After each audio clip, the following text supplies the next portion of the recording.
And a hint of some beautiful weather that's coming in this week. So that's the weather for today. And I want to move into something a little bit crazier on the schedule.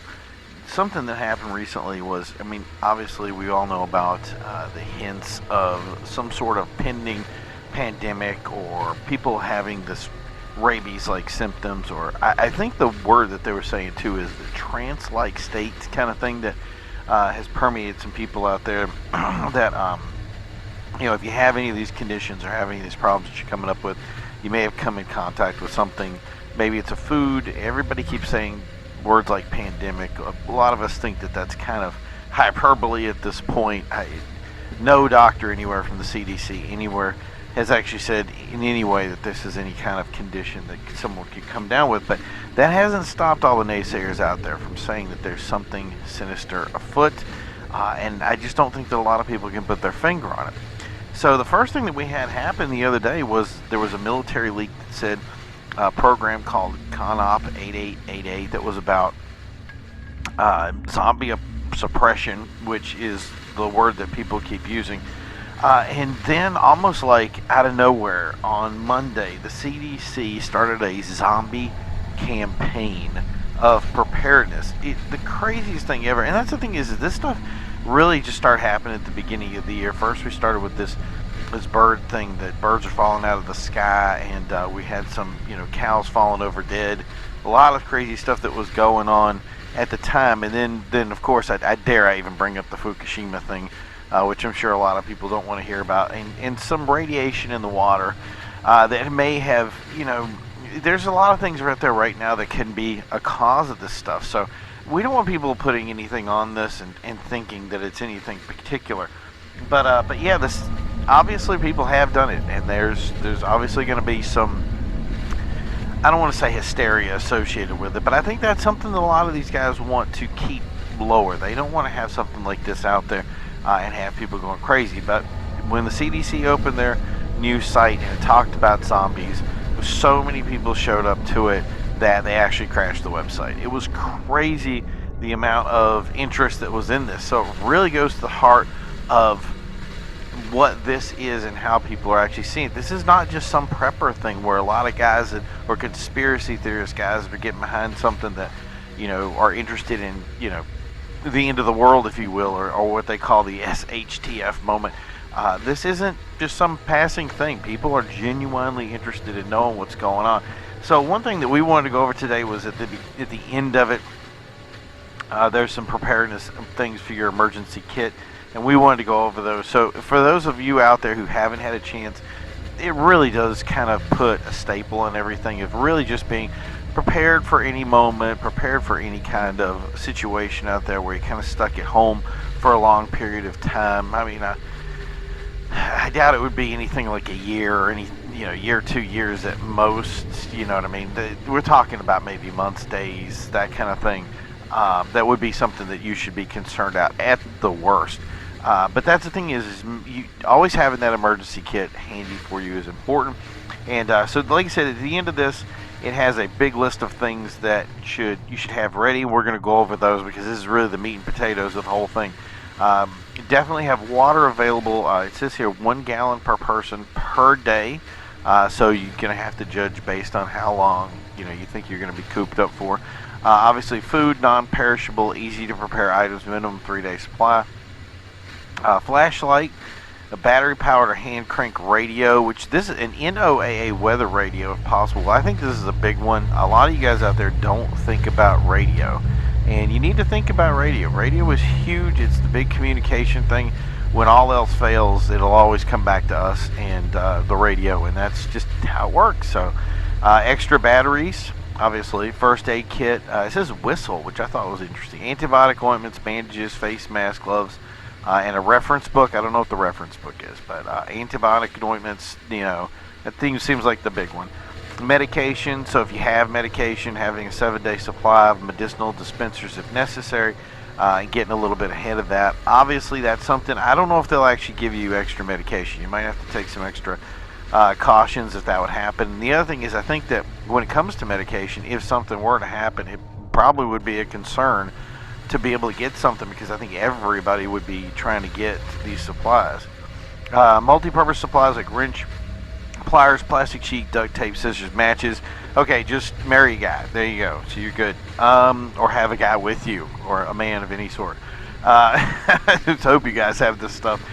Sanitation, personal hygiene items, and obviously bleach. Bleach is a big one. Copies of personal documents. I don't understand what medication list, pertinent medical information, proof of address, deed, lease to home, passport, birth certificates. I've never understood that one. It's a little bit crazy, but hey, whatever gets you there floats your boat. Last one is a cell phone with a charger.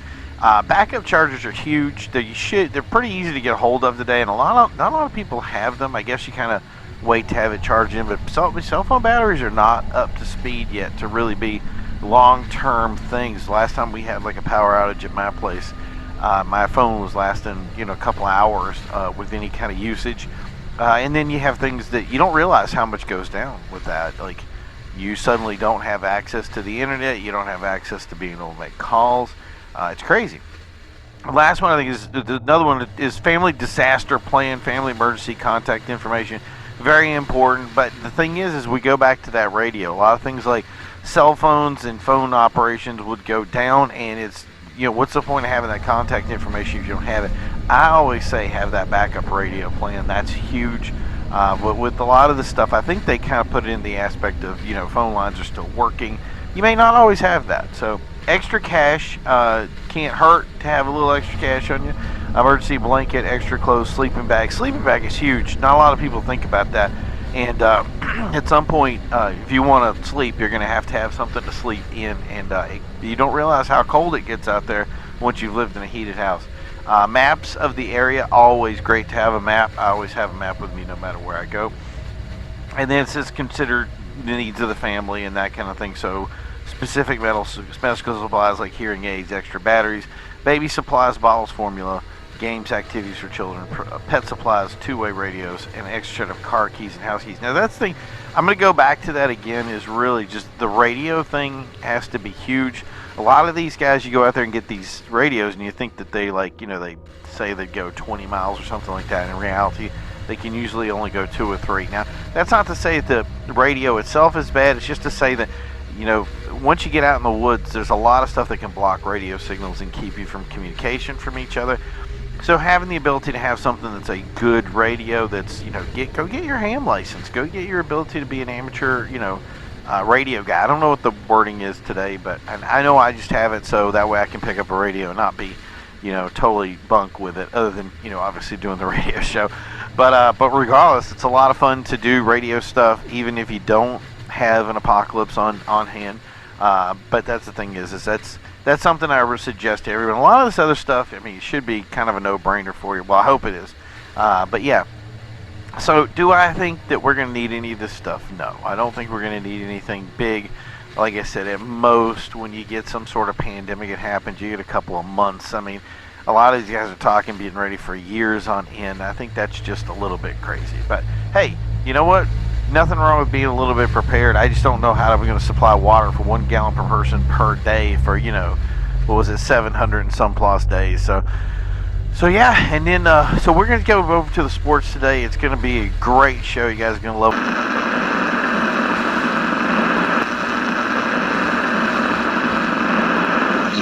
So as you can see, guys, it's been an amazing week so far.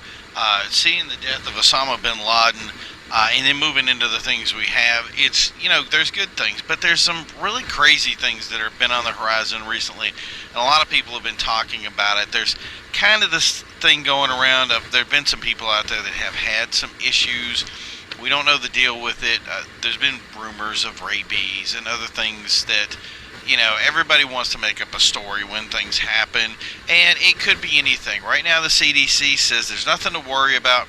That they don't see any outbreaks. It can be something, maybe it's in the food. A lot of guys were talking about this, like the mad cow disease, that something was in the food that we were eating, and it must have gotten in the system, and there were some people out there that were having some adverse effects from it.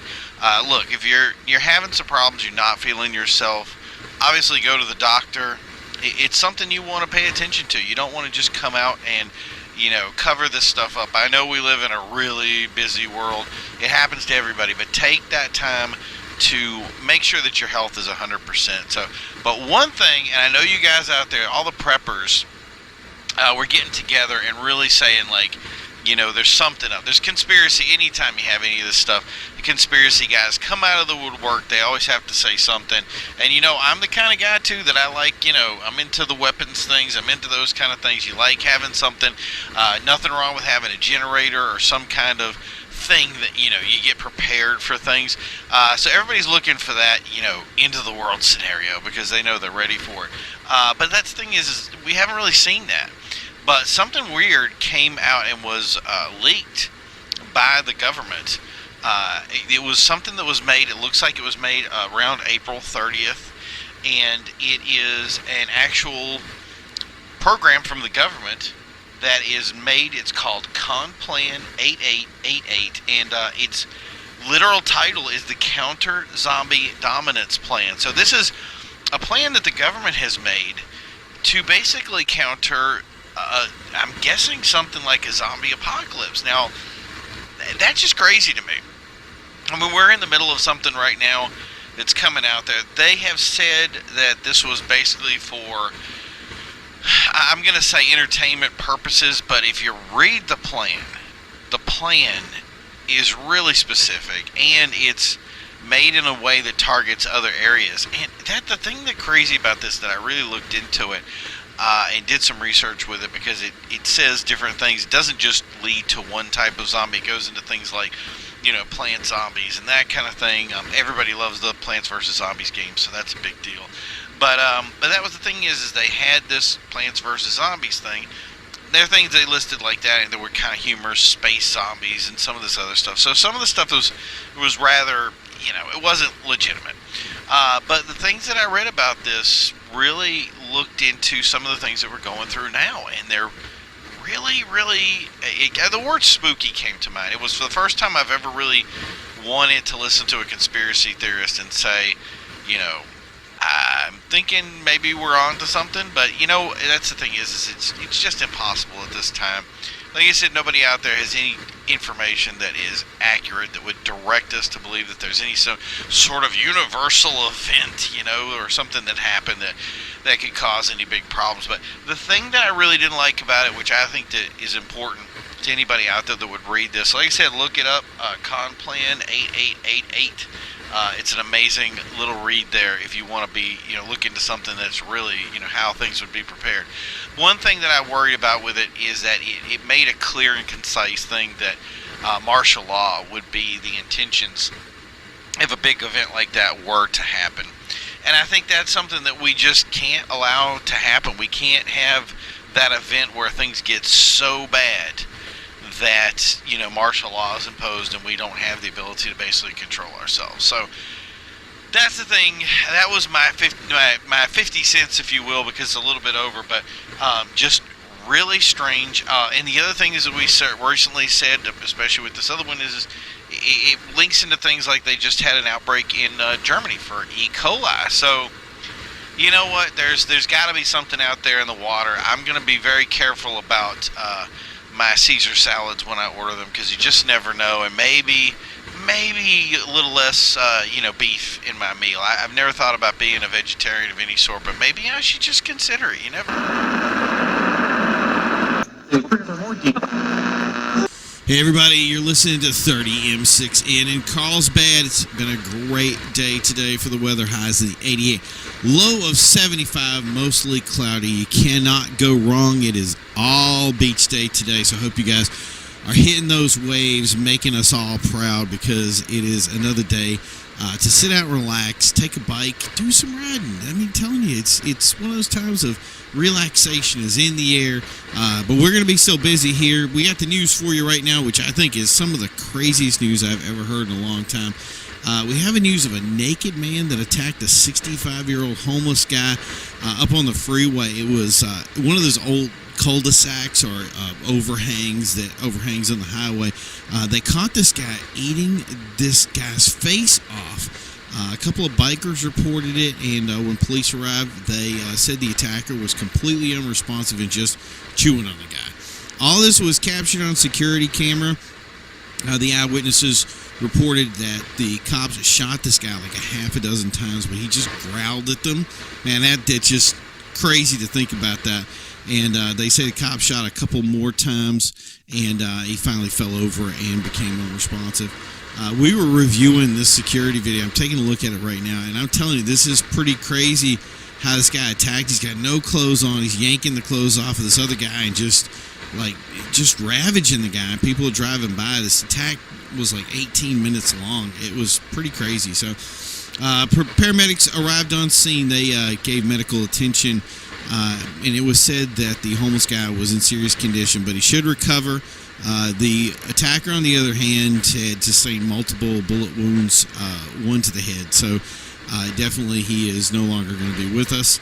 So they're going to do a little bit more research on this. Now, one thing that everybody's been bringing up recently because of recent events, there's been a lot of discussion about this comical ghoul thing that people are talking about, but medical professionals, they're all pointing to something like bath salts or some other drug of that cost. I mean, everybody here, look, we've heard about guys on meth or heroin, and it just makes a lot more sense than some like rabies style thing that makes you go crazy. I mean, it's just laughable to think of. Look, there isn't a frame of reference for any of that stuff. So, but here's the takeaway, guys: don't do drugs. So, you prepper guys out there, and I hate to let you down, but today is not the day for the apocalypse. You guys are going to be unfortunately wrapped up in other things. That hasn't, on the other hand, with all the recent stuff about this I don't even know how to call it, if it's a virus or pandemic or anything. With the news that's gone out from that, it hasn't stopped gun sales from rising. In our area alone, we've received like 95% increase. Look, there's nothing wrong with being ready for any kind of situation, especially in our area. Stuff like floods, heck, tsunamis, hurricanes, tornadoes, all that stuff. You just never know when these situations are going to rise. And being ready for it is a big deal. You have a generator, be ready, you know what I mean? Nothing wrong with that. So, but unfortunately, none of that stuff's going to be today because we're having a great day. There is no killers out there right now that we're aware of, but the traffic, on the other hand, is killer. So when you guys are on the highway, drive safe, be safe, keep yourselves buckled up. You guys have a great day. We'll talk to you soon.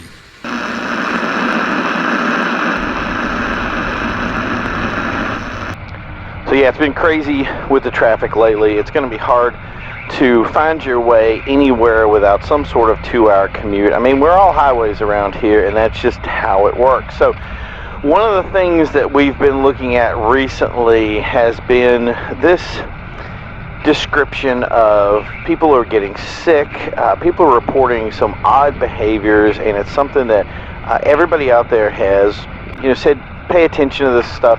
It's not something that the CDC has really brought up. They've been mostly silent on this, and it's kind of odd that they would be that way because you'd expect a lot more noise with all these reports that have been coming out.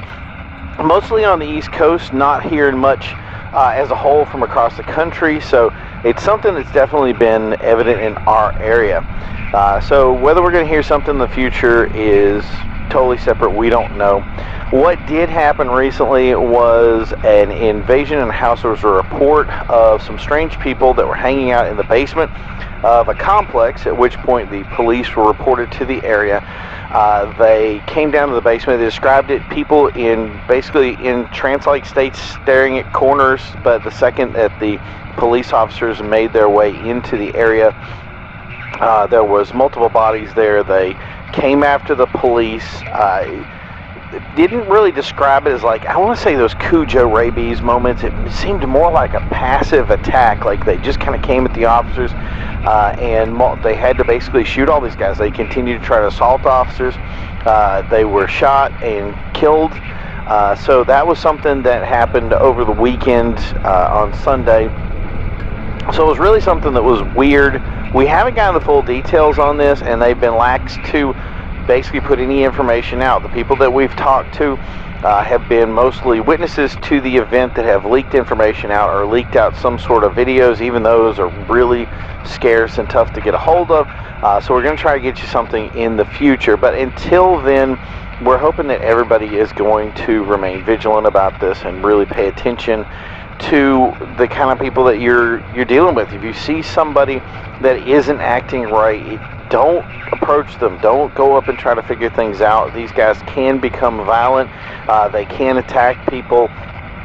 It's one of those things of, like rabies, it's very difficult to deal with them. So I don't know how we're going to deal with this. I don't know how you cuff somebody like this or do it, but I guess with the situation that happened in this incident, there were so many of these people that were, I'm going to just call it infected, that they couldn't overcome it. But that brings me to the most point. As we were saying that, the most part, CDC and other areas haven't been in play. A lot of people have been dropping the word zombie, using variations of the word, saying, I've even heard different words back and forth. But zombie has been the prominent thing, and obviously people do want to get involved with this hyperbole. I know that some of you guys out there who are fans of certain things and genres, that you guys wanted to get on the boat for this. But the response was, and the thing is we've actually said it now, so there's a chance that, even that part will be blurred out. But starting this weekend, coming up, so this weekend, Monday, the word zombie has basically been banned from lexicon to be used in any sort of radio speech. So if you put movies on any sort of social media and you use that word, expect those videos to either be taken down or to have the word bleeped out or not used. So that's the other thing I'm going to suggest from here on in, because of the hyperbole that's been associated with this, and many people are using that word analogously with associated with these events. They've been very quick to shoot it down and say, look, that word is no longer a word we can use.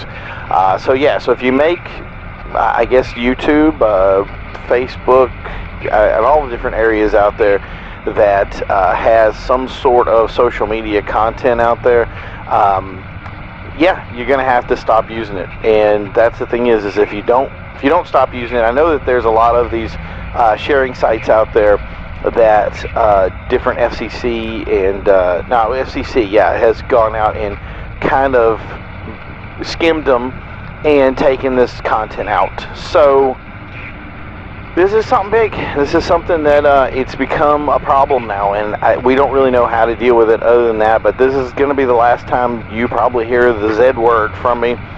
From here on in, we're probably just going to have to go back to doing regular content with describing things different ways. But that's the thing is we don't really think, it's crazy to think the idea that these are real live zombies, and that there's some sort of, system like that coming into place. So that's the thing is I don't think we have anything to worry about. But so that's been our news for today. We're going to be moving over back to the song channel this afternoon. So I hope you guys love everything that's on here. Remember to tune in.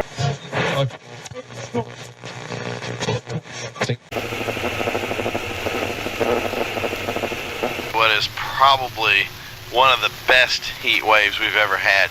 The idea that the weather could actually be dialed in to be just perfect for anything you want to do. So if you're looking for something at the beach, go for it. If you're looking to just hang out, go get something to eat, go out. This is the time, especially before any of the humidity starts kicking in, and I'm sure it's going to happen sooner or later, so just be ahead of it. So something else we saw in the news today, which was an incredible story that we got out of leaked information, that the government has been well aware of the pandemic that's been happening. And some of the wording in this is a little bit weird. Reports of people who are basically, they use the word rabid and some other things, but the way they word it does not sound like a rabid person. Usually when you think of somebody who's rabid, you think of them as crazy, foaming at the mouth, flopping around, a lot of that stuff. And that was the thing that we kind of worried about before, was that some of the stuff that we're seeing could be some sort of odd new drug that's on the street. And that's what's been kind of alluded to, was that there's something going around. I don't want to bring up any of the drugs out there because I don't want anybody who is actually thinking about going to do something to look some of the stuff up to try it out.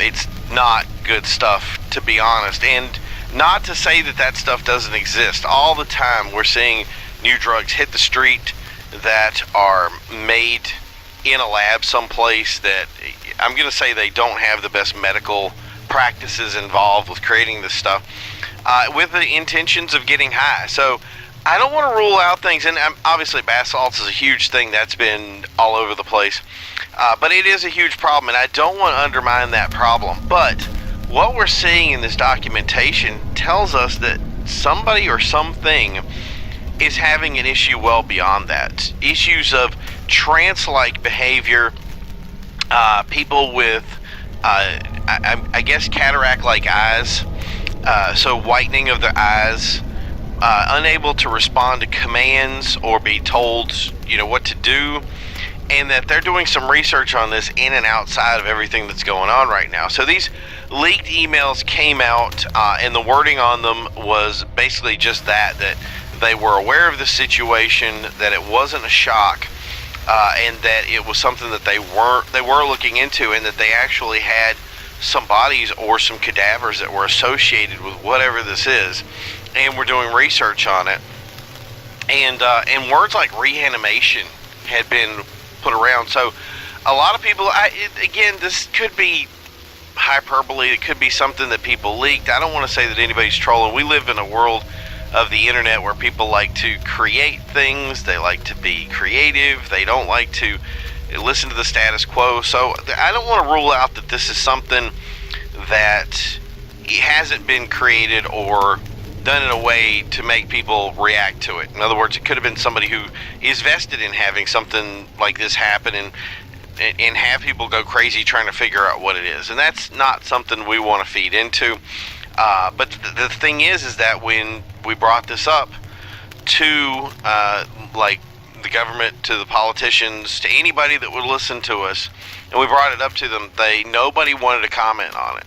And what we're seeing from basically the mainstream media on this is that they are basically just shooting it down. They're not addressing the situation at all. And I think that's kind of frightening. I don't know if that's something that... I don't see the benefit of covering something like this up. The big news stations, you would think this would be a huge story. That, here we have somebody who's majorly internalized into our healthcare system, working directly with organizations like the CDC, civic emergency systems, working directly with all of them to make sure that our health and well-being are important. And here they are saying we're well aware of something and we're trying to get ahead of it, but nothing's being said. So I don't know where that goes from here.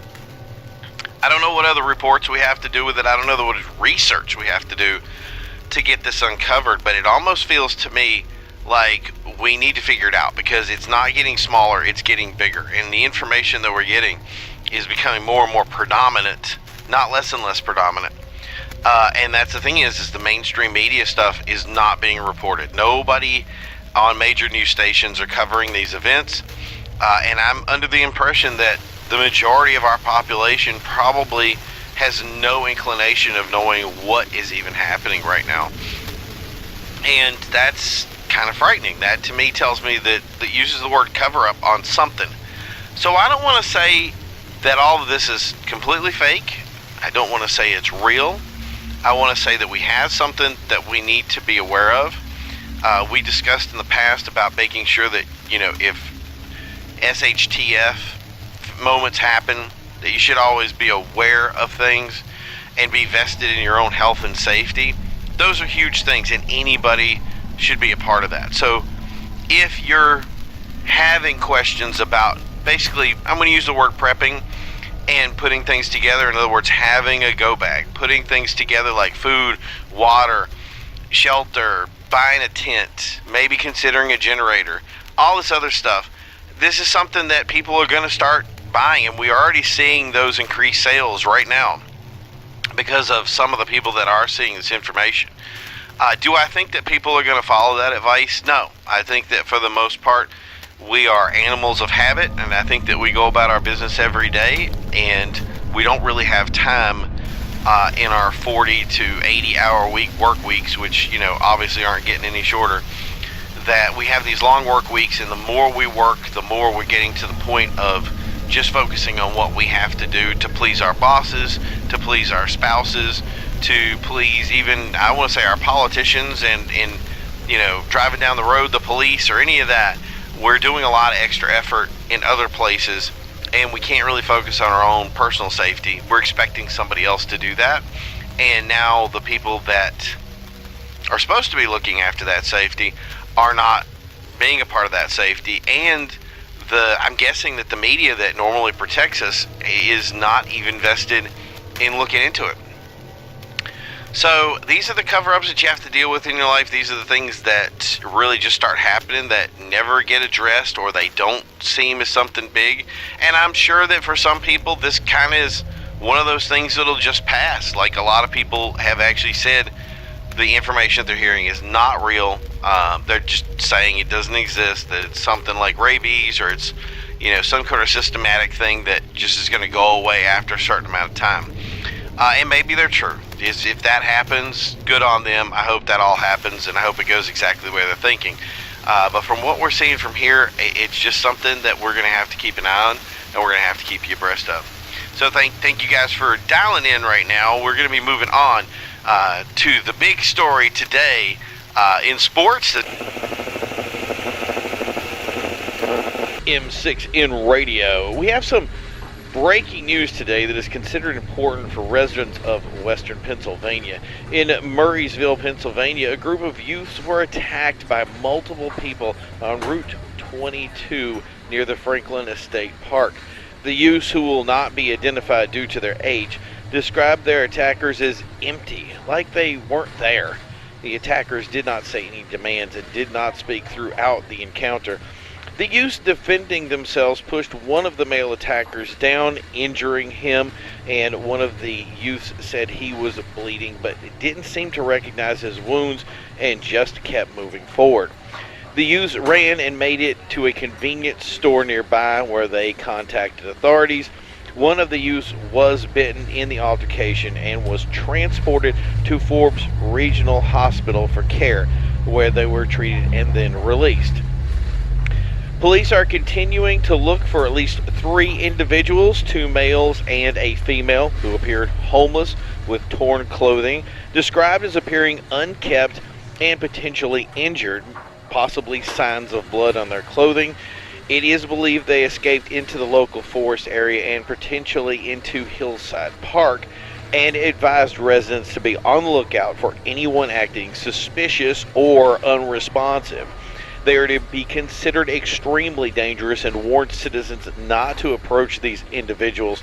Chief of Police Edward Strong thoroughly stated, anyone encountering these individuals should contact law enforcement immediately. The chief continued to say it is possible these individuals could be suffering from some type of tainted drug overdose, and took that opportunity to reinforce that drug use is harmful, while warning anyone involved in recreational drug use to dispose of anything they currently had that could possibly do permanent harm. No specific drug was mentioned in his address. This has been a trend in attacks by individuals in the last few days that have been or gone mostly unexplained, and had residents in many southern eastern parts of the nation fearing for their safety. Is it a potential tainted form of methamphetamine or bath salts, as was described in Central Florida?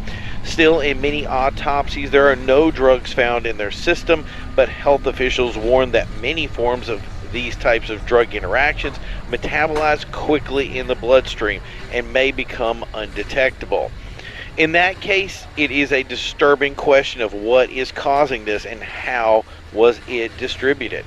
Local officials in many states have gone to further screening local water supplies and foodstuff, considering things such as mad cow disease, but as yet nothing has been determined.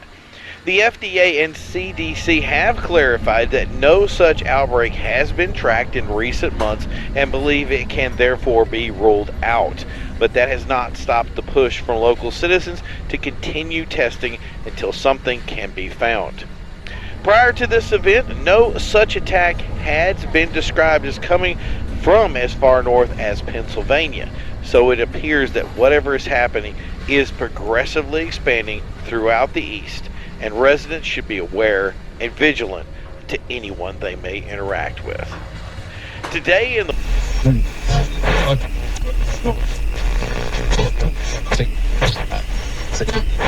little crazy. We just got this information in and we wanted to pass it along to our listeners. I don't want to wait until the news comes in to start getting this out. If you're hearing a lot of police presence out there, we have a logical reason why. We're hearing about attacks from what is being described as rabid individuals, and we're getting a warning to keep an eye out for people. Well, what time is it, Stan? It's 10:13 p.m., so I'm hoping some of this news gets out. There's no reasoning why this is happening. I'm thinking we're going to just stay on the air right now and figure this out. Yeah, is he good? Let's stay on. Alright, I know you guys like music, but this is very important. And I like the idea of breaking stories, but I just hope I'm not the only one passing this on. So if you're hearing this, please get in touch with friends or family and let them know. The reason I'm saying this is because our phones have not stopped ringing for the last 10 minutes. We're getting continuous calls about what is going on. We thought it was a joke, like someone was playing a game with us. So we had called the 911 and the number was actually busy. Then suddenly the phones are just not working anymore. You pick up and any number we call is busy and the phones aren't ringing at all. Have you ever heard a 911 be busy? No, I know I haven't. So my producer Stan has been going nonstop trying to figure out what's going on, and no, you got nothing. Okay, yeah. So if you're calling the station right now, you're not going to get through. I haven't seen the phone this busy too since we ran that contest for the lifetime supply of beer. So yeah, it's kind of weird to have it just kind of do this, and maybe it is just overloaded. Stan, have we called anyone on the outside areas? Okay, so you're saying the cell phone lines aren't doing very well either? Alright, so local calls are just busy. Cell phones are junk, and internet is hit or miss. Right? Huh? Okay, so it's like it's working, but it's really slow. Wait, can you send emails? Okay, I have reception on my phone. Here, try that. What do you... What, do you have internet? Oh, okay, so we're seeing... Okay, you see this. People are posting that others have been attacked and talking about assaults, but it doesn't look too crazy. Oh, look, that's a good one. Okay, so Mercy Hospital just put out a post that they're seeing an influx of patients, and they are advising to send people to other hospitals. Oh, that's crazy. Seriously, guys, I don't know why this isn't all over the news. I mean, we monitor television and other radio channels, and I'm hearing nothing at all. Like it's business as usual. I guess we're just putting this 2 and 2 thing together now. Like you can see here my emails and alerts, all the stuff we get here, and there's nothing. I don't see anything official, even saying something that is happening. Oh my God, that looks bad. Okay, so I just got this picture on Twitter, and this guy posted that it looks like he was attacked. Man, that looks bad. Like he has a chunk missing from his leg. That's not his bone, is it? No, look, right, it says right there, attacked by someone, and his friend was bitten. That's a bite. Oh, that's gotta hurt. Okay, if you guys can get it through, just try it. We just called the hospital on the cell phone, and the line was busy. I don't know what's going on. Okay, so my wife. So I guess my wife's texts are coming through. Of course they are. If anything would go down, that would be awesome. I'd just be great. No, I'm kidding. I love her. I don't mind getting texts from her, but I mean, obviously she doesn't know the situation that we're going on right now. But yeah, this is just crazy. If any of you can get through, give it a shot. I'm a little hesitant. No, yeah, I'm not private cell phone number. Stan, if you have a phone replacement plan in the factory here, no. Yeah, I didn't think so. So yeah, I'm not giving out my private phone number just so people inundate it later, and especially it just seems like this whole thing is almost like a joke. Like, it doesn't seem real.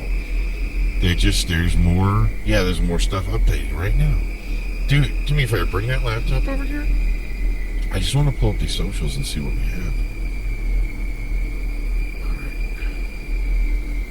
Yeah, because that's the thing is nobody else is saying anything about this. Did we stumble upon something here? Okay, so it looks like the majority of events are located downtown. Yeah, I got an idea. Stan, do we have that old scanner? Don't get that. Pull that in here. We can listen to that. Yeah, I think the majority of stuff we're seeing is just because our algorithm it directs you to the busy city areas because that's where we're at. I'm seeing other relative stuff in other places. I'm just not. Yeah. So Stan is getting a scanner, and we'll see if we can hear something going on. That's my phone ring, isn't it? Hold on. Just the one time I put this thing on vibrate. I almost missed it. Hello. Yeah, I'm on the air right now. Yeah, like the world is listening. We're trying to figure out what's going on. If you'd like to help us with it, yeah, just tell me what's up. I can pass it to the audience. Okay, I got it. Okay. I feel like I should be writing this down. I don't have pen and paper. A few times I don't have a pen and paper handy. Okay, so I'm just going to go by this by memory. Let me just review some of the stuff to the audience real quick so I don't lose it. Okay, it sounds like there was an attack at a building in McKeesport, and police arrived. I get that right? Yeah, okay. And one of those vacant warehouse buildings is filled with people who attacked the responding officer and beat him to death. Okay. Okay, and then they just left and they went in different directions. Oh, so you don't know where these people went, but they think they fled the scene. Got it. Okay, so when the next officer arrived... What? Are you serious? This guy was eating the cop? That's crazy. I gotta just say something before we start to keep going with this, because it's getting a little crazy. Okay, before we discuss this more, folks, I think it should be clear that this isn't an official release of information. This is just what we're hearing. I have an eyewitness on the phone right now. He doesn't want to give out his name or say who he was. But anyway, I consider the source credible, but that's personal kind of thing, because they call on my cell phone, obviously, so it's got to be somebody I know.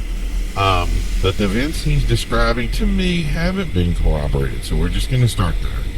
Besides, what we're hearing and the place this report is from is it's 10 miles out, and everyone knows that. I mean, that's a lot of difference in distance to cover from, per se, the reports that we're seeing online. Versus that's like 10 miles of hills, right? Alright, you got that up, Stan?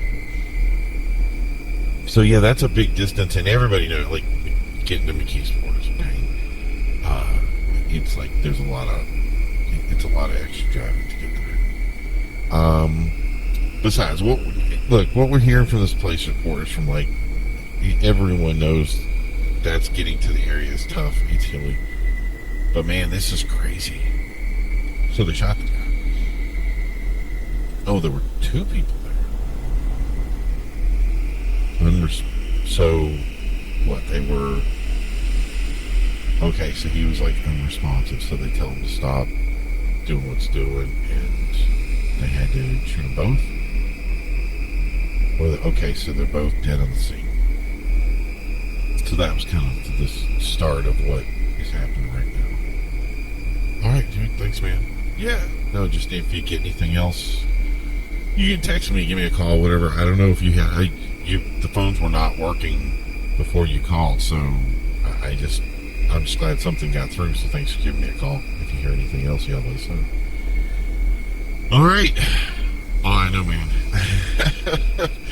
No, I don't even know how to unpack this. Like, I'm talking to people on the air here. I'm at a loss. So, okay, so from what we know so far, and we don't know the extent of what's going on, but we received a report from what I consider a reliable source that it was a building in McKeesport that started this afternoon. And I guess a police officer showed up, or I don't know if there's one or many or how it was, but the police reported to the building. They uncovered this building, and during the time of opening or entering the building, the police officer was attacked, at which point he was either injured or hurt in some way and was down, to which point more police showed up. There was multiple people, I guess, that is what they heard on the scanner. And these people left the building.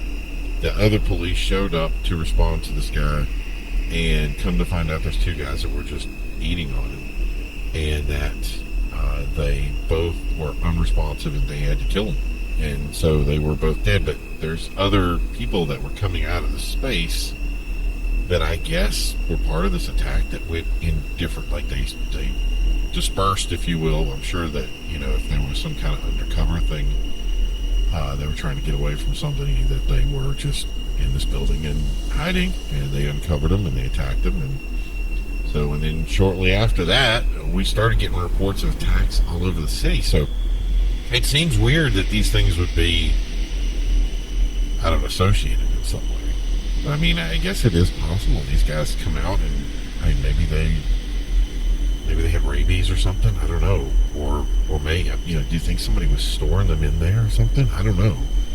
But yeah, we're seeing social media posts of people being injured, and they keep, it's continuing to refresh me again. You know what? So they were saying that this cop was being eaten. Go back to that post on Twitter with the guy with the leg mark. Okay, wasn't he describing it as a bite wound? Yeah, right there. Look. So he said that the guy bit his leg. That can't be. These can't be associated. Let's see. Dude, go back up. Let's see what these are, because it's refreshing. There's more stuff coming in. Oh man, anything. Look at this. They're still coming in. It's getting more and more. So what I'm seeing mostly here is going to be, they're mostly text messages. Obviously, there's not a lot of photos here. Which, yeah, if I need photos. If we can get some photos, that'd be great. No, the laptop's not going great. Yeah, look at those. See that one? Yeah, go up that too. They're all bite wounds. Those are definitively, look at them. That's somebody that was bitten. All of those. Am I crazy at thinking this? Like, just even putting them together, it just seems...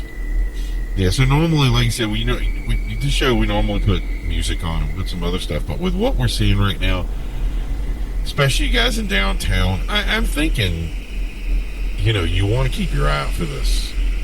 We don't know what we're dealing with, what these attackers look like, or what they're like as people. We don't know any of this situation. We're flying utterly and completely as blind as you, other than the stuff that's coming up on social media. So even without an official report right now, I would tell anybody that if you have thought about it right now and you're in the area, I mean, obviously it's coming up on 11 o'clock now, so just, I would say stay home. Stay in, don't go out. If you see anybody that does not look well, I would like to know what that original police report was. In other words, what the response was to that building. And if we could find that out, that would be great. But I doubt it. Yeah. There's nothing on really on the scanner feed. Alright. So thanks you guys for tuning in. If you tune in right now, we've been tracking some kind of thing on social media right now that has been people in the downtown area have been getting hurt and injured. We've been hearing messages along the lines of this, and also seeing the social media stuff where people have been. I'm gonna I'm going to shoot down the line here and just say they've been bitten by different sources of people. We don't know who these people are, and we're having problems with the phone lines, and we're having problems getting through to anybody. Police lines are down. We just called again, busy signal instantly. And if you call it, we called hospitals. We had a couple of hospitals that have posted. Yeah, you did that one. You called. Yeah. So all of them that they've called right now have been completely busy. No responses to them. So I don't know if that's a general phone lines are down kind of thing, or if it's just in general. You know, maybe there's some kind of communication problem. Maybe a tower went down or something. Hey, this could be something bigger. And I'm a little bit, to be honest, I'm a little bit concerned. Like, I haven't seen anything like a meteor strike or anything like that. It's just been this one thing of people getting attacked and getting bitten. I'm going to say bitten. Like, that's really what it is. And yeah. So, and we haven't, the craziest thing for me, and I think this is the part that really worries everybody the most. So if you're listening in right now, I would say you're probably having the same problem we're having, getting out to anybody to ask what's going on. Obviously, if you're not part of the situation, I would just say, a lot of people say just shelter in place. And I think that's, for this situation, is probably evident. But there's a certain level of fear that plays into this, that it is just the idea of not being able to call somebody that I think we take so for granted in this world, that when you can't reach out to somebody and say what's going on, and you don't get enough, no information is coming back to us, no scanner feed, no anything, like, it's just the quietness has got to be probably the most disturbing thing ever. Like, and we have the TVs running right now. There's some news reports that have come over that we've seen, obviously just regular TV surface at this, but there's no, like, you would think that there would be some sort of, emergency situation or something, or some kind of warning, and there's like nothing happening at all. So it's, yeah, this Stan was saying that we had infrastructure issues. Yeah, that definitely rings a bell there. So I mean, communication is always just that. I mean, especially emergency situations, communication. Like, I think it's easier when you have a flood or fire or something like that. You kind of have these passive viewers that really put the information out there. But I think it also has to do with time. Like, there's only a certain amount of people that can put information out. I'm sure by the time we wake up tomorrow morning, though, we're going to start seeing some stuff. And it's going to be, I think it's going to be involving. So, yeah, but for now, that's pretty much it, what we have. And I would like to hear a call back, but again, there's no call, no nothing. It's, yeah, we're still seeing, it's the other thing I wanted to bring up too. So we see a lot of first responder activity. So it's not like we're calling these things and they're getting the number mixed up or something. Like, I think, I'm going to put it out on a limb and just say that the reason that we can't get through on the number is because the number is got too many calls, and maybe they crashed it. Because we were hearing before this, like I said, before this went down, what time was it? It was probably like 10, 12, 10, 15, something like that. We were getting, the phone line just blew up. Like, all of a sudden, the phones start ringing, and these people were calling us, and they were saying, like, okay, there's this thing, we see cop cars everywhere, like, just running from one place to the next. So there's constant sirens that they were hearing throughout the city. And it was ambulances, fire trucks, ambulances. There was a ton of different stuff that was going out. We were trying to get a hold of somebody and to try to figure out what was going on. We need to have that scanner set up next time or something. I don't know, but I mean, it's not working now, so it's probably just all. But that was the thing, is they were so busy, thing was flowing, people were asking us what was wrong, because they were saying, and the wording was towards the end there, correct me if I'm wrong here, but they started saying the reason they were doing it is because they were trying to call and get information, and they could not get through then. And then all of a sudden it went down. So you're having, So you can get a dial tone on the phone, you just pick it up and start ringing and nothing. Like, it's just busy. And we did get, the cell phone came through a couple of minutes ago, saying that something had come through and that people were, that the situation was still ongoing. It kind of gave us a review. I had a friend call and give us a review of what was going on. And, well, at least what they know, because that information is little or nothing, because it was, but yeah, so if, definitely people are biting. I didn't see any knife wounds or anything like that, right? Yeah. So no guns, no knives, just, I'm gonna guess crazed people, right? Just people that are just nuts. I wonder if they just run from person to person, just attacking people, or I wonder if it is in a group, or how it, you know, it comes together. But yeah, so if we put that together, it makes sense. So the two things that we've heard so far is obviously bite attacks and people who are unresponsive. So I think that's kind of the two things that people should be aware of, is people who are, tell somebody to stop something or do something, if they don't respond to you. I think that's pretty much factual, right? Or at least from the information that we've gleaned so far. Okay, so yeah. So he's reading the social media things again right now. We're trying to pull some stuff. I'm trying to give you guys at least some way of, like, countering something here. Yeah. Okay, so yeah, they said the wording was, and this is one of the other ones that I thought was, the guy did a really good post, didn't he? Yeah, so he says, oh yeah, it's right here. All right. So he says that when there was somebody that came up to them, that the guy wasn't okay. They had said something to him, and the guy didn't say anything back, and he looked hurt, right? Oh my God, is that a picture? Is his friend hurt? That's the attacker. He got a picture of the attacker. Look at that guy. Okay, so there's a picture of this attacker that we're seeing on this Twitter post right now. And that's horrifying. So this guy looks like he is pretty injured. I mean, you'd say, right? Like, he does not look healthy. And, yeah, the guy he's in, like, what used to be a white shirt. Like, looks like a dress shirt. Almost like slacks. And he looks like he has some serious eye damage. And that he's got one blood covering most of his face here. And he does not look healthy.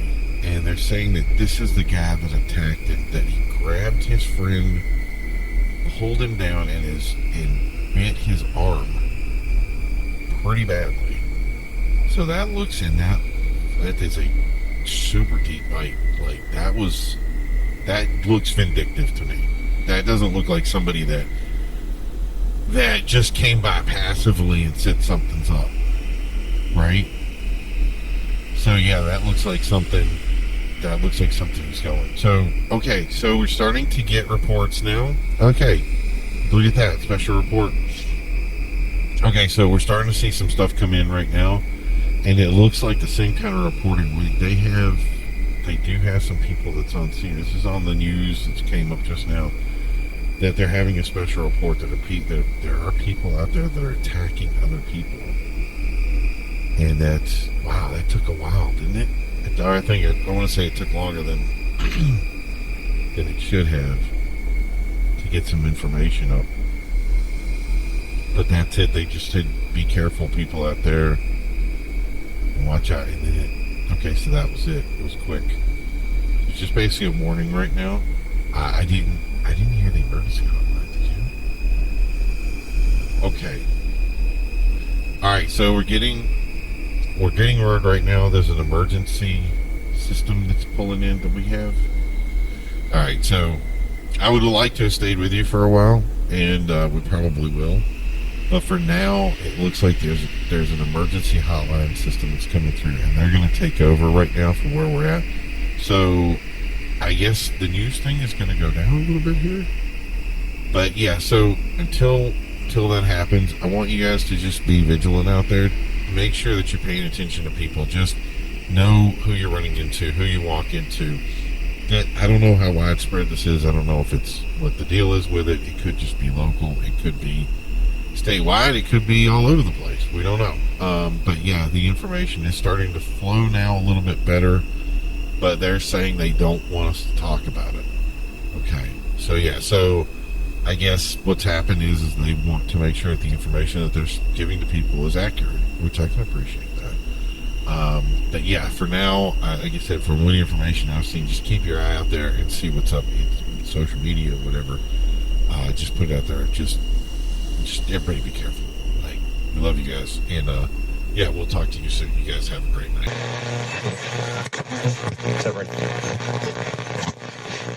Look, the Bulldogs are at best a 67th ranked team this year, but it's not over for this team, as they do have the foundation for a great situation once they dial these things in.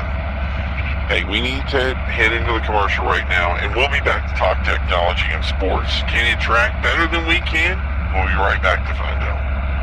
It's good to know someone you can trust when your home gives you a headache. Featuring 24-hour emergency service. From plumbing, heating, drain repair, and cleaning, accurate... Welcome back. We interrupt your regular programming for the special report. We have breaking news tonight of multiple attacks in the countryside which have spilled over into the metro area.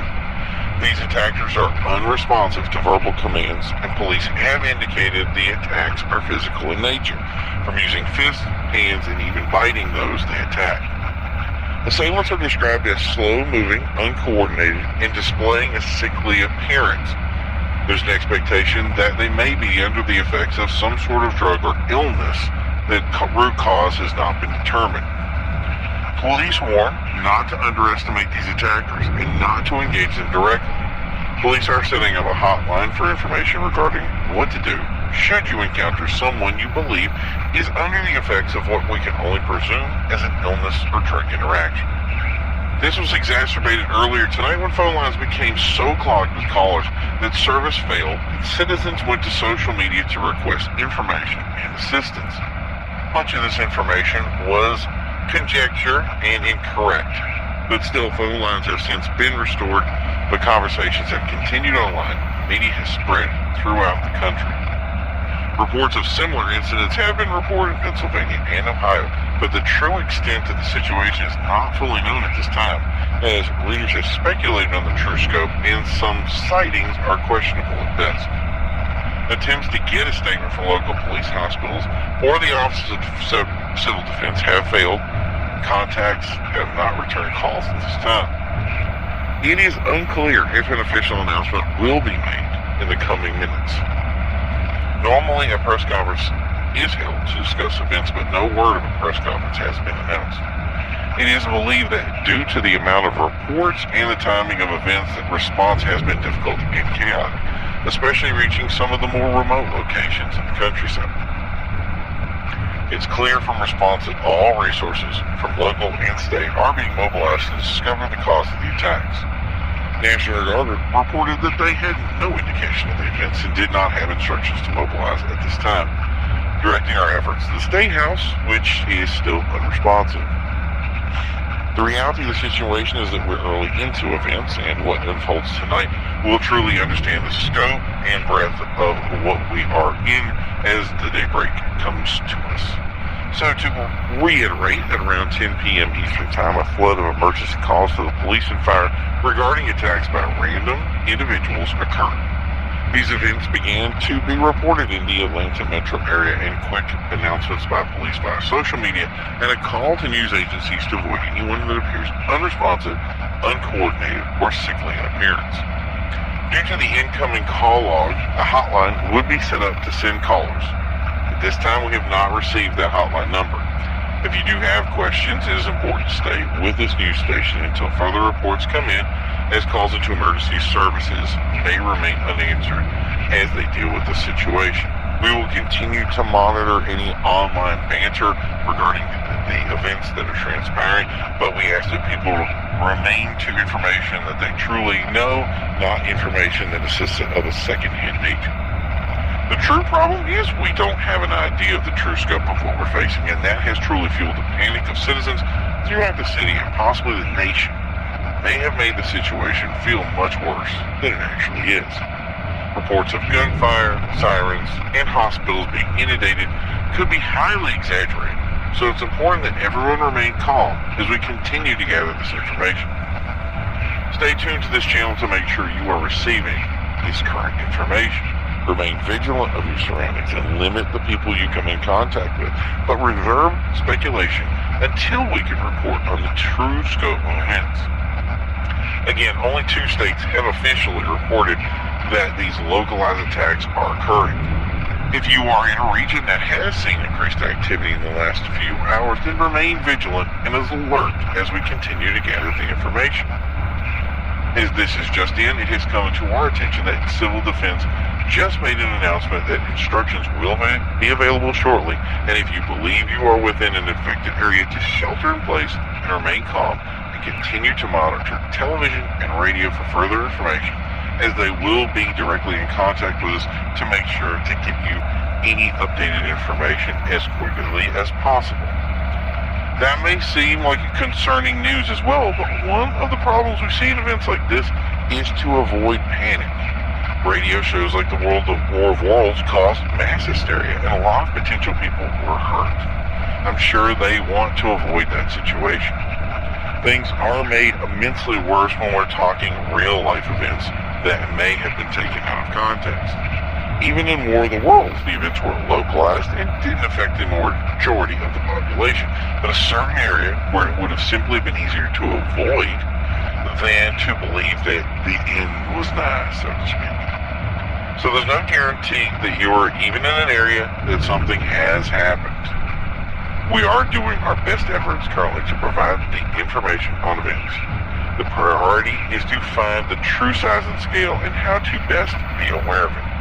As people get up today and start absorbing what's going on, it's going to be important to understand what their daily commute will entail. It doesn't look like things will be cleared up in the near future. As police apprehend suspects, I'm sure we'll start to get to the bottom of what's going on. There has been some truly hyperbolic accusations, and it's important to make sure we can take that information out and zone in on what is actually going on. As we're seeing here, seems to be growing in scope, not shrinking. And the importance is to avoid hysteria. The importance is to remain calm. What we don't want to do is speculate on any of this. Second-hand information can be grossly incorrect. It would be easy to ask if this was an attack or of natural causes, but I think any of that really takes us away from the truth of the events that we are involved in at this time. The truth is that currently we are involved in a situation that we need to be made aware of. We need to remain vigilant, but we do not want to create panic or hysteria. It is important that you have the best possible information provided. And to have that information, it is best to stay here on our channel to make sure that you are getting the correct information. Simply going to an online arena where you're going to hear various input, things of speculation, little or no scientific data or information to back up events may lead you down a unfortunate path, and you may be in an area that isn't infected or is even involved in any situation, and you may take action that may hurt yourself or others. So it's important to make sure that the information you have is correct and accurate. So we ask you to stay here and listen to any news that we have. Yes, I think that, for now, is a good idea. That's where things sit at the moment, and we're going to do some additional research at this time. We're going to return you to your regular broadcasting until we can provide you with some more actionable information. So please stay tuned here for news and updates. We'll be back momentarily to continue to keep you up.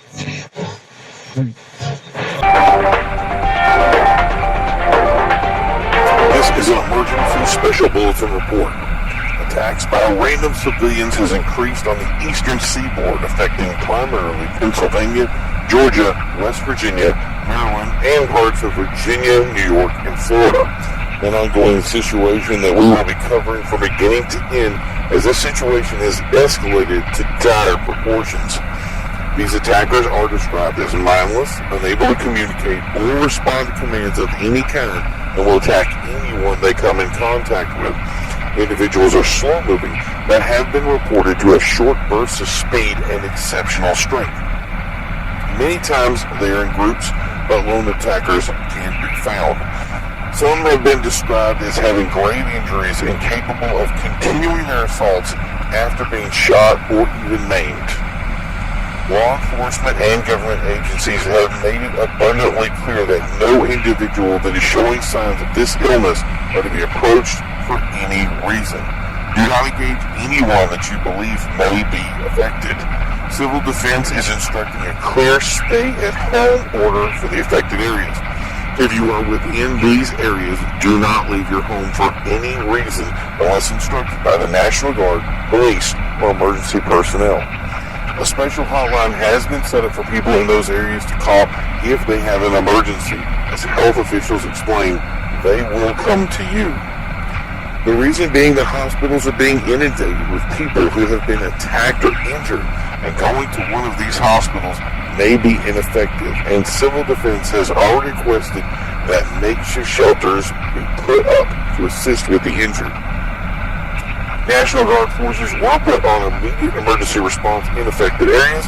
After a joint staff meeting with governors, the president has sought Senate approval in an unprecedented move to call an emergency action response team led by the Army to assist in these areas, stating the situation has become too dynamic for local authorities. That would be an unprecedented action for the first time in the history of the United States outside of our own revolution.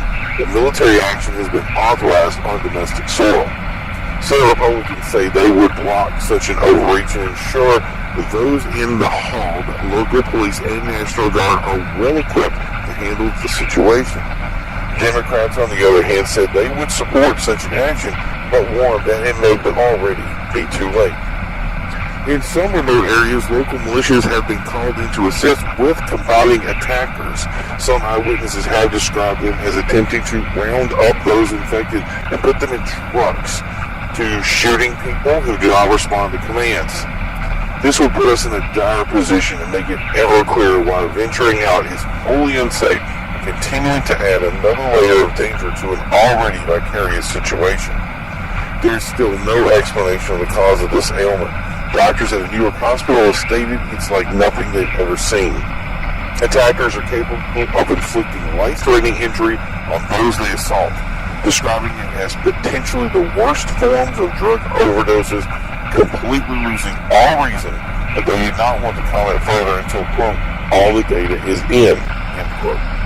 They added that if you are injured by one of these attackers, to seek medical attention immediately, as wounds become infected quickly and can spread, meaning to us that this may not be a pharmaceutical in nature, as many first believe, but a pathogen of some sort. It's simple from the actions we've seen that if you are infected by this, whatever it is, it's an immediate death sentence. So we will state again, check with the Civil Defense Hotline to determine if you are within an infected area. Just because you do not see anything outside does not mean you are not within an infected area, and the zones have greatly increased. If you are within one of these zones, you are to shelter in place immediately. Lock your doors and do not venture out for any reason. Local towns and cities are seeing the worst of this, meaning it's already too late to pick up emergency supplies. Keep off their phones. Do not tie up emergency response lines of communication. Stay tuned to this broadcast as we continue to follow this breaking.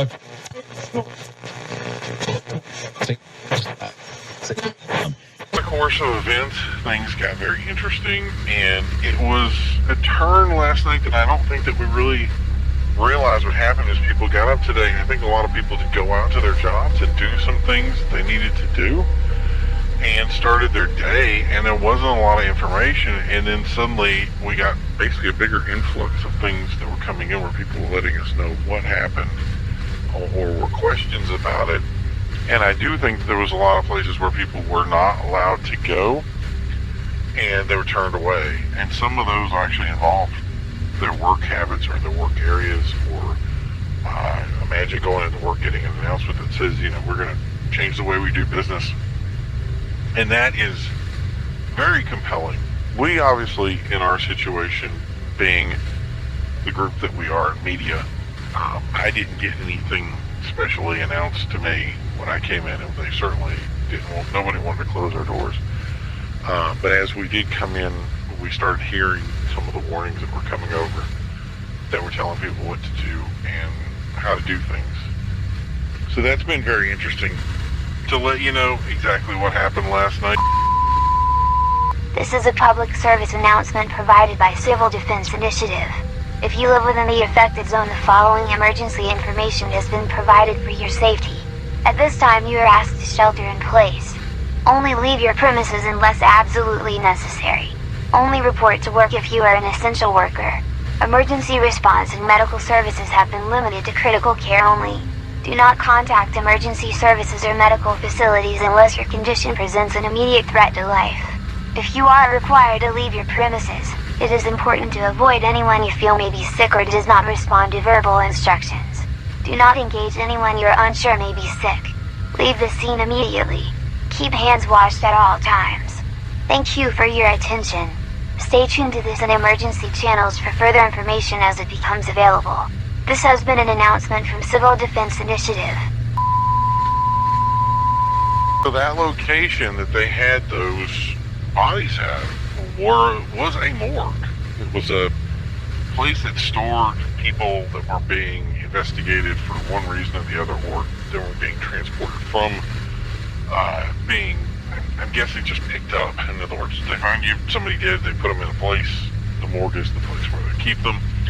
And one of the things that they did report was that the bodies were missing in that location. So it went from the situation of people getting attacked to now there are bodies missing. And I don't know if you put that as theft. How do you log that? I don't know. I'm guessing it would be very serious, because if you're doing something like that, that's like grave robbing, I'm guessing. And obviously family members and other people got really concerned about it too, so they were responding to these events. And as those things were happening, things continued to unfold around them. And what we knew about those people was that they are sick. That's the best way we know how to explain it. I don't know any other way to say something that says that these people are okay, or that they're planned or concerted, but they were potentially attacking others. So there was opportunities where people were saying that they had the ability to attack, but don't know the whole situation behind that. But that they did not respond to any sort of verbal commands, and not only that they were in the capability of doing it. So the biggest thing with what we were saying was, it sounded like at first it was a concerted event. In other words, there was some organization to it. And the more time went along, the less organized this system became. The less it looked like these are people that were planning things or attacking with intention, or maybe some sort of protest. And it went from that to, there is no rhyme or reason to this.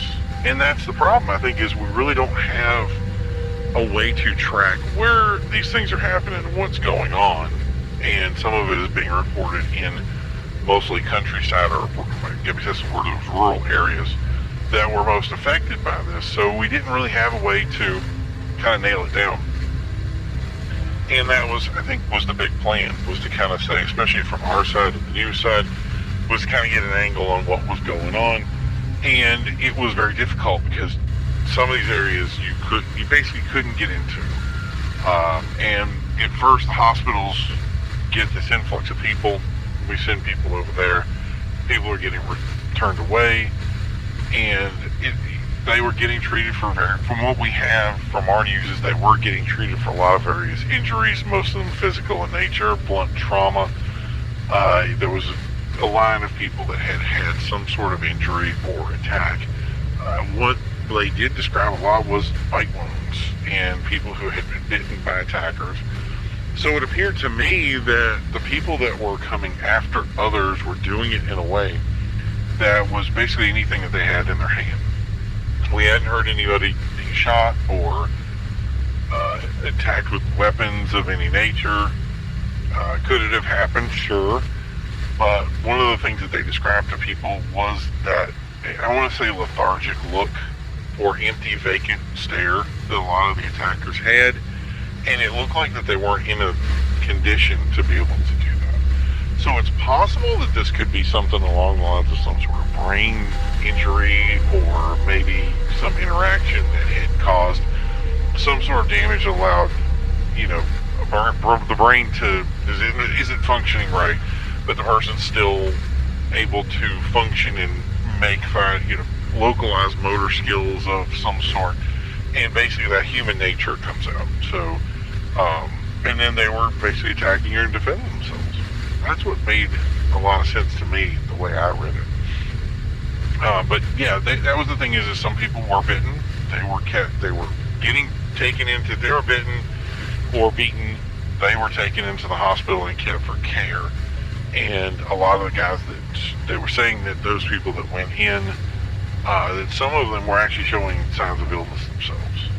So maybe the thing that keeps coming back to me, if you have an illness, high fever, etc., then this could be some sort of illness. And I've heard of these brain fever incidences happening where people have these, high fevers that basically, and I'm going to say it just melts your brain, that it puts them into a situation where they really could have substantial damage to certain areas in the brain that is higher learning, if you will, or higher functioning, that allows them to continue to make decisions or make logical decisions. And if those things are gone, it would be very difficult for a person to basically ask for help.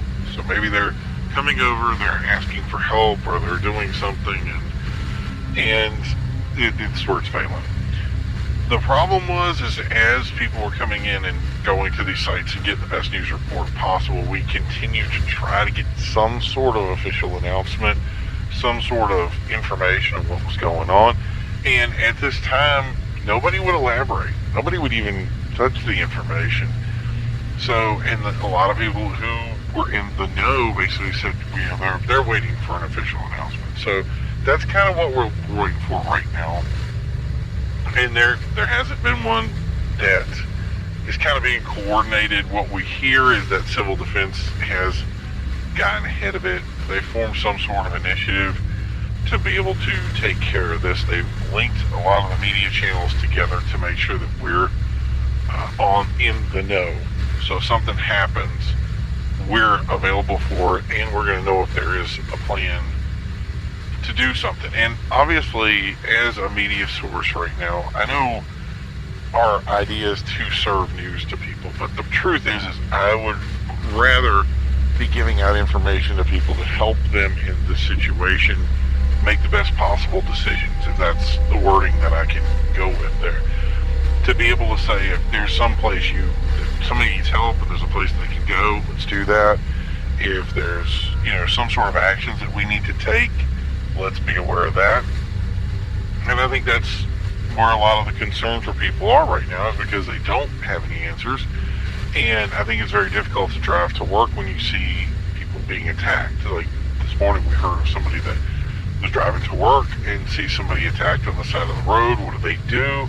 And the instructions that they were going to get, which I think is pretty much what they took, is just leave the area. If somebody's being attacked, there's not really much that they can do for them other than put themselves in a more dangerous situation. And I don't know if that's always the route that I would take. I think each individual is going to make decisions on what they want to do depending on their personality, their training, etc., etc.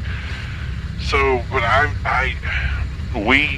liability-wise, I can't ever tell somebody to help defend somebody else. The best I can say is, you call somebody to come help you.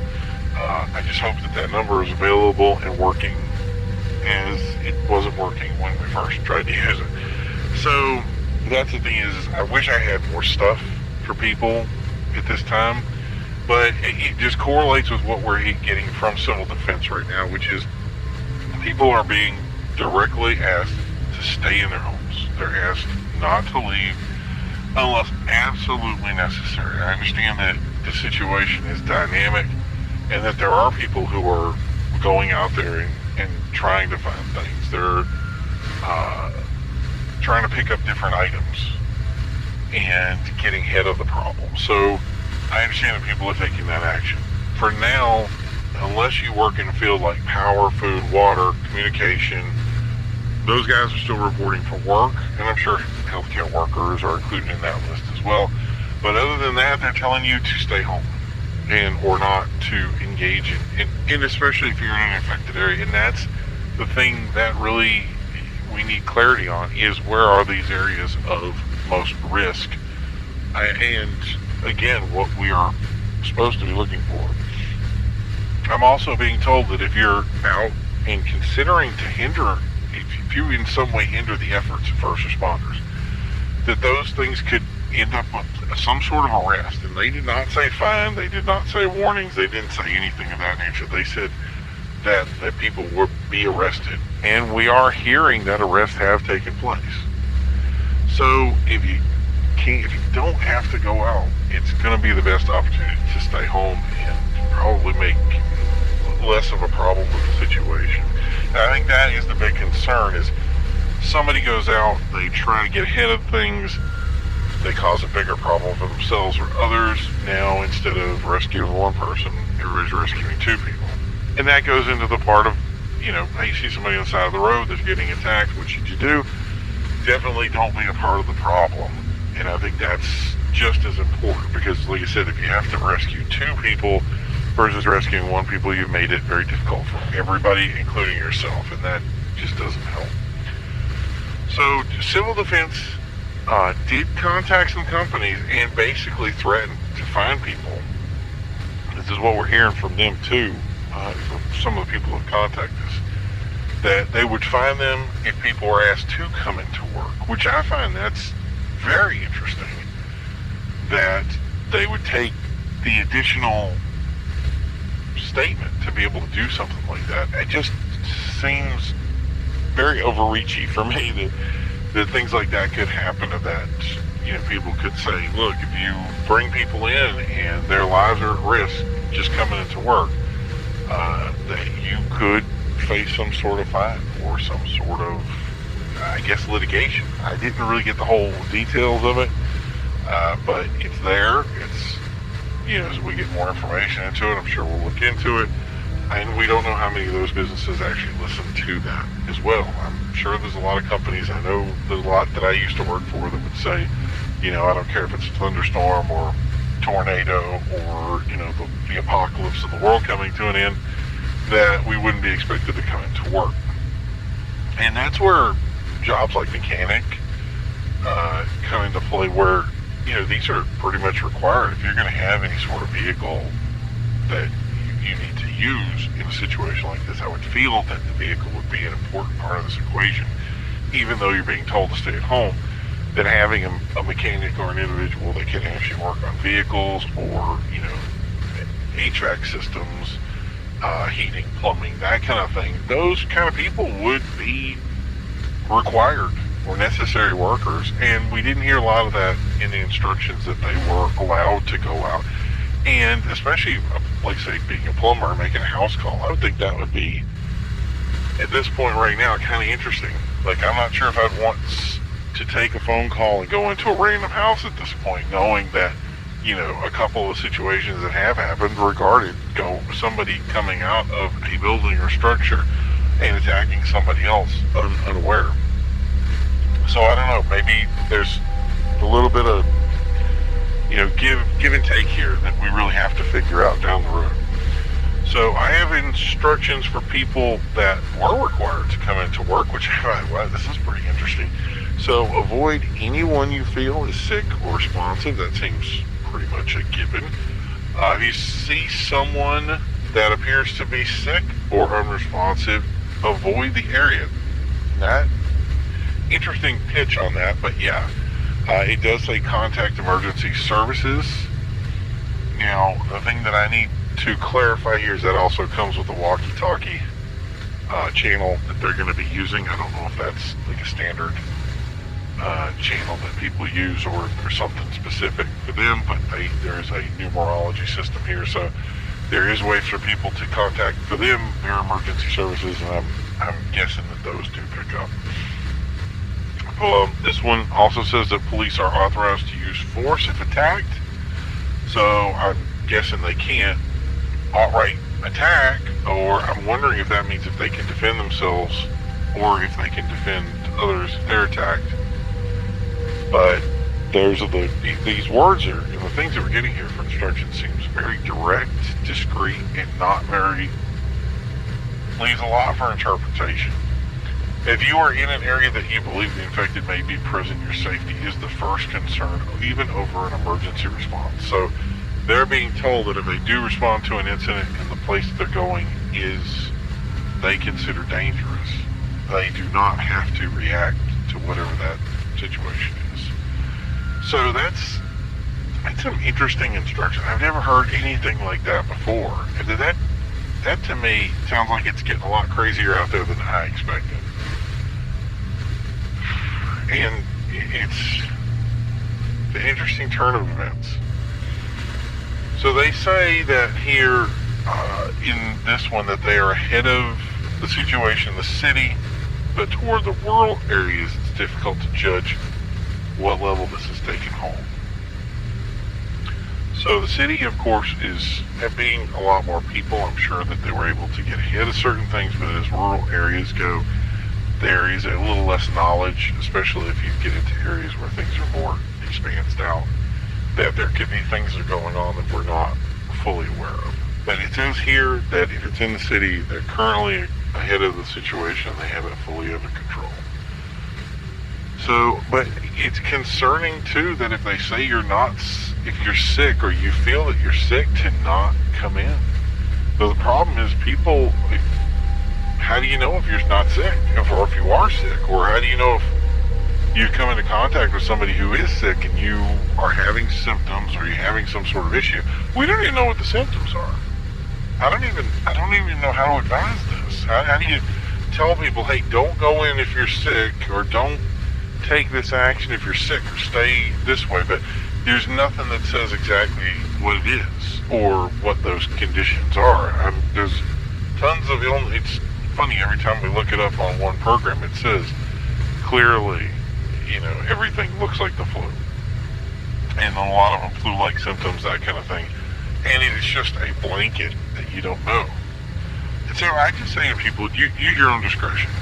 If you feel worse than normal, and if you're sick, obviously you don't want to go out and spread it to anybody else, but if you do feel a certain situation where you feel totally not up to speed, then maybe further action needs to be taken. What that action is, we haven't been given instructions. So the problem that I think is people are coming into contact with these people. They're getting sick. They're getting more people sick. And it's happening in some way where we're not fully aware of what's going on. And I think that's where my biggest concern would be. So from what they described from these people that were attacking, they were bloody, hurt, they can't be hygienic. So if they're sick in some way, they easily would be spreading something. So what do we do if someone starts getting sick afterwards? Like if you come into contact with someone, is it catchy? Is it airborne? That's the problem. We don't have all the details right now. And we were told that people who were getting sick were showing signs of illness. So they were having high fevers. I forget the other one. So they were basically dizzy and they were feeling like they were going to throw up. How's that? There's an official term for that, but I forgot what it was. But yeah, so here's the deal. Don't come in contact with somebody who's going to make you sick. That'll be it. So on the news front, the plan is that civil defense will be coordinating information from their end. That's very interesting right there. And all our stations, that's the other thing I need to tell everybody, and this is important. All of our stations will be merging together to get ahead of this. I'd like to relay where it's happening, but at this point we really don't know. So as soon as we start hearing when and where and what, we'll be getting that over to you. Cases did begin in the southern states towards Georgia. We've heard more information towards western Pennsylvania and Ohio. In those areas, there could be other areas affected that we do not know about. We know there are reports elsewhere. We're pretty sure that we're not getting a full and conscious effort of what is going on. We don't know the full area effect. So for that reason, the family channels are coming together. We're going to get all that information as quickly as possible and make sure that we have an ability to get in touch with everybody here on that front. So we did set up a hotline. People have been calling in on it. If you have any questions, I know some of you guys are listening to this online, so if you are, there is a hotline section right below that you can put in any kind of questions. There should be something somewhere that's asking you what's going on. So if you have those, put them out there. Make sure that we can get those questions asked as best as possible. One, we were asked if there are any shelters that people can go to if they do not have a place to stay. And no, there's been no announcement of any sort of place to stay, any sort of sheltering. We are not even aware if anything's being set up. So if you can't stay at your house and you are displaced, I know some people are going to the hospital, so I'll just let you know right up front that if you go to the hospital, you're going to be turned away. That's just the reality. So I wish I had a better option for you right there. I don't at this time. So what I think we can take from this is whether you're in an affected area or not, you should be aware of your surroundings.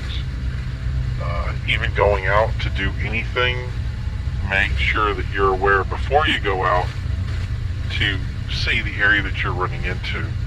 And I think, especially if you go into a store, you go in for last minute things right now, personal space is huge. We don't know if the person standing next to you is sick or has any issues, so 6 feet of personal space is, I think, the rule. And if you're going to do that, that's the direction that you should take, is take that space, separate people, make sure that they're not, and if you're not ready for the long haul of living in your house right now, it might be time to think about it. We don't know exactly how long this is going to be going over, and I would just prefer that people take the time that they need to start collecting the things that they need for their house and make the one trip and just call it a day. And I'm having a feeling that this starts to land out there, that people are hearing this, that there's going to be a lot of empty shelves of paper towels and canned food. Toilet paper is going to be in big supply. So yeah, if you're going to take those actions, do what you got to do to get it, and then just get back into a position where you're safe and prepared for whatever's going to be coming next. And obviously, don't make it a short term. There's a lot of people out there I know that they told me before that they were ready for things. Now's going to be the time to really test to see if that's true. So if those are 48-hour, a lot of people would say go bags, those 48-hour step things, that's a big deal. Civil Defense used to show us exactly how to put those together. That was a really cool program. And a lot of people just basically discarded the information and never got anything ready. So if you don't have something ready, I think that now's the time. You may be the 11th hour here, but at least you're taking some sort of action. So, and that's the thing is don't forget fuel sources. Propane, alternative fuels, wood. Wood can cook food or boil water. Dare I even go down that road, but if we do lose power, if we do have issues that have happened, phone lines can go down, power lines can go down. You'd be amazed at how hyperbolic people can get. Some people can drive too fast to get into some place, and other people, they solve their problems with alcohol. And I would say nobody ever drive while even under the presence of anxiety, because those things make you do bad things, and causing an accident because it could make things worse. And that's why I think they put that rule into play to say, hey, if you're sick, or if you have this problem, or if you're thinking about doing anything, stay inside your house, have people I'm guessing they want people to come to them, but stay there instead of going out and having an accident. And now, like I said, now it's not just rescuing one person, it's rescuing multiple people.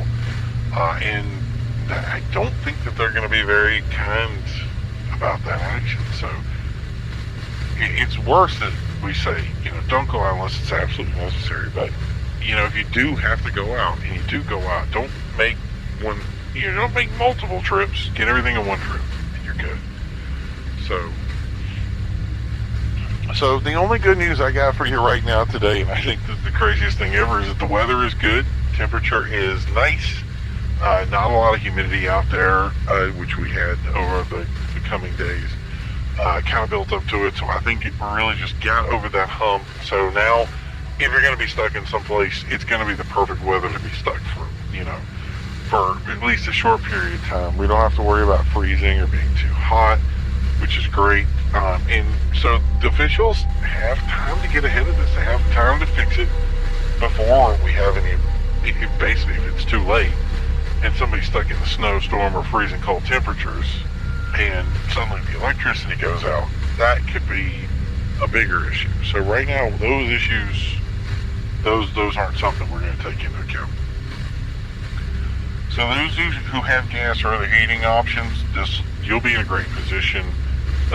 We don't need a lot of electricity if the grid goes down to start some sort of a heater or heater unit to be able to get those started. At least you'll have something that's going to be running at least in the short term.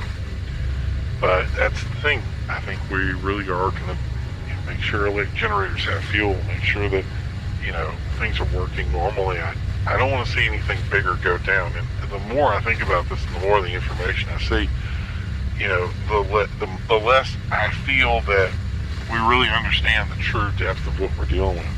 And I know I get it. It sounds hyperbolic, but I don't think I am being hyperbolic here. I think I'm being genuine in saying that if you've been following social media for any length of time now, you're going to see that dinger going just nonstop. And there really is that one kind of trending thing that you see. There's no specific hashtag or anything like that that's really catching us at this time. But I'm sure it's going to happen. And when it does happen, we're going to be looking for it. So I'm hearing others saying this just, it isn't going to blow over. That we've got some sort of long haul to deal with this. And that is something where I tell people, then if we're going to do a long haul, let's be ready. Let's say minor case that there's 100 sick people out there. We should be able to deal with that fairly quickly. And maybe that is the situation right now. Maybe they are. But I think if they're going to want to get ahead of it, they're going to take the necessary action to make sure that other people aren't sick, to make sure that people know how to test themselves and be self-vigilant.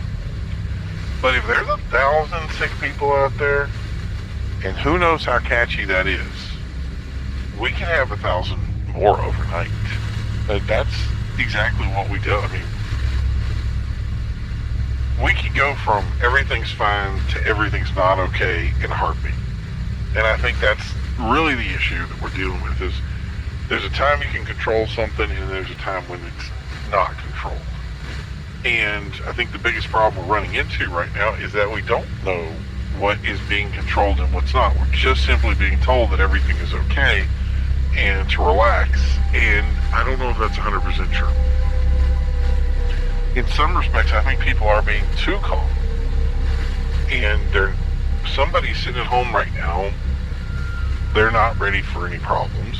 They're not going out right now. They're not getting any kind of food, but they have nothing in their house. They have probably 48 hours to maybe a week's worth of food at most. And they're not taking the small actions that they need to take to be able to, get ready for this. To understand that people are sick and they don't want to go out and engage in, people that are more ill. And I think with illness especially, it tends to build up. And I don't want people to take too little action. So I think about it this way. Look, here you go. Last night at 10 p.m. effectively, all this started. It went from 0 to full speed. So we had maybe 10 or 15 people that reported at the most that were potentially a threat. Now we wake up in the morning, so it's probably been it's a little under 12 hours now. We wake up in the morning and now we're hearing 100 people. So if I do the math on that, best case scenario, we have what? 7 days to get ahead of this, and then it's too late. So at most we have what? So carry the 2, so 28 days, and this would be a worldwide problem with those numbers. It's pretty crazy.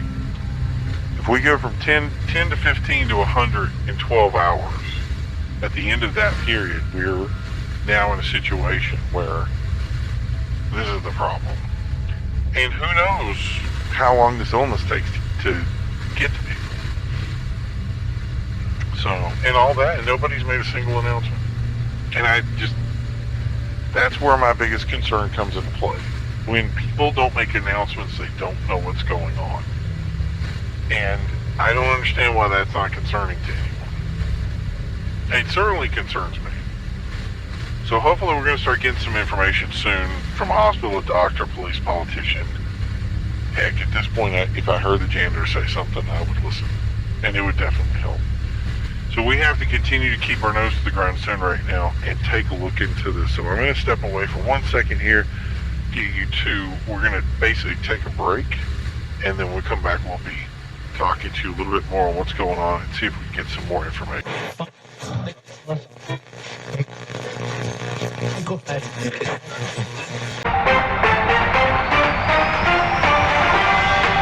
This is Holden Cole with a special report.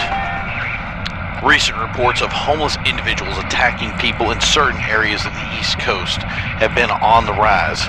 Reports have been spotty at best, and descriptions of the assailants or their motives have been difficult to obtain.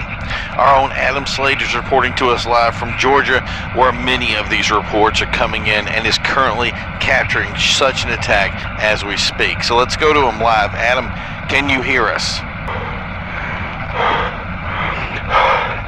Thanks, Holden. This is Adam Slade reporting from Union City, Georgia.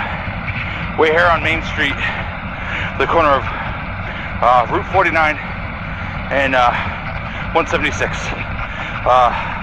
Yeah, I'm having trouble with my phone. I think I broke the screen. I hope you can see everything. We just got back from the local radio station up the street from here and tried to stop for fuel. What we're seeing is 20, maybe 30 people. These individuals do not look well. A bunch of them are at the gas station now. A few are holed up inside. One eyewitness said they initially came from Hillcrest Ave and crossed the street for Hart's restaurant, but something attracted them up the street to the gas station, and we were able to follow the group. They attacked one woman in a used car lot, but she was able to drive away. We've heard conflicting reports. Are these individuals indeed homeless people? Do they look homeless to you? I'm sorry? Yes, they certainly look disheveled. Some of them look physically injured. I got a good look at one, and he did not look good at all. Almost like a rabid dog, foaming at the mouth. They didn't speak the whole time, and whenever somebody walked past, they seemed to direct themselves at that person or vehicle or whatever, like they're on automatic.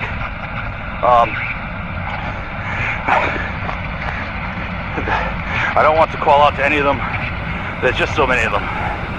There is something that really concerned me. Wait a second. A couple guys just drove up in the truck. It looks like they're armed. Yes, they're definitely armed. They're yelling at the attackers to back up. It looks like they're trying to get into the building now. They pushed one of the attackers over. Oh my God, he just shot him. He shot one of the attackers. What the hell? I'm sorry. Excuse that outburst. But he just shot one of the attackers that fell down. But he just got right back up. He's got a severe wound It looks like to his left side around his stomach. And can you see this? Are you guys getting this? Oh no, they ganged up on one of the guys in the truck. It looks like they're... Oh my God, they're in. Tommy, look out! No, we've lost Adam. We're going to try and get him back.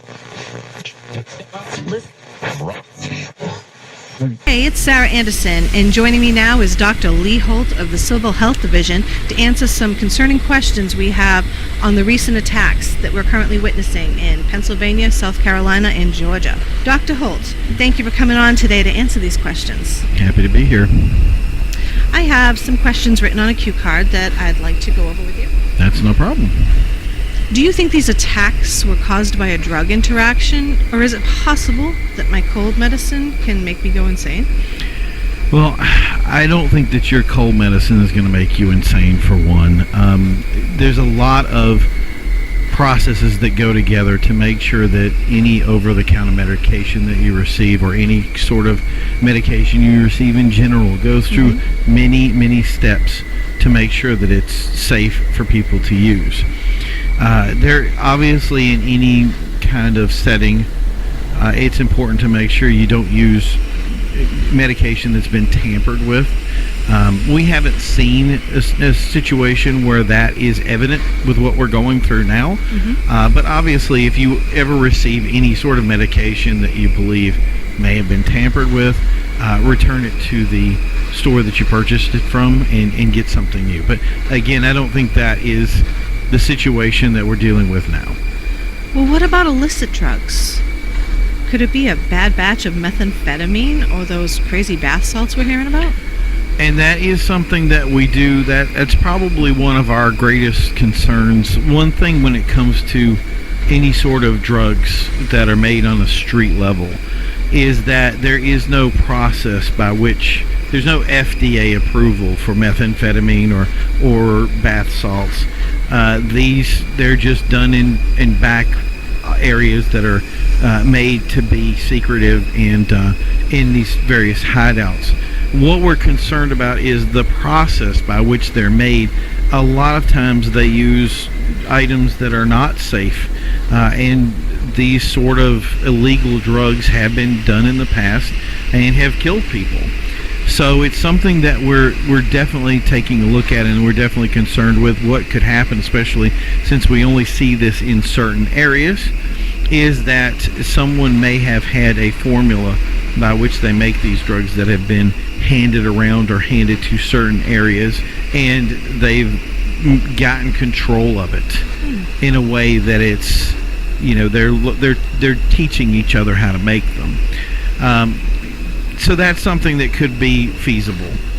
The problem that we're having right now is those who have succumbed to this illness, who have died from it. We have been performing autopsies on them, and these autopsies have had toxicology reports that have come back as inconclusive.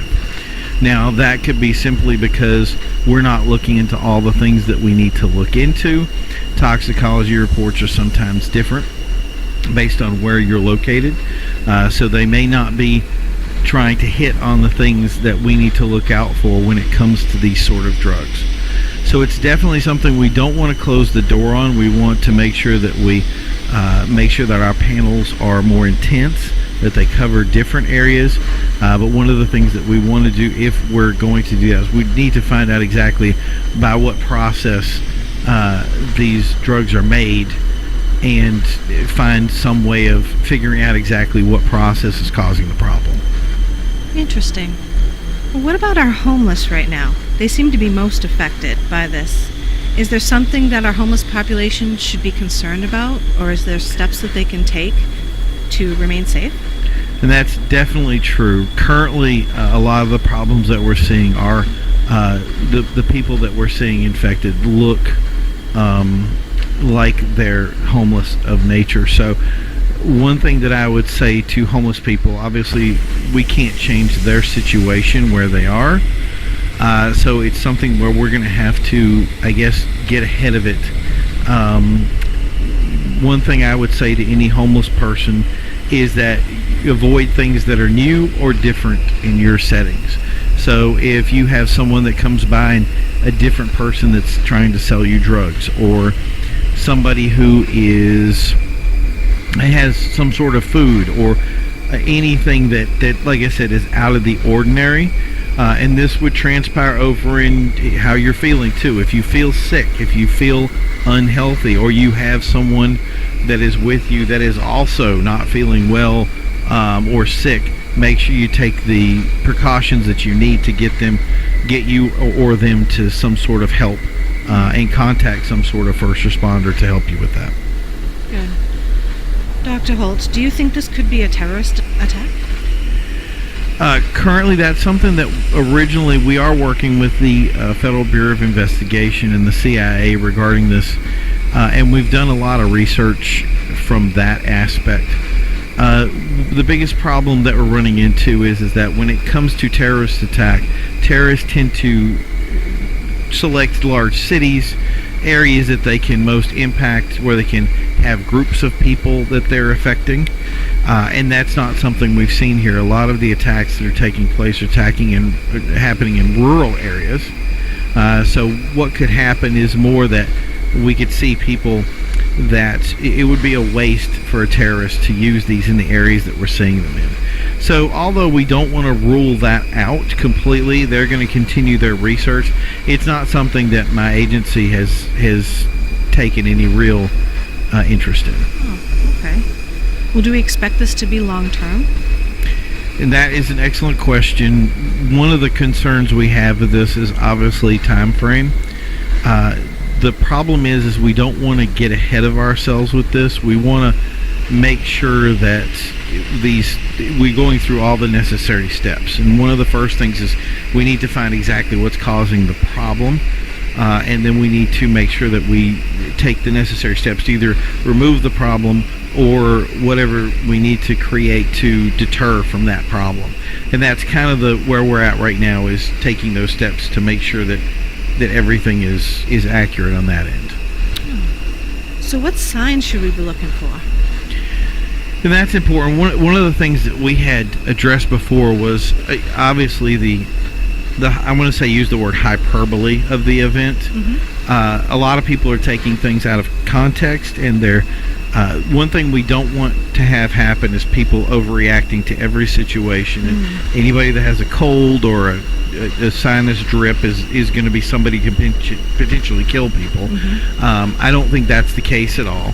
One of the concerns that we have is obviously making sure that you're aware of things. So the first thing I would look at is lethargy. You want to, if anybody is having a tiredness, or if you don't feel up to speed, that's something that you want to keep an eye on. The other thing is there's potential swelling in the throat. A lot of people that have been affected by this have been unable to speak. So if they cannot speak to you, there's a good opportunity that they may be affected by this. We hear a lot of people who are mostly trying to communicate in some sort of grunt or moan. And that could be a result too that we believe this may affect the brain. Mm-hmm. So it could be something that's pain oriented. Mm-hmm. So if it's affecting the brain, it could generate a great deal of pain. The biggest thing is obviously high temperatures. A lot of times you can see people and see if they're sick. If you've ever had somebody come in and they look gaunt, cheeks shriveled, pallid skin, look like they're sweating or having some sort of high fever, that's something where you want to take a look at them and kind of make an address. If they don't respond to you when you try to make contact with them, that's a person that's definitely having a problem and you need to contact some sort of services. But like I said, those things are very evident. So if you're running a fever, you're having trouble with your throat, feeling dizzy. Lastly, also we've seen a lot of people with cataracts on their eyes. So blurry vision might actually be something that you may first come down with. So these are all signs. And again, if you have these signs or you see somebody that has them, remember that there's places out there that you can go, people that are ready to help you, and contact health services. Do not get in contact with them and try to do any fix or repairs. And if you had first aid or CPR, do not take any actions towards helping someone. If it's yourself, make sure you get yourself to a hospital as soon as possible. If someone has any of these things that you describe, what should they do? That's, again, we'd be going right to the hospital. Contact a first responder. Do not get in touch with them. Don't come in contact with them. Definitely, right now, one of the things that we had concerns, especially with the homeless population, was that they were saying that they weren't insured or that they had no way of getting in touch with anybody. Just get to a hospital. Right now, hospitals have been made aware to help people. They've been made sure that they don't ask questions. They're just going to help you and do what they need to do to make sure that you are safe and with the people that you need. So, like I said, anything first responders, contact emergency services. Like I said, they're ready to help you at any time. Thank you, Dr. Holt, for coming on to answer our concerning questions. Yeah, it was my pleasure. As always, we will keep everyone up to date on the information as it comes in. Hello, this is Calvin Spencer reporting live. We've been following this breaking news today, and what I'm about to report is shocking to the core. What we're initially seeing was an influx of sick and injured invading this local hospital, among increased reports of random attacks by unknown individuals in the cities and towns of the surrounding area. What some have said has spread even further. What happened later was even more shocking. At some time during the day today, eyewitnesses reported hearing screaming on several floors of the hospital. It's unknown whether this was an attack or a reaction to some dire event, but onlookers described security and internal first responders quickly responding to the incident. Local law enforcement arrived quickly at the scene, and shortly after, they heard shooting coming from the building. On-site officers then began blocking entrances. Some individuals in the building were brought outside and cordoned off in emergency sections of the building. We see a few now on what could be described as a loading dock near the emergency entrance. The building was then locked completely down, meaning no one could enter or leave the building. We aren't allowed anywhere near this location at this time, and we are kept 100 yards from the entrance by police barricades that are strictly enforced. We were told that a spokesperson would be available to have a press conference on the happening as loved ones began to arrive at the hospital and were turned away, citing a possible exposure of some sort to an unknown pathogen. We can just say that information that has leaked to us has been sparse at best. Some visitors tried to rush the location and were quickly taken into custody. We have no idea what charges or crimes they are being listed as committing.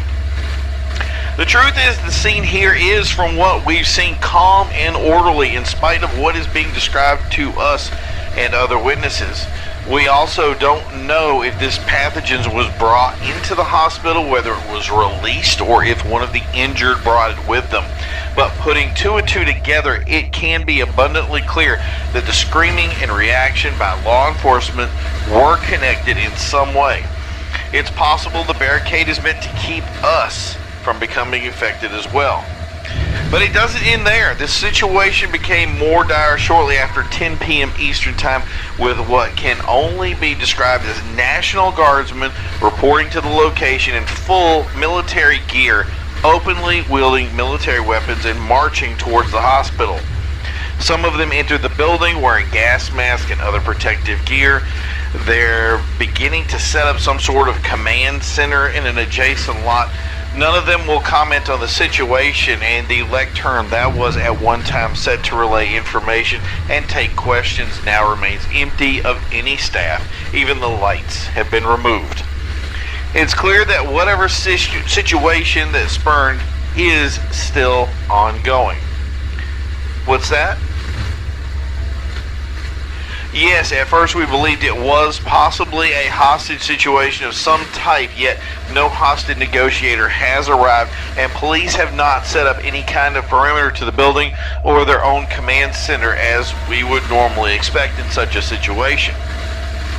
Indeed, it appears that the blockade is made more to keep us out, not so much to keep people in. It's becoming, whatever this is, revolves more and more around some sort of illness, and we dare to ponder that it may have some association with events we've seen affecting our state, possibly multiple states. Hold on, there's activity outside what looks like that loading dock on the side of the hospital. There's several groups of people are having what looks like a heated discussion with one of the guards. We witnessed shortly before we went live some stretchers come out to that area with what can only assume are injured or sick, even some that appeared to have people completely covered in sheets, the sign of some sort of, maybe they were deceased, but it's very difficult to see from our vantage point. This could be some sort of transport for the infected, but I don't seem to see any sort of waiting vehicle, and none of the large covered trucks in the area that usually would carry wounded individuals, they haven't moved to receive them. There's also well too many people to have them waiting for a helicopter. Wait, there's some sort of commotion happening? It appears this dispute has escalated. The guard... Gary, is that a scuffle? Can you zoom in? Oh my god, they're shooting people. Gary, my god, they're shooting those people. This is crazy. I've never seen anything like this. I'm not sure if you guys can see this, but something just happened, an argument or something, and one of the victims, from what it appeared, grabbed the guardsman and was shoved back. That's when multiple guardsmen opened fire on the individuals and moved to the crowd. We can't tell how many were hurt or injured. We're too far away, and they're slightly higher than us, so it's difficult to see who is on the ground. Some people in the group are running.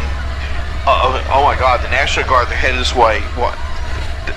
They're pointing their guns at us. Why are they pointing their guns at us? Gary, get away! Run! Mr. Pop. Eat. It's a great food. So if you haven't considered cheesecake, cheesecake is one of those great foods, and I'm sure with the new recipes that we have out here, this is going to be something that you're going to be considering down the road. So we're going to get into the news right now. One thing that's really been considering people is it has been a lot of hyperbole recently and hysteria. It's something they were really concerned about in the news, but something weird that happened that went along with that was recently a police officer, actually this weekend, was put up on charges that he had killed someone that he has said was already deceased at the time of the shooting. So the incident happened something like this, and we're just getting the reports into it now because it seems like such a weird case to even be put on in a docket to even read it. But what happened is the officer showed up to an investigation in which one man had been attacked by another man. The person there was considered deceased. They did some testing on him. Whatever they did, they checked his blood pressure. They did the test, and then come to find out that the person was, he says that the person has passed on, that he said that the problem occurred. They called in paramedics. The paramedics showed up, arrived, came in, and tested the individual, getting ready to test the individual, at which point the gentleman that was supposedly dead had actually jumped up and attacked paramedics. Very strange incident there, and I mean, there's a good possibility maybe he didn't test the guy right, or I mean, maybe he's been affected by one of this pandemic thing that keeps going around, or everybody keeps talking about. But yeah, so he was sitting there and he tried to attack the paramedic, at which point the officer got involved with the scuffle, and at one point, I guess this guy tried to come after the paramedic, and he felt that he needed to pull his service revolver and shot this guy in the head, so it killed him outright.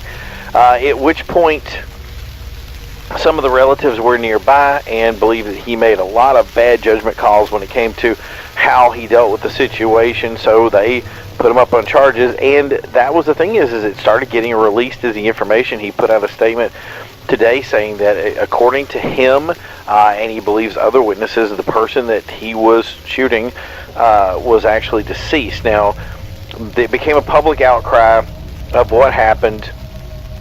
The mother of the deceased got involved with it and started a huge thing that the community has gotten involved with, and has now, like I said, pushed the Attorney General to actually press charges against him. So now we're going to case for this, and I think that's going to be interesting to how this goes. We really want to pay attention to how this unfolds, because I think this comes down to the point of a lot of people are paying attention to it, just because the idea of his first summation was this guy was not alive at the time of the shooting.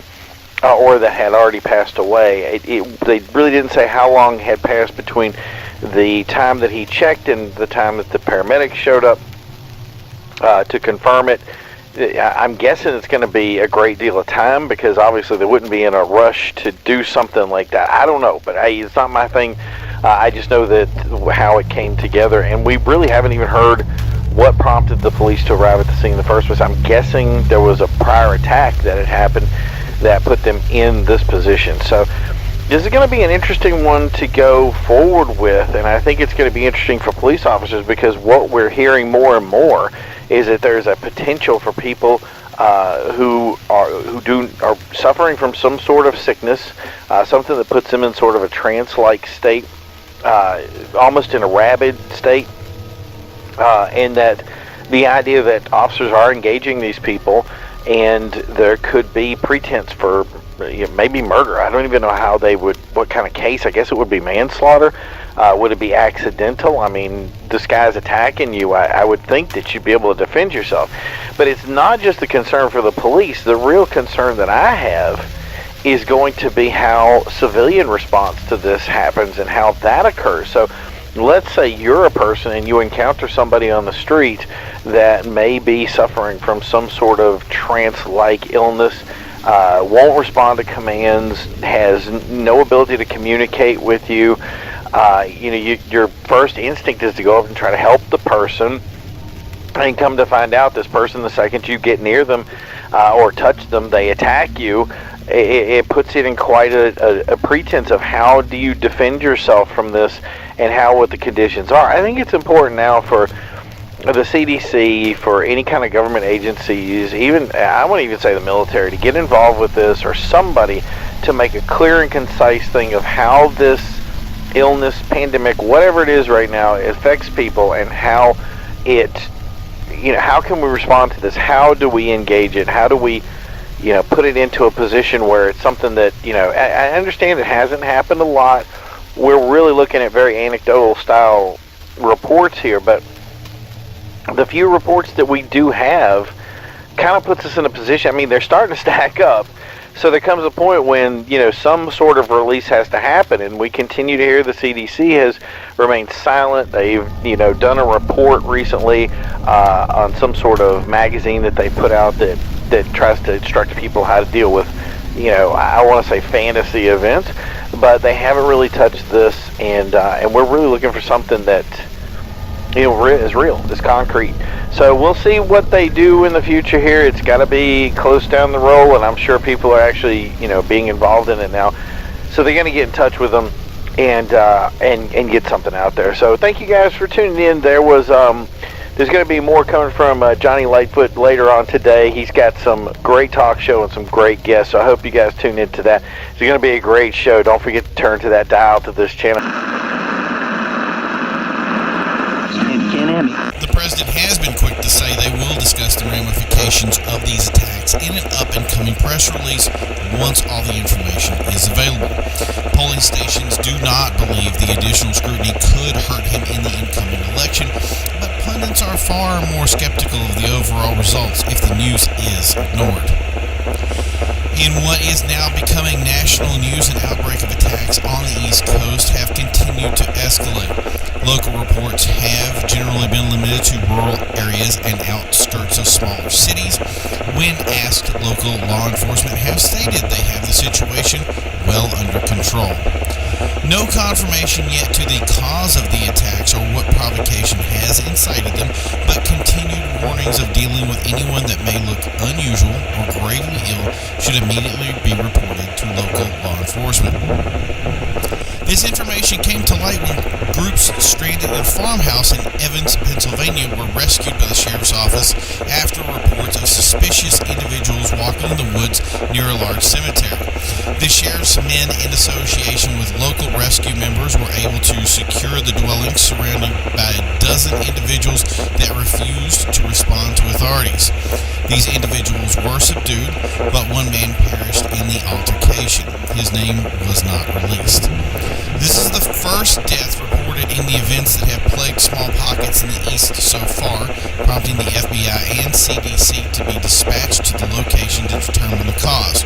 Reports of as initially reported, but officials deny any such claim, but added that the area is often used for military drills, which could have led to the confusion. Further complaints that right-wing militias believing a paranoid-based conspiracy is involved have organized to deal with threats they say have grossly been unreported by the media. One local representative of the group warned of a cover-up and promised that they would take action against the threat.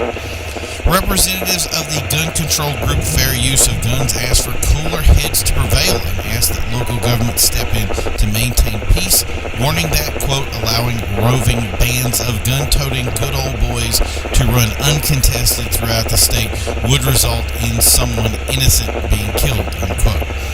Chief Irons, in a short statement, advised that there was no greater threat and that his agency had the situation well under control. He also agreed with the sentiment stating that civilians encountering anyone that did not seem well should contact first responders immediately and not engage them. He added that any attack on an innocent citizen would be met with swift action and prosecuted to the fullest extent of the law.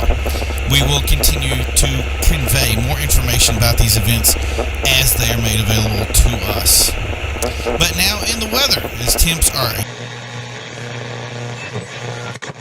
In recent weeks, attacks have occurred up and down the eastern coast, continually spreading throughout the countryside, which has created concern for safety of individuals living within the affected regions. But seemingly no actions from local officials. It appears that what was initially thought to be localized attacks are individuals potentially suffering from the effects of some mind-altering condition will not simply clear up on its own, and local law enforcement and limited National Guard deployments have been unsuccessful in overcoming the situation. Citizens are now looking for more answers on what is being done to deter the spread. CDC has announced they and military support services have been deployed and are currently working on the situation. But in this short time, no answers have been reached. One member released the following statement. At this time, we have not found reason for the attacks, but we can assure you that these incidents are limited in scope and reach. Law enforcement has the condition well in hand, and we continue to research the cause and effects associated with these events. We've received a great deal of welcome support from the government and local authorities in the few affected areas, and it's important that citizens not overreact and panic to the hyperbole they've received from the media. Politicians at a hearing Tuesday requested an independent investigation to determine the cause of events, but the vote was held up in the Senate. We will continue to update you on this situation as it unfolds. In other news, a man was shot by an air marshal on a trip from Florida to New Jersey after attacking people on the flight. In today's trying times, safety can be a fleeting ideal. Make sure you and your loved ones are safe from any situation. Safety shelters are the light at the end of the tunnel. Comes complete with crank recharge radios, air and water filtration. Your safety is our concern. Dig in and live on with safety shelters. Shelter safety is based on construction matters. Should we follow to ensure the best applications? See our website for more information. We've been following events as they have been unfolding, and it is currently being kept well under control, but the scope of these events are questionable at best. It's been burning up our phone lines, and honestly, we don't have an easy answer for these questions. The best thing we can do right now is rely on the professionals in the situation. The Center for Disease Controls and local doctors and groups are what I have to fall back to, even if they aren't always the best sources or if they easily convey information. What I don't think is there is a cover-up, like some consider there is. The problem right now is people aren't listening, and the media is only interested in the information that causes people to tune in. That being said, it makes me wonder if there isn't an under-assessment of the situation. It's hard to imagine an agency admitting it can't handle something from loathsomely sick individuals in limited numbers. The problem is our enemy is living in plain sight. We are the potential enemy. Our friends, our loved ones, your neighbor, your coworker. They're all potential attackers. Maybe it's one drink of bad water or tainted meat, or what if it's worse and simply breathing can turn you into something, well, evil. In affected areas, we already see people mistrusting everyone and locking themselves up, and that's exactly what their leaders are telling them to do. Listen to these instructions given by a public service announcement. If you are within one of the affected areas, you are required to stay in your home unless you are an essential employee.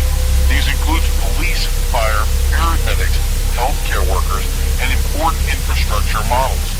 If you are found out during this imposed curfew in an affected area, you can be arrested and fined. We only need a short time to overcome these difficulties, but until then, we need you to stay home unless absolutely necessary. It takes all of us to understand and overcome this illness. Keep an eye out for anyone that fails to respond to commands, may look injured or lethargic. Do not engage anyone that displays these signs, as they are dangerous. If you yourself are suffering from a fever, lethargy, or feel confused, report to a medical facility immediately. There will be no fees for these reports. Do not go to the doctor if you have a cold or cough symptoms. Flu is common in this time of year, so a runny nose is not an indication of a serious illness. We have also enacted a travel ban for anyone entering affected areas. If you're concerned that you may be traveling to one of these areas, a hotline has been set up to confirm, as this information is very dynamic. Further information will be relayed as it comes in. Thank you for your time. What we've seen is no one is listening to the travel bans. They're treating this just like another day, and why shouldn't they? The danger does appear to be minimal at best. Hardly do we ever see an incident in public eye. But for government officials, we are assured that containment is the priority. The problem I'm wondering is, what does containment mean? How do we stop people who are sick that in reality don't know they are sick? How fast does this come on? Could you wake up and it's too late? Or is it slow and methodical? We just don't have the answers, and the information hasn't been forthcoming. Even worse, we don't know what happens to you. We haven't heard if this illness is fatable, but many of us are assuming that if you lose your mentality, it is. So instead, we just go about our lives doing what we've done every day prior and hope that it all blows over. Rest assured, it's not going to blow over, at least not until we find the source, the reason for its existing, and stamp it out. I think that's where we have lost our way. We've turned to stopping the affected and stopped asking why they are infected. The problem may be that it's already too late.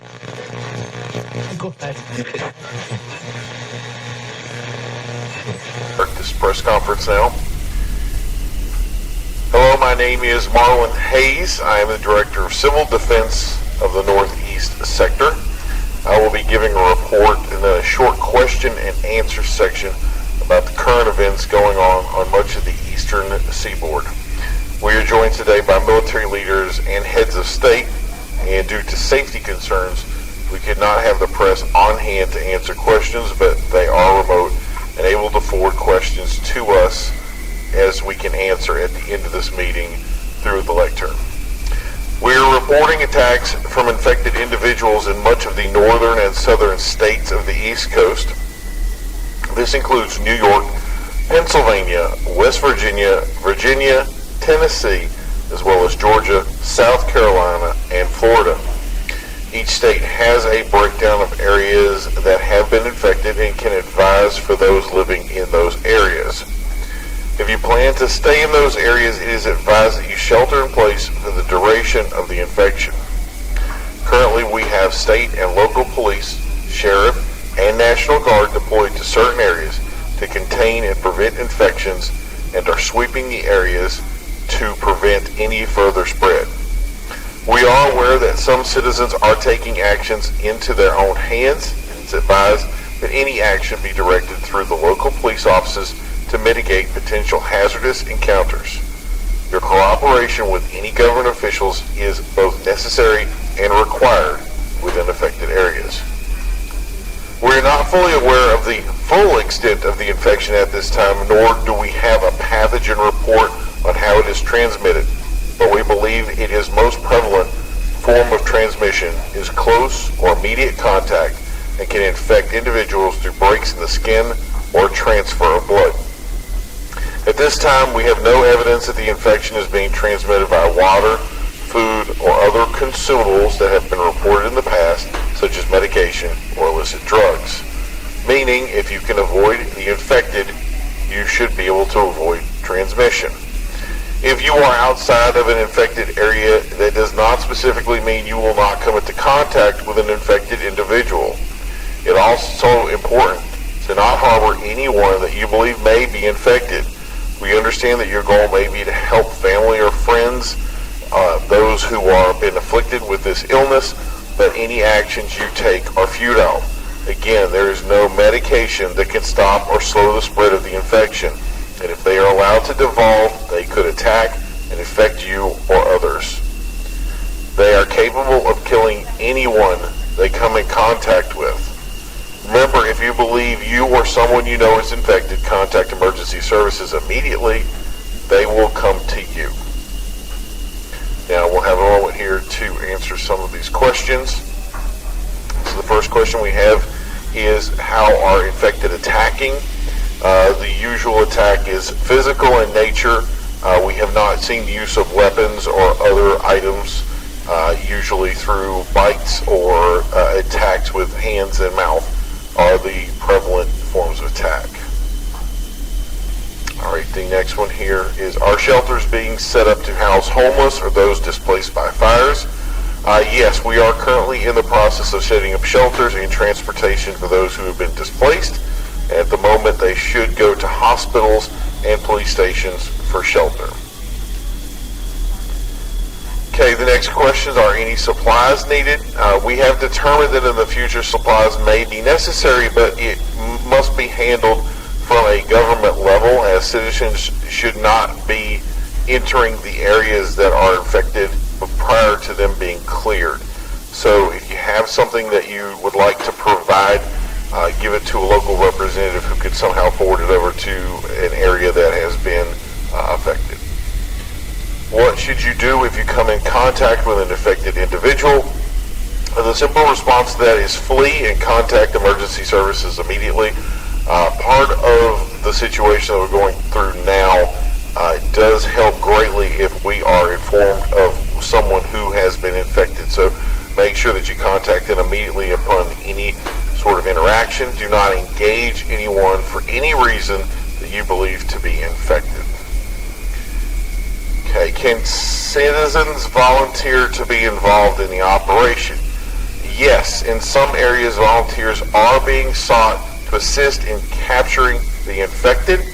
Do not report to areas unless told to report, and contact a sheriff or police department to be advised of any operations that volunteers are needed.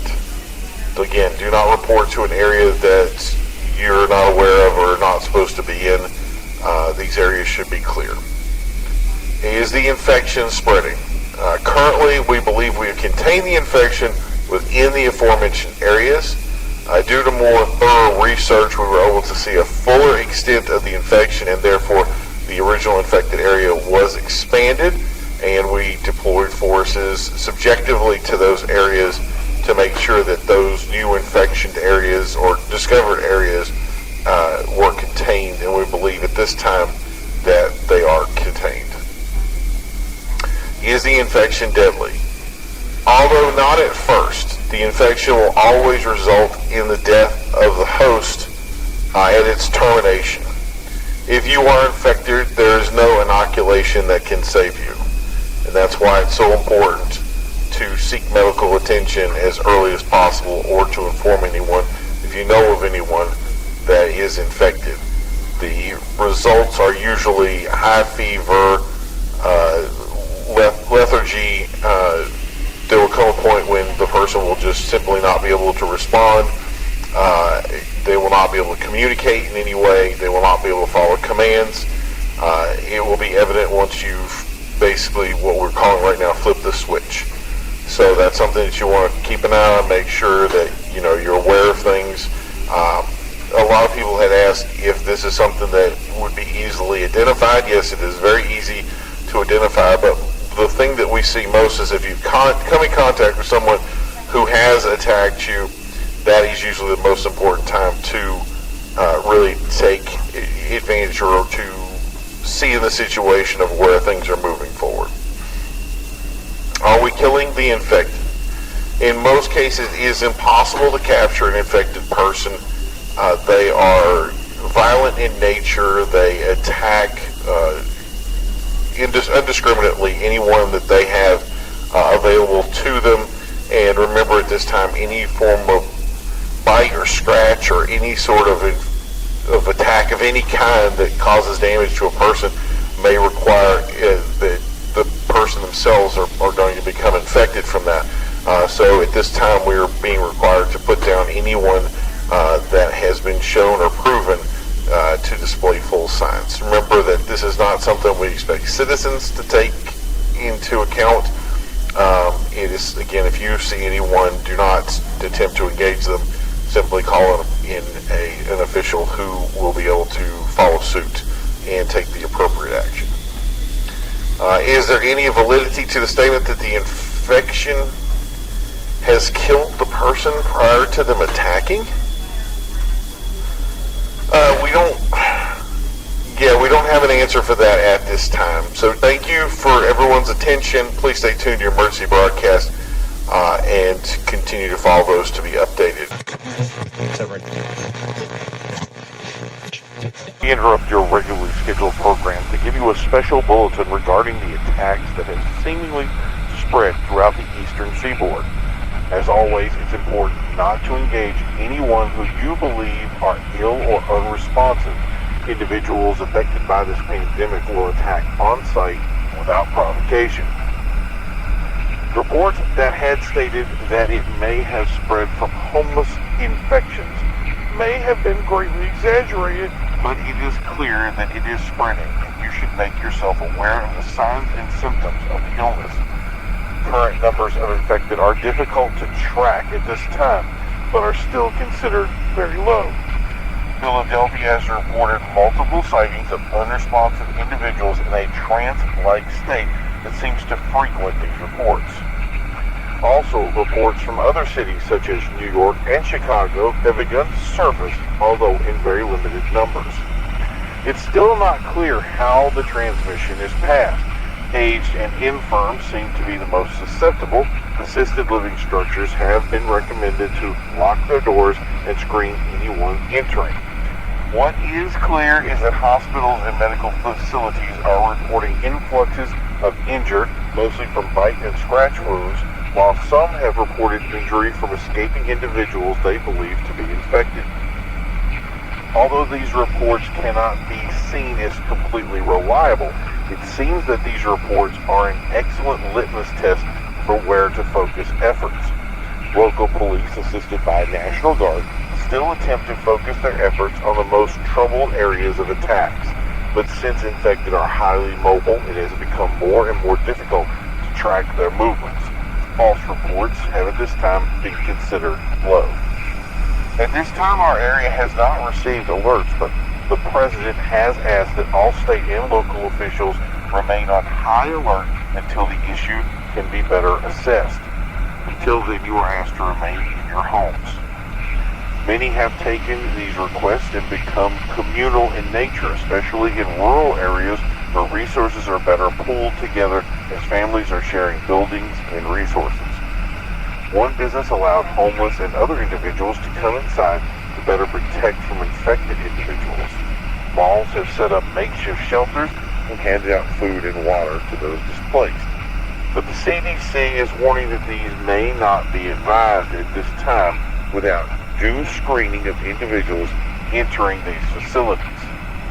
We will continue to keep you updated on any reports we receive by these special reports. Tune in to 11 o'clock news.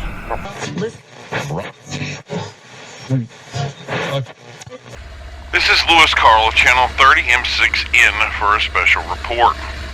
There has been a number of increased attacks in highly populated areas. Citizens are advised to seek shelter within their own homes. Do not report to any shelters you have been told about. Early reports that stated you were required to report to shelters were incorrect.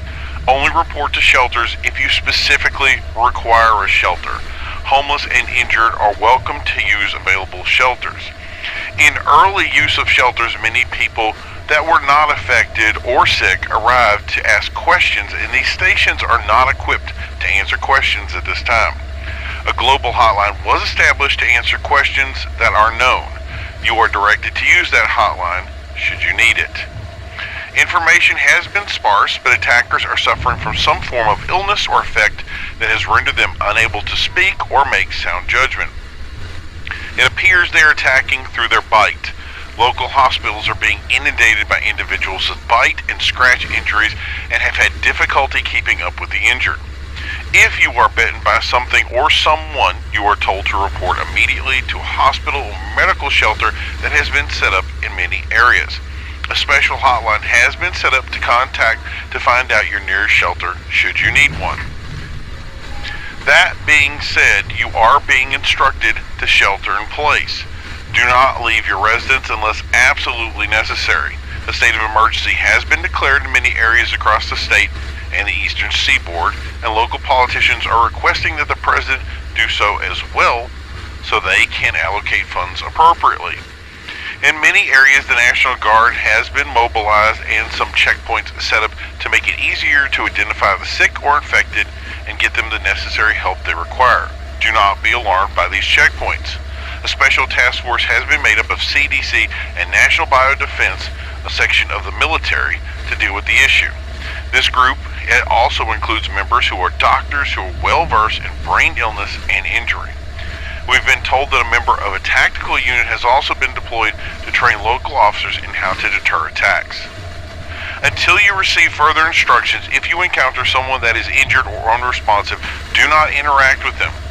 Keep your distance and contact officials. Do not let them in your home or residence. We are not completely sure how this infection is spread, so it's important to not contact anyone you believe infected at this time. Keep your distance. It's been reported that those infected make a moaning noise, and this has attracted people to check on them, which is when they are attacked. At this time, this is the most updated information we have. To repeat for those who did not join us for the beginning of the broadcast, if you are not sick or injured, do not visit an emergency shelter. Do not leave your home unless absolutely necessary. Staff that are required to report will be contacted directly. Local active shelters will be displayed at the bottom of any broadcast and updated via commercials in any radio station every 10 minutes. Thank you for watching this broadcast, and we'll be returning to our regular broadcasting, but soon we'll be focusing entirely our news reports on the incidents that have continued to affect those in the eastern part of the U.S. and advising those around the United States, as well as the globe, on how to move forward.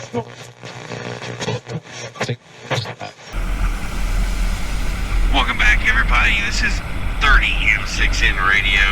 As always, your host Quaid here, coming back at you on this rainy August night. Yeah, things are getting crazy out here, folks. I wish I had good news, but I really don't. And don't expect to go back to work tomorrow. They say a few weeks, but literally there's no end in sight. CDC and military working hand in hand. Many are under a stay-at-home order, especially the East Coast. I mean, California's under one. We don't even know why. Truth is, we're not getting much information from the big wigs, and the news we are getting is troubling to say the least. Rumors of executions at medical facilities and these camps they told us to go to, and then suddenly, nope, don't go there. It's either they just don't know what they're afraid to say. I think it's a little bit of both, if you ask me. I don't think they know how to handle this. Here's my take on things, and remember, I'm just a talk show, we're not experts, but I think this is Judgment Day. I think this is what happens when all of the battery catches up with us. I don't think it was consumerism. Hell, if we didn't work for the crazy stuff we have, we wouldn't get up in the morning at all. Most of you don't strive for anything as it is. No, I think it's vanity. It's fear. It's how out of control we are. The lies. The idea that there are people that really want to be mindless drones that don't care about owning a car or house. They don't want to clog the sky with smog. People that will just follow orders from on high. Those people out there, that's the end of life. The dead. It's what happens when we really don't care anymore. They're what happens when people choose safety and security. They become nothing. The good people, they're still clinging to their loved ones. We're hearing they're not listening to leaders or health officials and taking the sick or ill, locking them in their rooms like there's some cure on the way. If they ride this out, all blow up for them. Well, I hate to break it to you, but there's no cure on the way. There's no solution. This is how they want you. You, the person that cares, the person who wants better for them, you know what they want. Those things out there, those things are our future. We stop thinking on our own. They're us after we've been indoctrinated. It would all be easier if we just gave up life and handed it over to someone else. Safety and security, they always say. Mark my words. We're going to find out that this was created in a lab somewhere, that some zealous scientists thought they could make a world of peace. No guns, no fighting. People whose only concern was to feed. And that's all those things want, it's food. They have no brain left. And all that's left, no desire to succeed or excel, just to fall in line and follow orders. Just like they want. The only real question left is who's pulling the strings.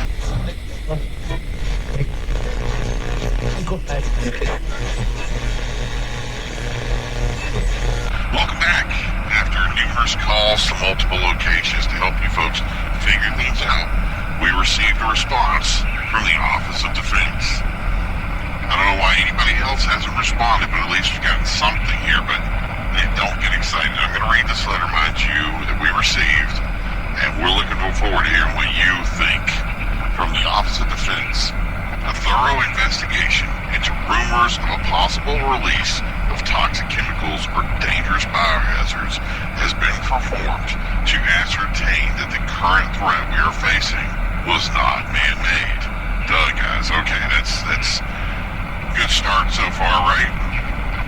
It is our conclusion that no substance, bacteria, or virus has left our offices that would substantiate the effects we are seeing now.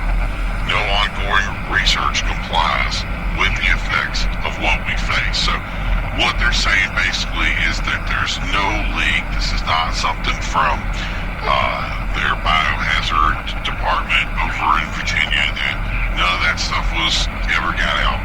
That's not what this is about. I know they did have something that happened a while back, but that's the thing is they're saying now it's not that. So they continue on. It is, on the other hand, the mission of our office to determine what this is and provide any support to mitigate the effects on the populace that is currently being affected on the East Coast. So that really tells me that it's still kind of limited to the East Coast right now. I haven't heard anything too far out, so I don't know if that's going to change or what that's going to do, but I mean, we're obviously still early in all this, so we're trying to get all the information we can for you. So I'll keep reading. We continue to work with the CDC and global entities, both internal and external, to ascertain the ongoing threat, and any information we receive will quickly be relayed through a link of media sources and emergency response agencies. At this time, you can be assured that we have no information to provide that has not already been given. If you believe you are sick, seek medical attention immediately. Only respond to shelters if you have no other place to go, and shelter in place unless you're absolutely essential, so that we can mitigate the spread of this cause, whether it be pathogen or substance associated. Now that took the wind out of my sails right there. I mean, what we're seeing here is that we have a complete lack of understanding of what is going on.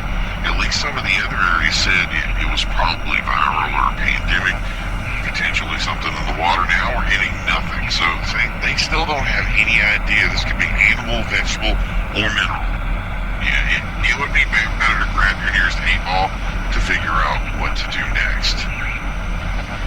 During this time, there has been severe impact to business and infrastructure on the East Coast.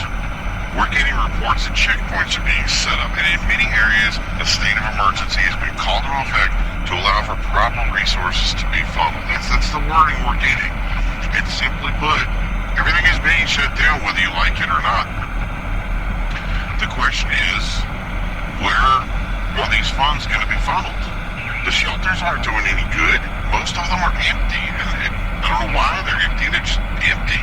Some hospitals are just failing to respond to calls. Lines are jammed for emergency services, and if you had a cat in a tree, it's going to just stay in a tree. That cat's stuck, and maybe that's a good thing. There's literally nobody to get out. So we've also been told that in some areas, medical first responders have simply just up and quit. They just stopped showing up to work. Even though this is being listed as not that bad, they don't want to show up for work. Worse off, we're seeing media sources that question the incidents. They're being silenced or shut down. So if you don't adhere to this narrative of obscurity, then forget. And that's the thing is, we're concerned that we're going to get shut down for this.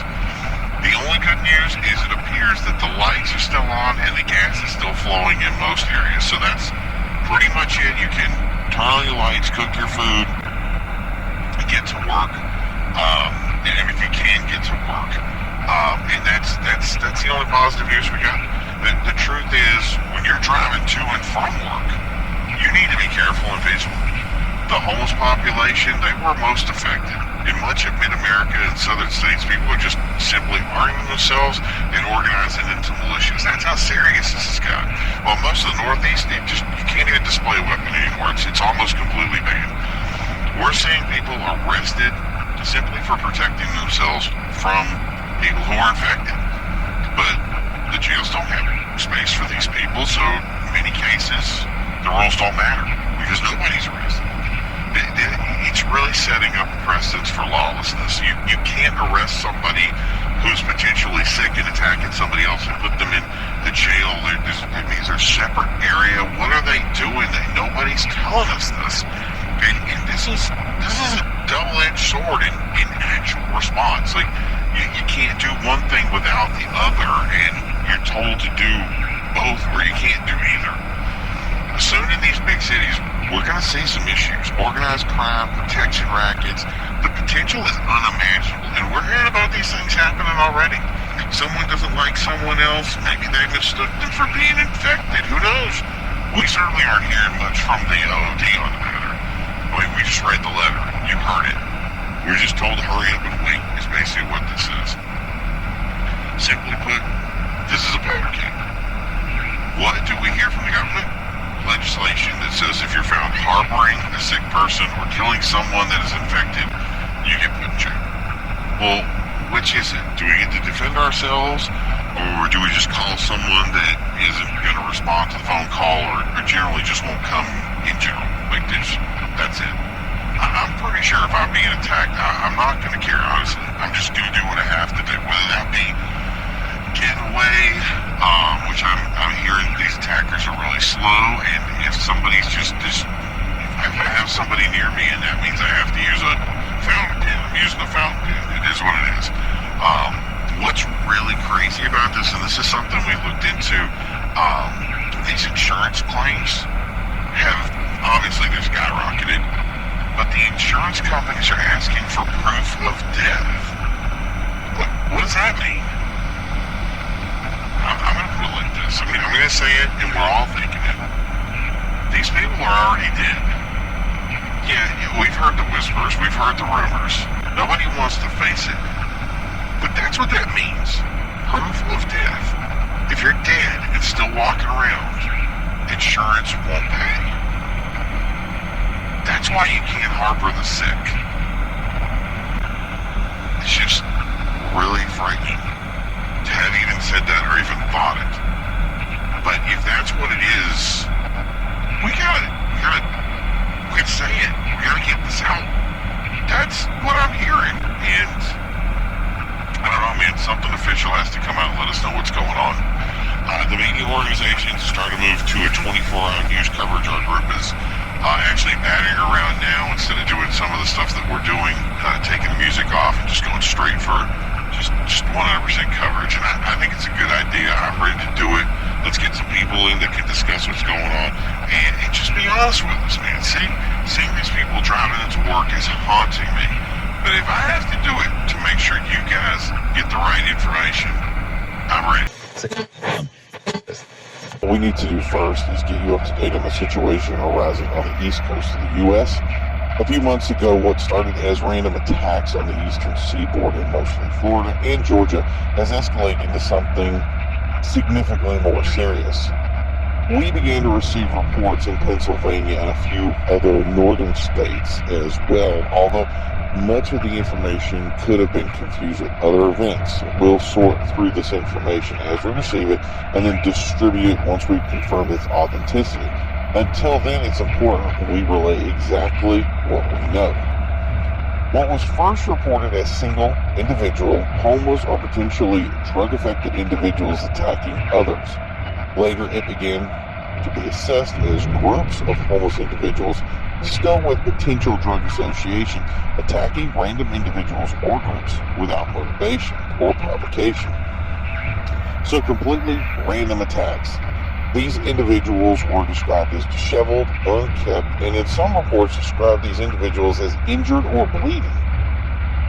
Local authorities and other government officials were clear that the government was not mobilizing any effort to either counter or assess the situation, but various news reporters were seeing National Guard activity in some areas, usually hospitals.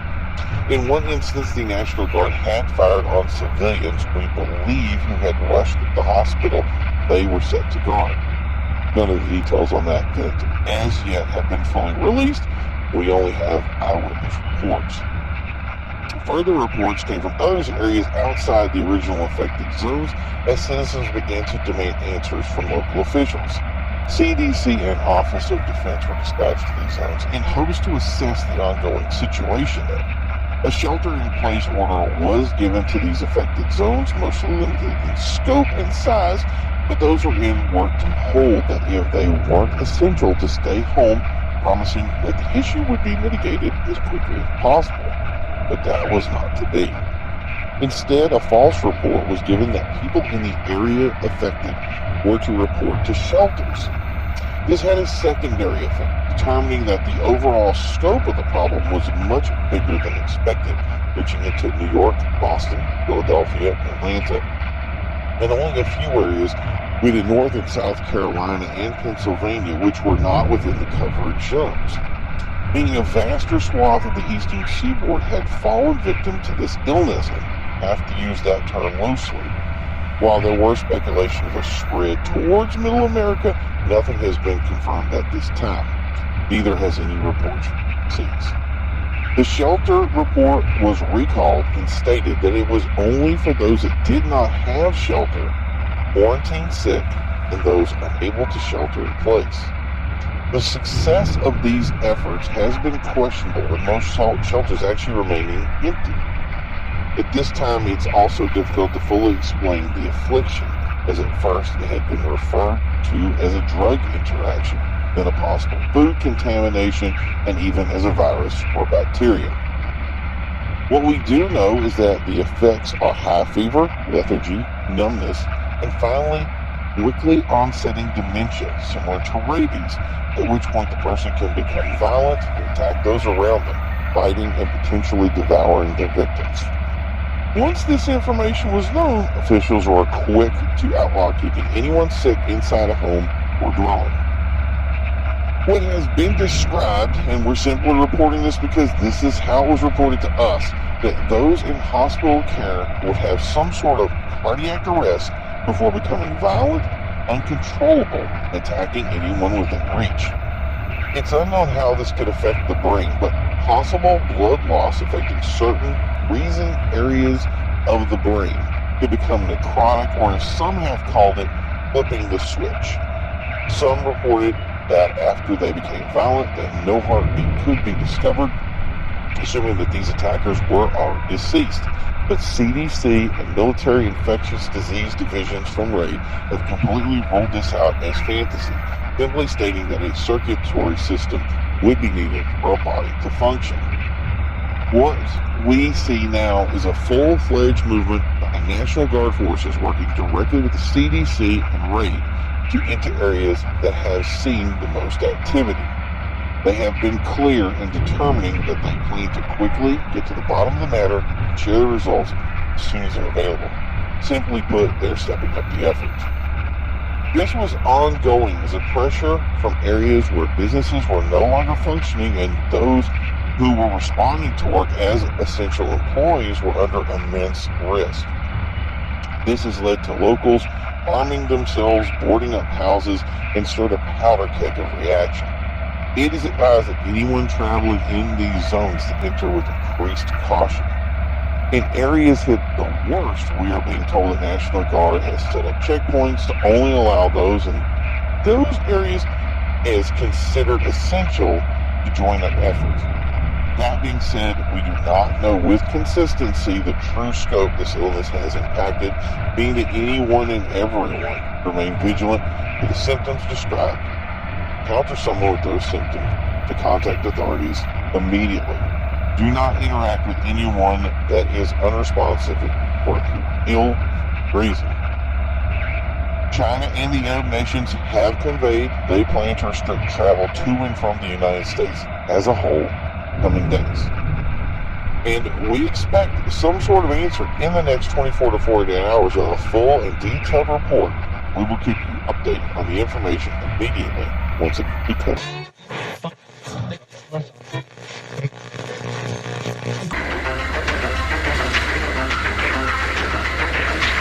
Top stories from around the globe. 30 M6. Is it possible to kill without ramifications? Well, that's exactly what happened to Eddie Spinks, a Virginia resident who was acquitted of murder during an altercation between he and fellow bar attendee Colin Ames that ended in Spinks firing 2 shots to the head of Ames, who was reported dead at the scene. Many witnessed the event transpire, but the state was still unable to prove their case without a reasonable doubt, all due to the current pandemic that is spreading throughout the Commonwealth. During the case, Spinks took to the stand and claimed that Ames was showing signs of sickness the moment he entered the John Nick bar on 5th Street. Others corroborated his accusation, saying that Ames looked sweaty and lethargic. At some point, Ames collapsed and became unresponsive. Many in attendance simply thought he was suffering from intoxication. Ames stirred and slowly rose to his feet, while others dismissed this as an act of recovery. Spinks, on the other hand, felt something was different. He was not himself when he stood back up, Spinks testified. Ames began to walk toward a female patron, Sarah Cole, in an aggressive manner and attempted to grab her. She was able to slip Ames's grasp, but Ames continued the assault. Spinks attempted to intervene in the assault, breaking the two up, at which point he relayed that Ames attempted to bite him. Spinks quickly pushed him back, warning Ames to stand down and that he was armed, but Ames continued to approach. Spinks retrieved a .22 pistol he was carrying illegally and discharged 2 shots that struck Ames in the head. The patrons immediately subdued Spinks, who surrendered willingly and waited for the authorities to arrive. Paramedics on scene declared Ames dead, and Spinks was taken into custody. During trial, although many witnessed the attack, only Cole testified that she believed that she was being attacked and that it was possible that Ames was sick. Doctors versed in the new illness testified at length to the effects, such as lethargy, unresponsiveness, and using physical weapons such as hands and teeth. The jury deliberated for only 6 hours and returned a not guilty verdict on all charges. Politicians were quick to decry the results, stating that wanton and unpunished killing would result in lawlessness, while the governor began announcing legislation to combat what he considered vigilant acts and called for further gun control, stating that those whose intention it was to join the ever-growing ranks of homegrown militias intent on slaying what they have described as misshapen monsters would not be tolerated further. Simply being sick has never been an actionable reason for lethal defense in the history of our country, Governor Lurie stated. These are nothing more than separatists looking to overthrow the law of the land, and we plan to take action to protect the rights of the sick, he concluded.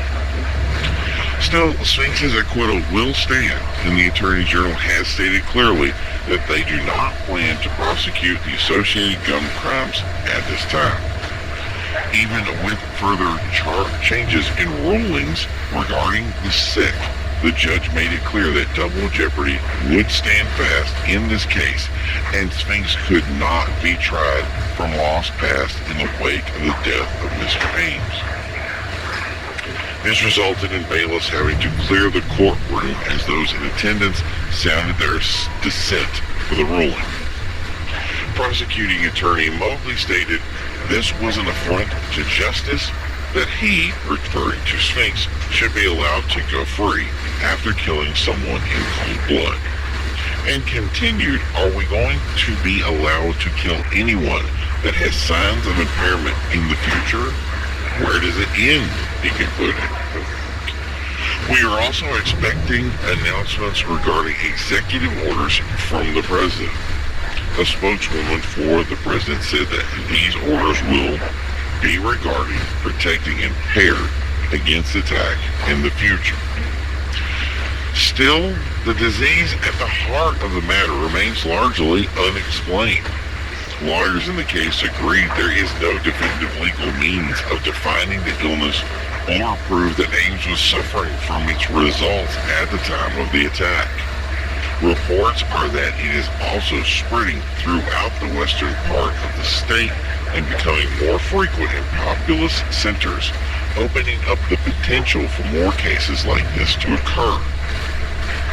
With discussion of limiting the scope of defense, this has led many to question their ability to protect themselves from attack, while militia marauder groups begin to further organize in its wake to combat those completely overcome by the illness.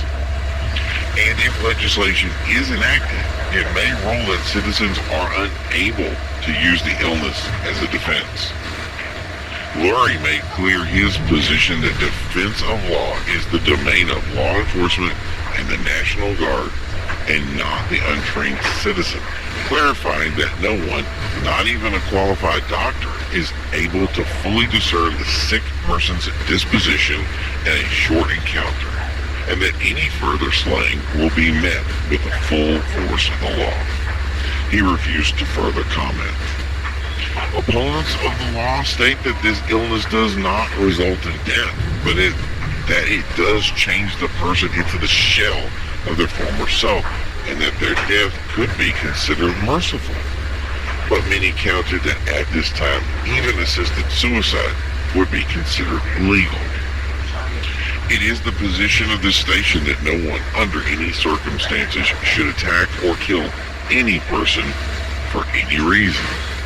If you believe you are encountering a sick person that is a threat, the Office of Civil Defense has made it clear that you are not to engage, but to call authorities to deal with the situation and to shelter in your home in affected areas.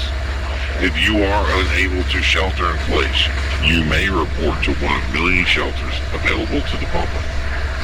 We expect new legislation by the end of the day, and politicians stated they plan to fast track any law rulings across their desks.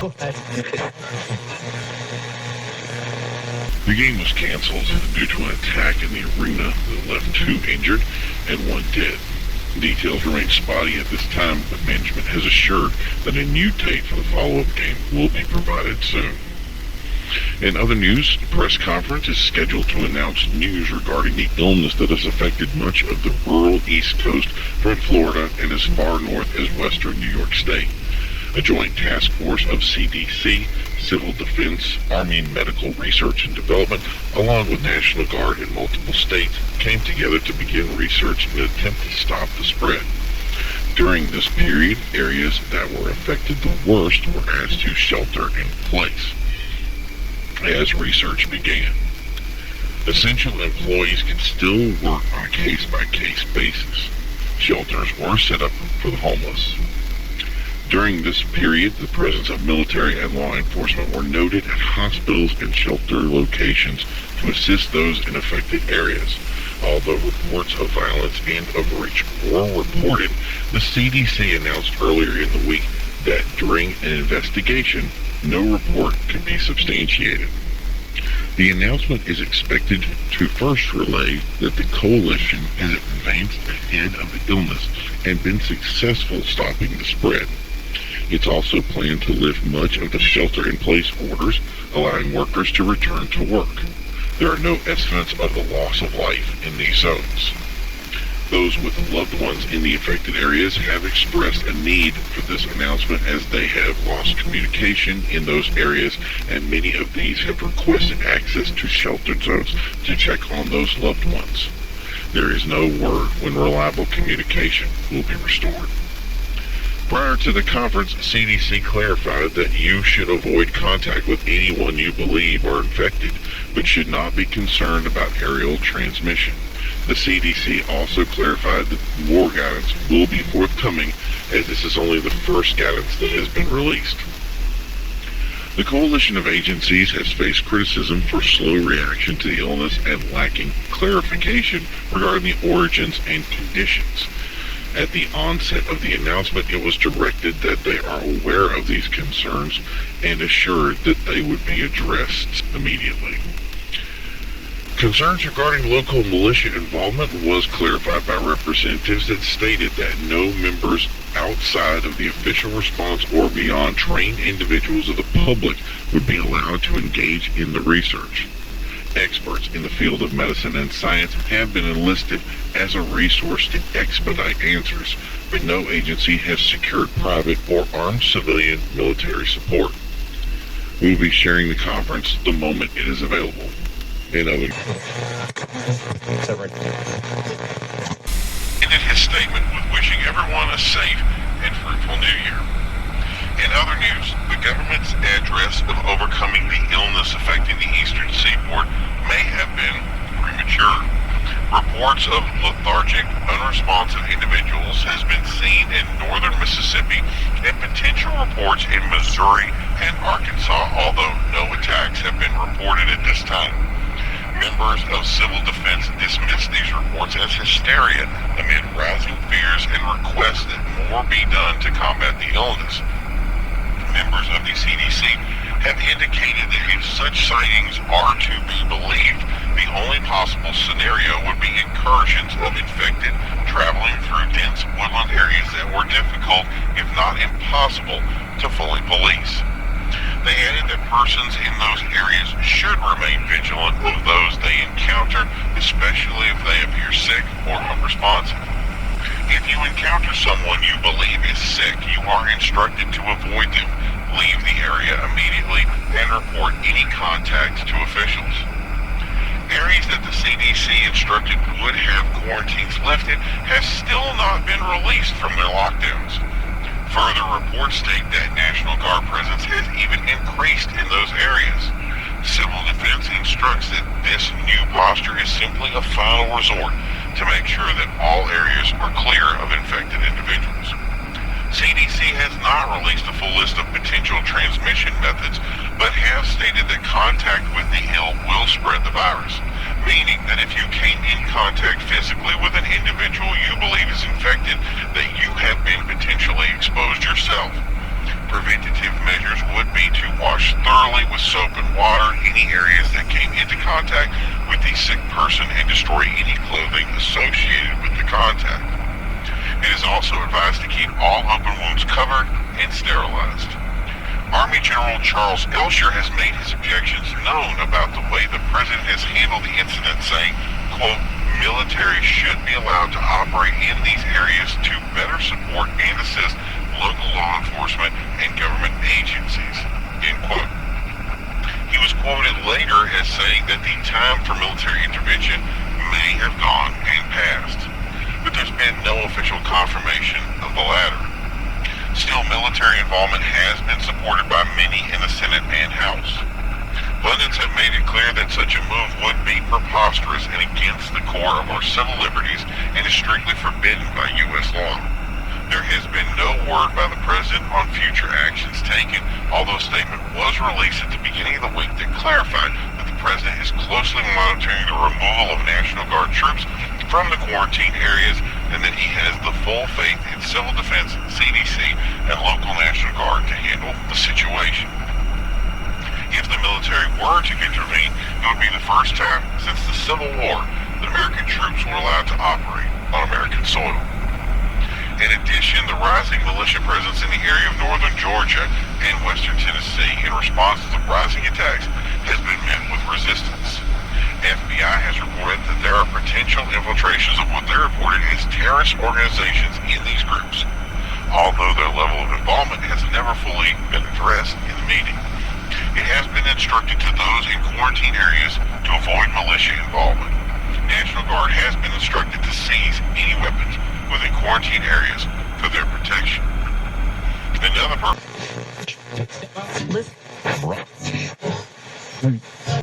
I'd like to thank everyone for attending this important meeting today. We're going to be talking about the infection that is currently gripping certain areas of the eastern seaboard. Attending this event is first myself, Terry Pearson of Civil Defense. It is my job to manage the multiple quarantine areas and report information back to reporting authorities. I have with us Captain Robert Hodge that represents the lead investigators for the U.S. AIM raid, the military support system we have in place. Last is Nicholas Blackwell of CDC that specializes in infectious diseases. During this press conference, I will be making a short statement and then answering pre-submitted questions by members of the press. The reason we do not have press on site is because we want to make sure that the area is completely sterile in our ongoing research, and we do not want to subject press to potential risk. Thank you for your cooperation in this matter. If a question has been answered during our briefing, we will not be considering it. We became aware of an illness that was spreading throughout the rural areas of the United States a short time ago.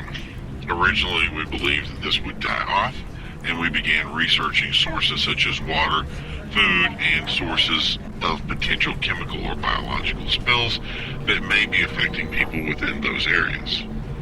At that time, the reporting was that it was winding down. Illnesses of this nature oftentimes burn out rapidly, and research can be difficult, if not impossible. Still, in isolated areas, the illness remained and increased. Action was taken to limit the spread, but we're afraid that hyperbolic reports and rash actions by those in infected areas caused a sort of hysteria that exacerbated the situation. So it was necessary for our coalition to take action. 2 months ago, we began to set up quarantine environments within certain areas on the eastern seaboard. We have restricted knowledge of these locations because our first locations were being bombarded by curious people and news media in an attempt to acquire more information about the effects of the illness or to get an inside scoop.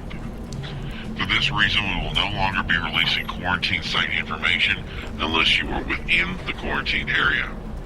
We do understand that information could be leaked, so allow me to make it abundantly clear that these areas are potentially dangerous.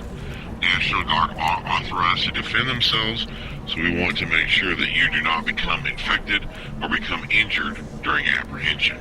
If you are found in a quarantine area, you will be prosecuted to the fullest extent of the law. During our research, we are considering the disease to be bacterial in nature, therefore it can't be called an infection. The initial research was to determine the mode of spread. The nature of its transmission is via contact through a breach in the epidermal layer of the skin from infected cells of the host. This would require a breach of the skin to be transmitted from host to a healthy individual. This cannot be transmitted by inhalation, through mouth/swallowing of foreign cells, or any other method. You can't get it in your eye and get infected from it. It infects in a two-part process, first locally and then by entering the bloodstream, where it changes the chemical nature of the cerebrospinal fluid surrounding the brain. At this time, the brain begins to swell. Victims will begin to become disoriented, develop a rapid onset high fever, and become lethargic. At this point, we reach a cycle called flipping the switch, in which the victim loses all cognitive ability and begins attacking those around them, although the secondary symptoms will cease. This process can take hours or days, depending on the health of the individual infected. Remember that research into new diseases can take years, and due to the nature of the infection, it has become very difficult to further our research or even identify those infected until it's too late. This is not a difficult disease to avoid, though. It's important that you remain vigilant, avoid potential infected individuals, and there is a sound chance that you just blow over. Remember that if you do believe someone is infected, report them to the authorities immediately. So we're going to go over some of the questions that we received. First one is, how many areas are quarantined? At this time, we have 5 areas that are quarantined, but as per our original announcement, I will not be sharing those locations. Next is the amount of infected. Our initial estimates were in the thousands, but we believe the approximate amount affected currently stands at 200. But we will continue to clear out areas and quarantines to make sure that they are dealt with. Can this be considered a pandemic event? At this time, it cannot, and we don't believe it could possibly reach that level. Any reports to the contrary should be considered false at this time. Have you found a treatment or vaccine? We're currently working on a treatment at this time. As was said before, we do not fully understand the underlying agents associated with the infections, as there are multiple processes going on within the body of an infected individual.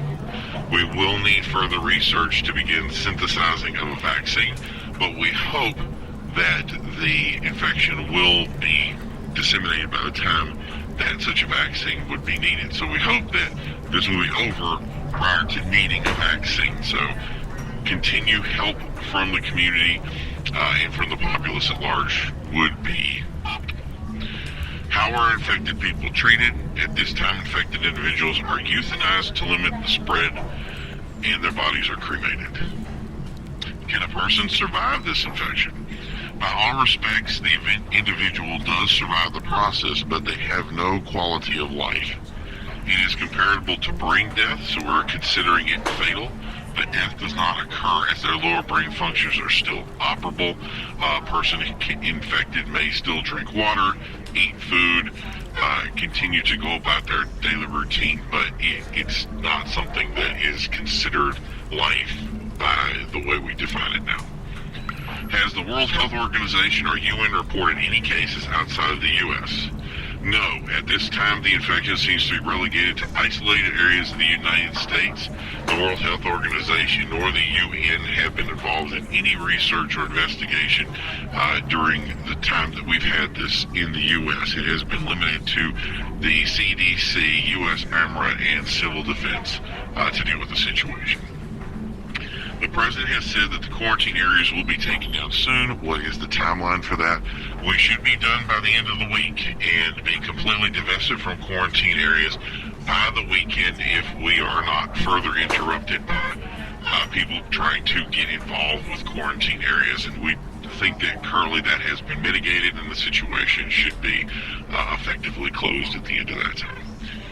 So that concludes our press conference for today. I want to thank the news media for spreading awareness of this event, and I want to thank you all for your time. Thank you. You're watching Real Talk Radio, real news with Lyndon Purcell, 30M6N Radio. Hey everybody, welcome back to the show today. I want to thank everybody for tuning in. This is going to be a great show today. If you guys know, this coalition thing came out yesterday with a big announcement. And I don't like the announcement. The announcement's a little crazy. And we're going to talk about it right now. So this is Real Talk, Real News.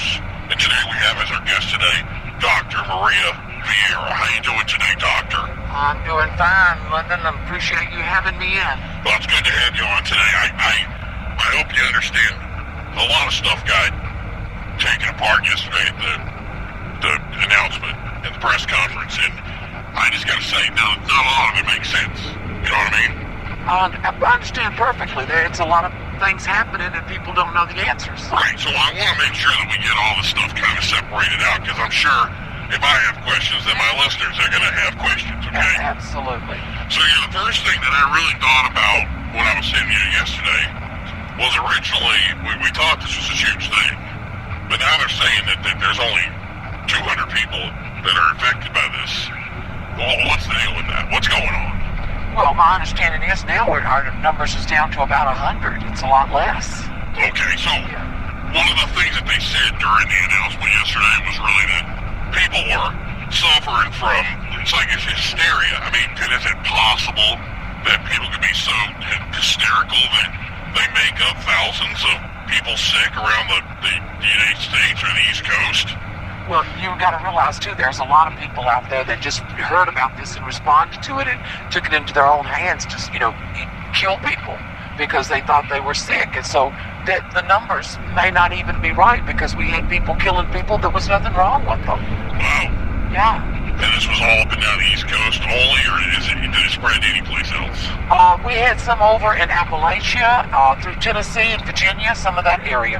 Okay, so there were sick people in Tennessee. Yeah, absolutely. And these were quarantined people, or did they come out of the quarantine? Where were they? Well, we just got reports from some of the doctors that, somebody was sick, they were acting erratic and that kind of thing. And I think some of the, kind of vigilante types from down south got it in their head, that they could go out and take up arms and they would know what they were doing, but they don't know what they're doing. They're harming people that aren't even sick. So that's the reason our numbers are all skewed. It's just crazy to me to think about that. So here's the thing. How do we stop, I guess the word is, how do we stop the hysteria that's going on here? And how do we show people that, there's a difference between, a sick person and not a sick person? Because that's new. This is new news to me, and it's huge. It worries me that if that's the kind of thing that's happening, it kind of makes sense now exactly why it became such a big deal. Well, exactly. And some of these people, like I said, they get hysterical. The thing of it is, just like the announcement said, if you see somebody, they don't look right, they look odd or something, call an authority, call the police. Don't try to take matters into your own hands. Stay away from the person, but don't try to take something into your own hands or go home and tell your husband, or if it's a child, go home and tell your father, and then he pulls out a rifle and goes down the street and shoots somebody that there's nothing even wrong with them. And, if you think about it, though, this disease it's awful. Yeah. We're right saying that we're actually killing people. They're being euthanized. The way they're trying to spin it in a way that's nice, but we all know that just means that people are getting sick. They aren't dying, and they're being put down. There are definitely some people that were sick. They were infected in some way. We haven't completely cleared that up yet. But those are authorities. There are particular people that know what they're doing and know when somebody needs to be euthanized, not your average person on the street. Right, so none of this is actually happening outside of these quarantine zones then, right? Absolutely not. Okay. Nothing to worry about. So I guess... Well, like we said, we're expecting things to be cleared up in about a week. Yeah, well, the first thing I wanted to know was, too, before it was said that it was spreading the water that was in the system, and people were probably eating some food or something that went bad. And whatever happened to that? What was wrong with that? Where did that go? Well, as soon as something like this happens, people try to figure out where were all these people that got sick? Where were they? Did they eat at a certain restaurant? Did they drink water at a certain place? Did they go to some place where they had something to drink that was, like a mixed drink or something? Like, what did they have in common? And those are the things that normally the CDC looks at. Where have you been? Have these same people been to the same places to try to eliminate it? And of course, the first thing you think is water, food, those kind of things. Yeah. So the other thing is, is it possible still that, I know at this point we kind of determined that it's some kind of bacterial infection, but is it possible that there could be some drug interaction that's exacerbated this man way worse than it possibly is? The only thing that could have happened would have been if somebody could have was working in a factory and contaminated some drugs and some people bought them. Like they bought them off the shelf in the drugstore and they all took the same drug. Yeah. So that's the same thing. It's like, did they eat in the same place? Did they drink water in the same place? Did they take the same drug? Because I'm not saying, I don't want anybody to get the idea that, let's say that it would be an aspirin. But let's say that there was an aspirin, and it was made by a certain company, and of course it was shipped all over the United States. It's got a certain number on it. Well, if it was inside of that medication, then it could have been in different places in the United States. And that's what we're trying to do. We're trying to zero in on locating where the infection is coming from so that we can end this. All right, but you're saying by the end of the week we already have I don't think we'll have any problem. anything to go by, so yeah. Okay, so since this is important, and I don't want people to go out there and just go out and take matters into their own hands, but I gotta know, what things do I need to look out for to make sure that if I run into somebody, I know how to report them? Well, if a person seems to be lethargic, they're kind of walking along like they're listless, you speak to them, they don't, or you see somebody else go by and speak to them, and they don't react. If they come to a walk sign in town and it says walk, or it says don't walk, and they just walk right on out in the street, something's going on there. Go tell somebody. Don't take it into your own hands. Go tell a police officer.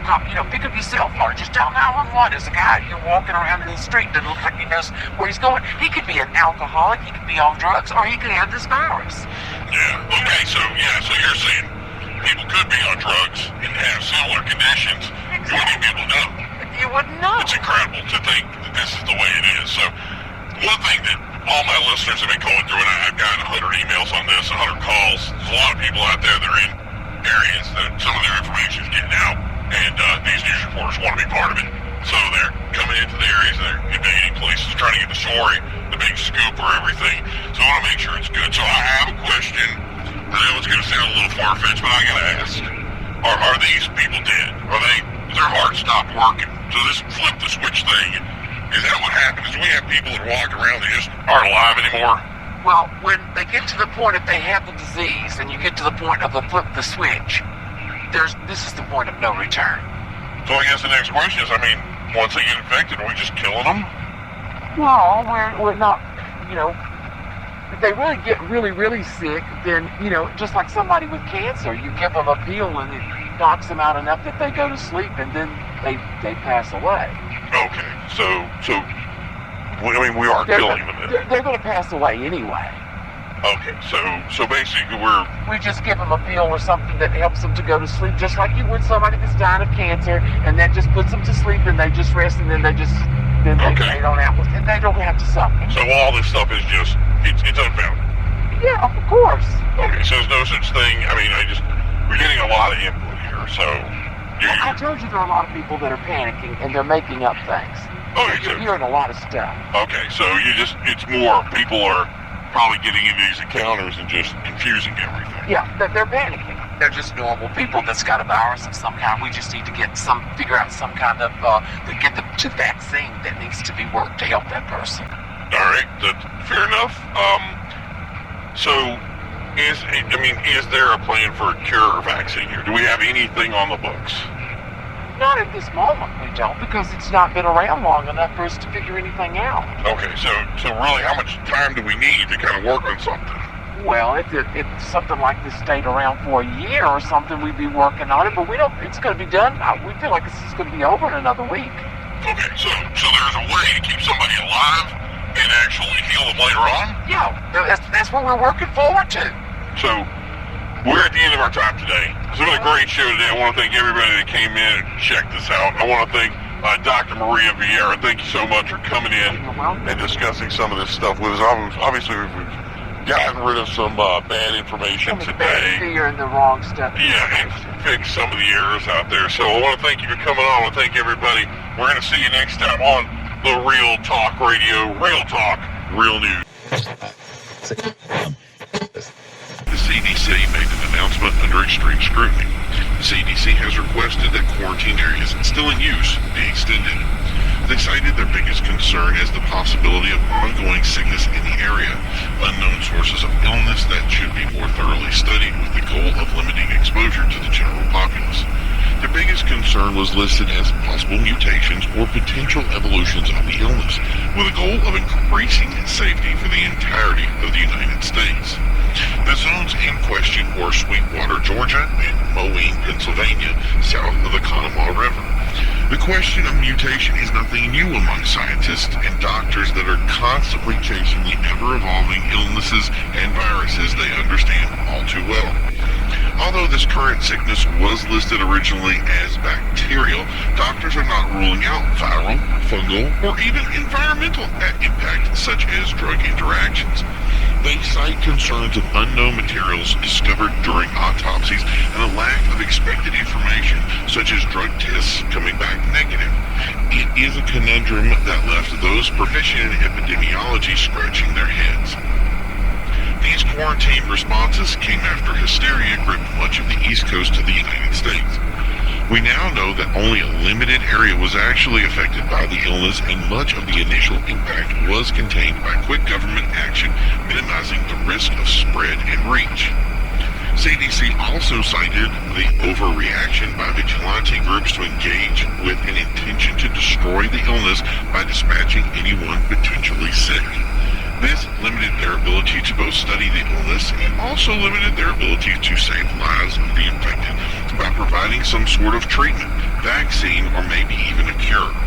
That these areas, albeit clean of infected individuals, are considered the first areas of infection, and the secret to unlocking this illness would be continual funding with National Guard support.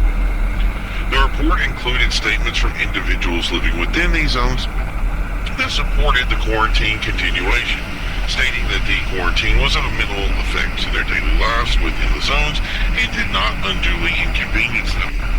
People outside the area, mostly militia organizations, pushed back, stating that these areas were unconstitutional and that reports were not describing the full truth of why quarantine needed to continue.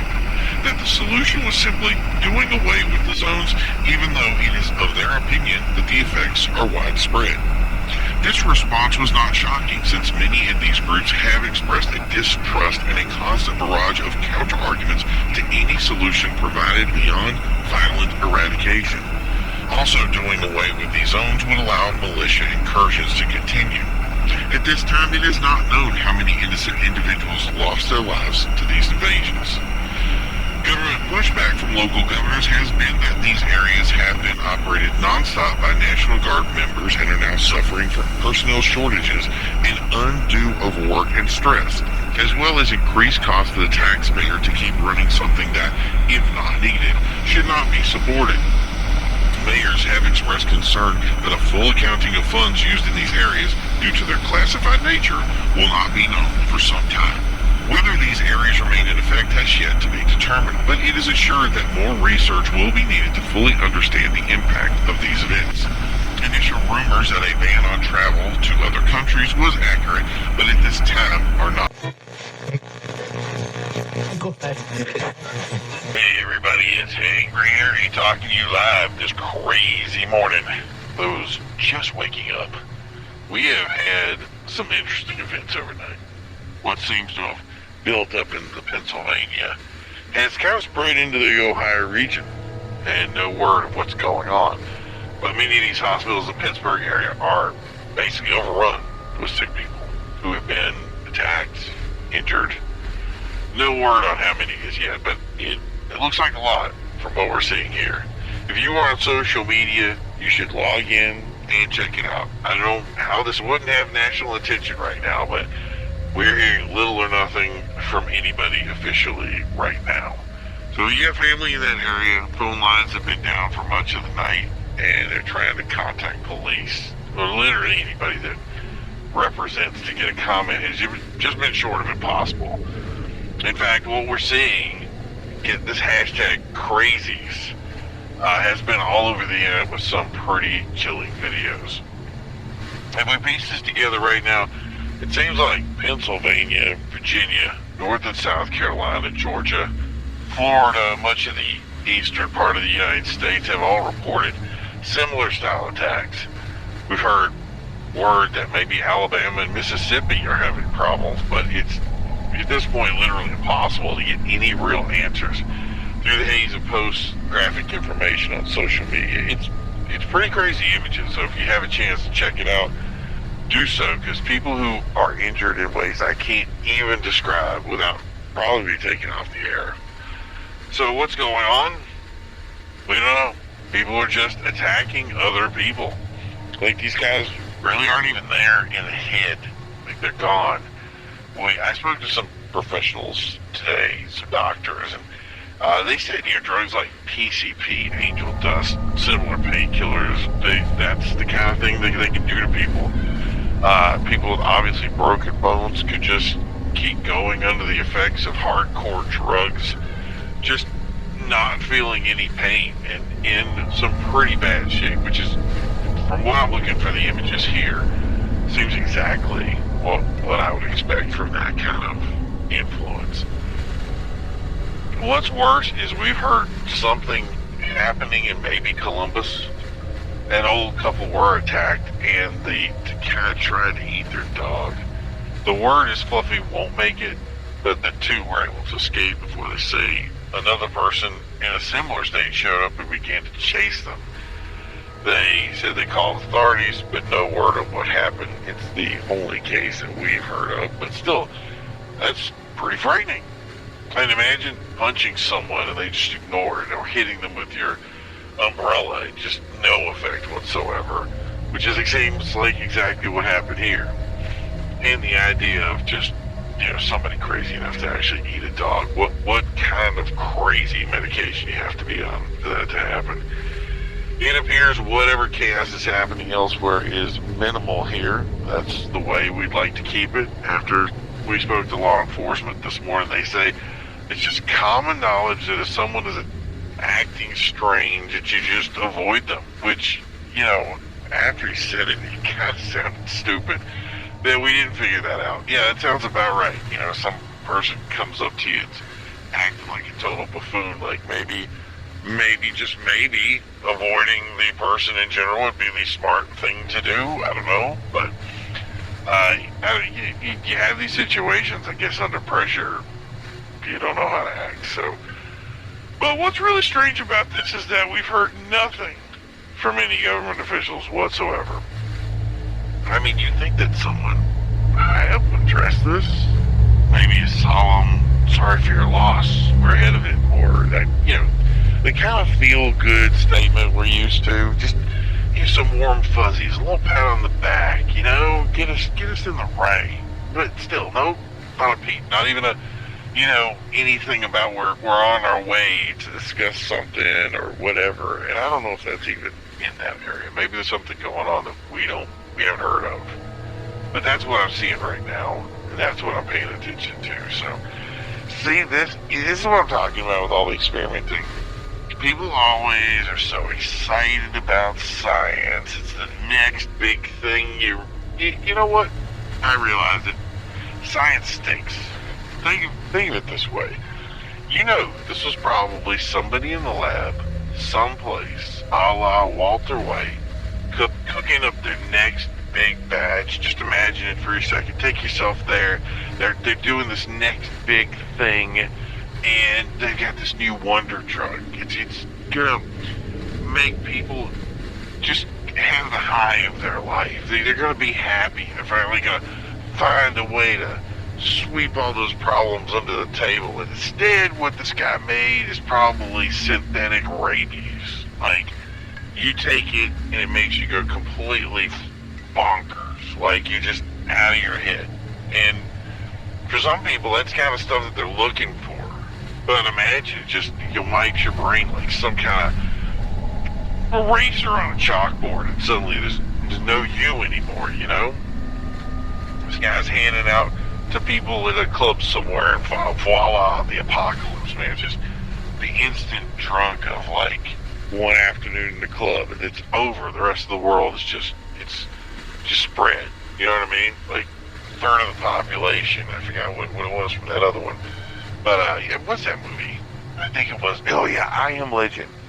You know, people forget. In the first one, it was like vampires, like the first film.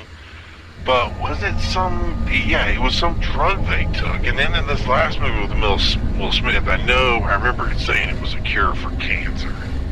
So yeah, so sure, you cured cancer, but it turned out everybody's now nuts, unable to walk in the sunlight, and next they're hunting by scent, probably detecting people by their heat and can follow you anywhere you go, you know, just by scent. You can't hide once the sun goes down, and in a couple of days there's hundreds of them, and like one of us makes it to the end without getting sick or is somehow immune to it. How crazy would that be, right? I mean, you can laugh, but think about it. That's how it happens. I mean, look.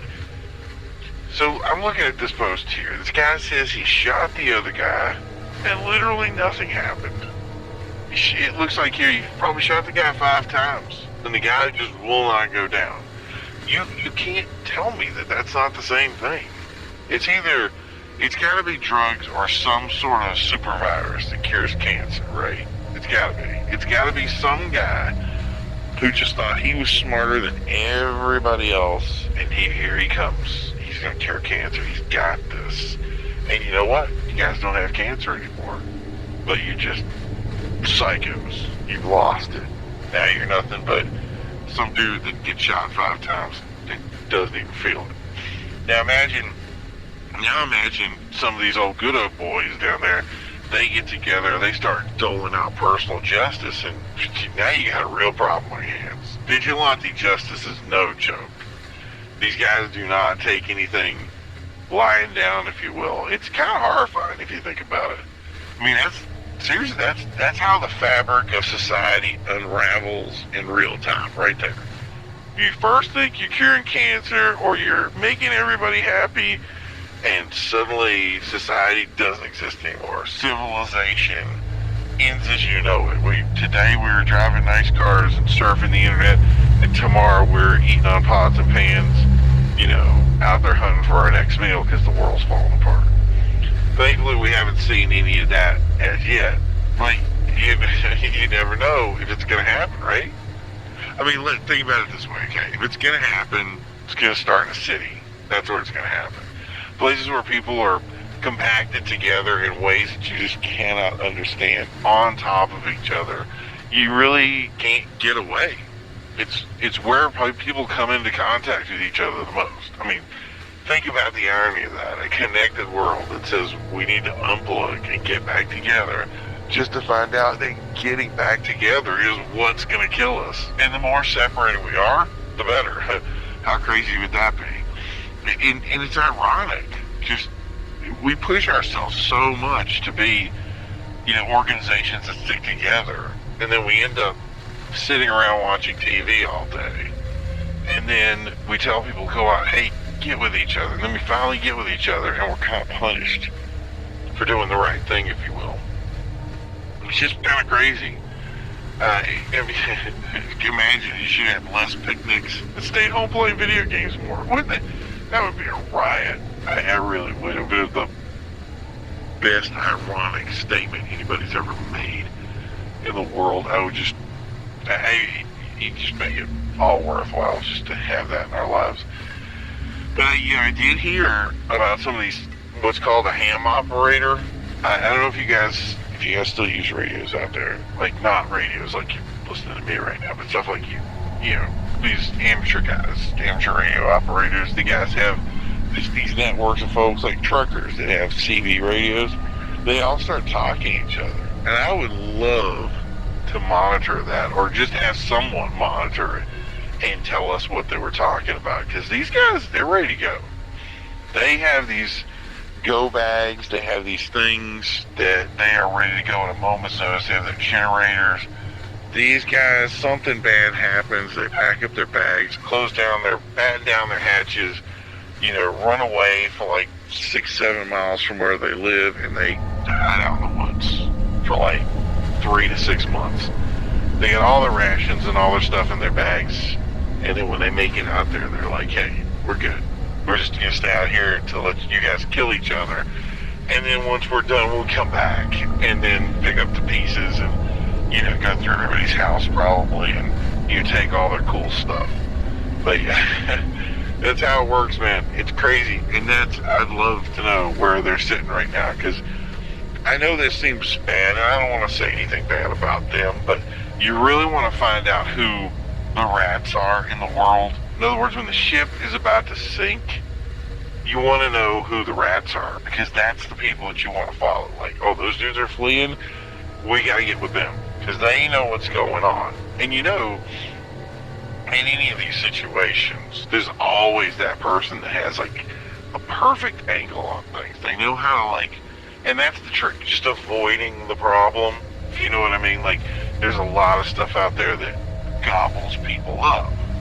But if you can just learn to avoid the problems, you're the guy. Like, everybody always tells me that you should be the strongest guy in the room.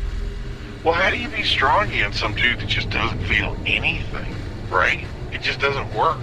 But if you're the dude that knows how to avoid the strong guy and the problem dude all in one place, you're the guy that makes it out. Because you're not even part of the equation anymore. You're someplace else. You're not even in it. You're way off, 6 miles down the road, eating a bag of one of these government ration packets that's made with hot water, and basically eating goldfish, and you're good. Like, these other two guys are fighting it out. Neither of those guys make it, right? They're the guys that get in a fight. The problem dude, he doesn't care if he gets hurt or not. The guy that's the good guy, the tough guy, he gets in the battle, and at the end of the day, he gets hurt too bad. The other guy gets hurt, but he doesn't care because that's what he did. And those guys kill each other. They zero out. But the one dude sitting in the back of some log cabin in some place at the end of the world, that's the dude that lives, right? That's the dude that makes it. And I think that's crazy, but it's true. And that's the thing is that to put it better, that's the dude that's the rat on the ship, and that's the dude you need to follow. That's the guy that has this all figured out. So it looks like law enforcement in the area here is saying that everything is completely under control. But that does not look like control to me. That looks like a problem. They've mobilized their police. They said they're dealing with it. Oh yeah, you can sleep easy. Even if you're living on the Pennsylvania border right now, where all this stuff is going on, you rest up, because these dudes, doesn't matter. Even though they don't cross the border, they got it all under control. They're all working together, apparently, to do whatever they need to do. I don't know, but from what I'm seeing online, I don't see the control here. What I am seeing from the images, it looks like a lot of people, and it looks like a lot of people were bitten. And you know what? Let's say that. Let's say people are bitten. If they are bitten, how do we know that this isn't some kind of virus, or that's how it's spread? In other words, that's where it comes from. Nobody seems to be talking about that, but look at this. This is connective tissue here. This is one side over here that's kind of got it figured out, they think, and one side over here. And in reality, we came back to that thing, is everybody's kind of being reactionary. They're not getting ahead of the problem. They're just kind of waiting for the castle to fall. And there's some people like us that are sitting back in the back and looking at it going, hey, you know what? They're all saying the same thing. If it was a virus or bacteria, which I didn't even think about until now, there has to be some sort of communication. Like you get up, you get a cold, you start sneezing, you have a runny nose, there's stuff that's going on. You see that. That's why everything has a flu-like symptom, because that's how it's spread. And if this is something, I don't see where anybody has a way of spreading it. There's no sneezing going on or something like that. Maybe that's how the communication happens. Maybe that's how it's spread. And who's to say that's not how it happens? Really? So, I mean, let's consider that for a moment. And it's one thing that's kind of bugged me about, people think about how easily viruses are spread. Like, think about that. You have something that happens and everybody goes, wow, it gets out of control really fast. And I'm like, yeah, it does. It gets really out of control really fast because we don't really think about it. So let's consider that. One person bites one person. So those two people bite another two people. I'm sure you heard this in like all the vampire stories and stuff. And then those 4 people bite another 4 people. If you do the math, and let's say that happens every day, how long have you got?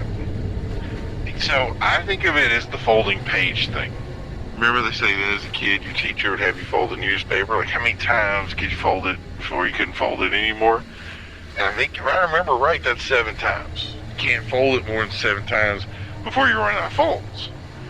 And it's the same concept of why, like, pyramid schemes. You ever heard of that stuff? It doesn't work because 7 levels in, and there comes a point when you're selling to people who are actually selling the product now. You're selling to yourself. It's a system that can't survive. I mean, I think that's why Avon failed or something like that. So we think about it that way. We think about it right, I mean, that would be us being 3 or 4 days in, right? So suddenly it's happening so much that it's kind of hard to miss.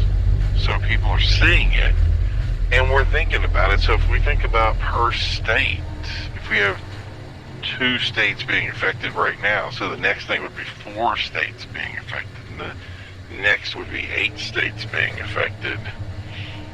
How many days have we got, right? I mean, there comes a point when 7 is kind of the fold, right? Or is it just, I don't think it's going to work perfectly like that, because math doesn't really, especially when it comes to, I'm going to use the word organic math, I just made that up.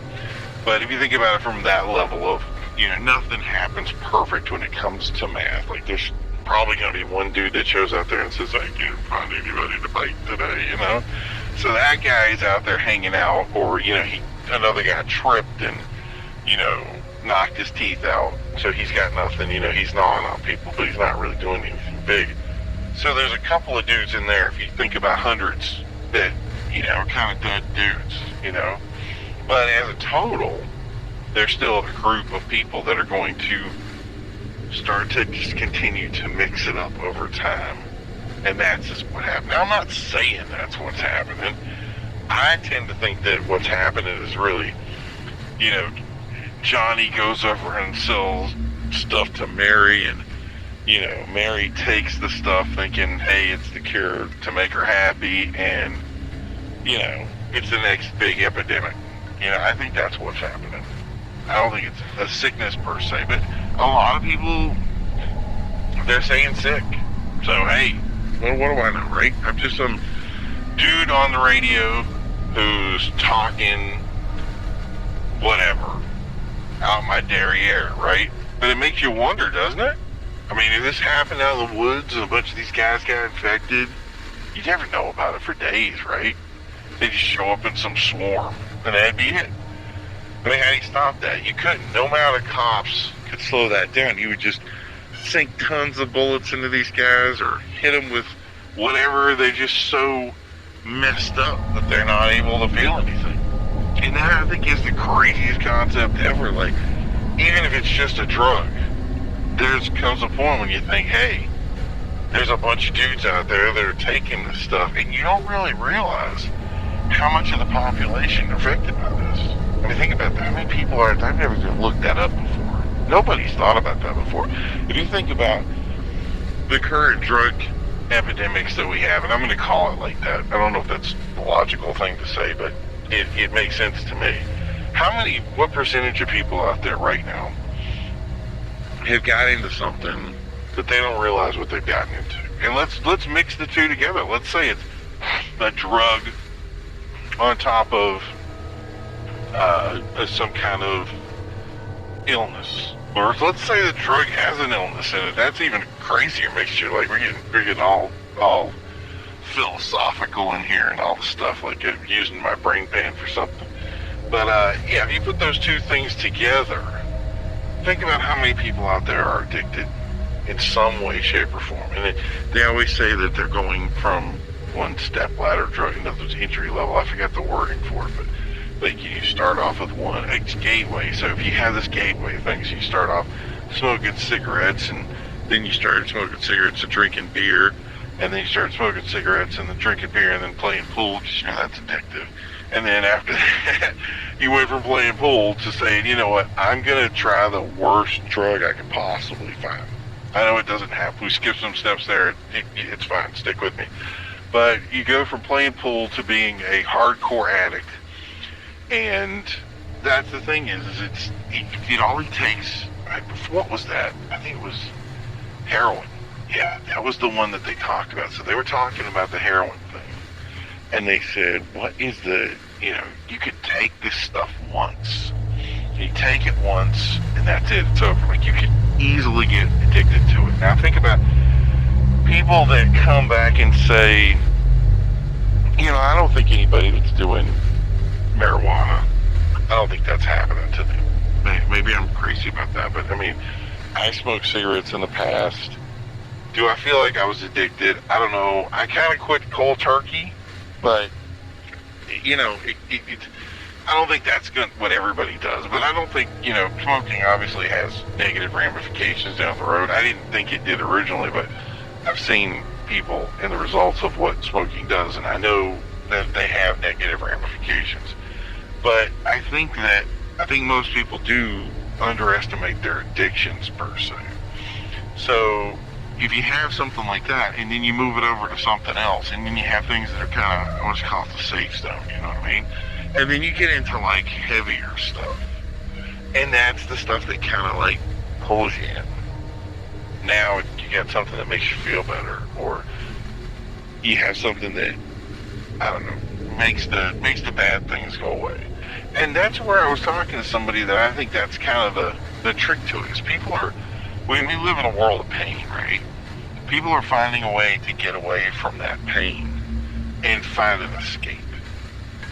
And the problem is sometimes those escapes are actually the problems. So they're going to make things more serious.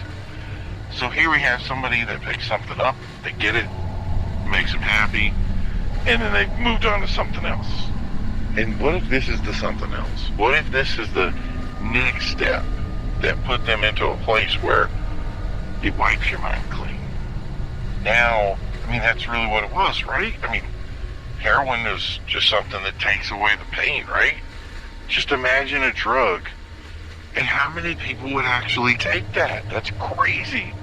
They would take it, and it would literally wipe away who they are completely. And there would be nothing left but this machine. And it's doing whatever it does or has done in the past.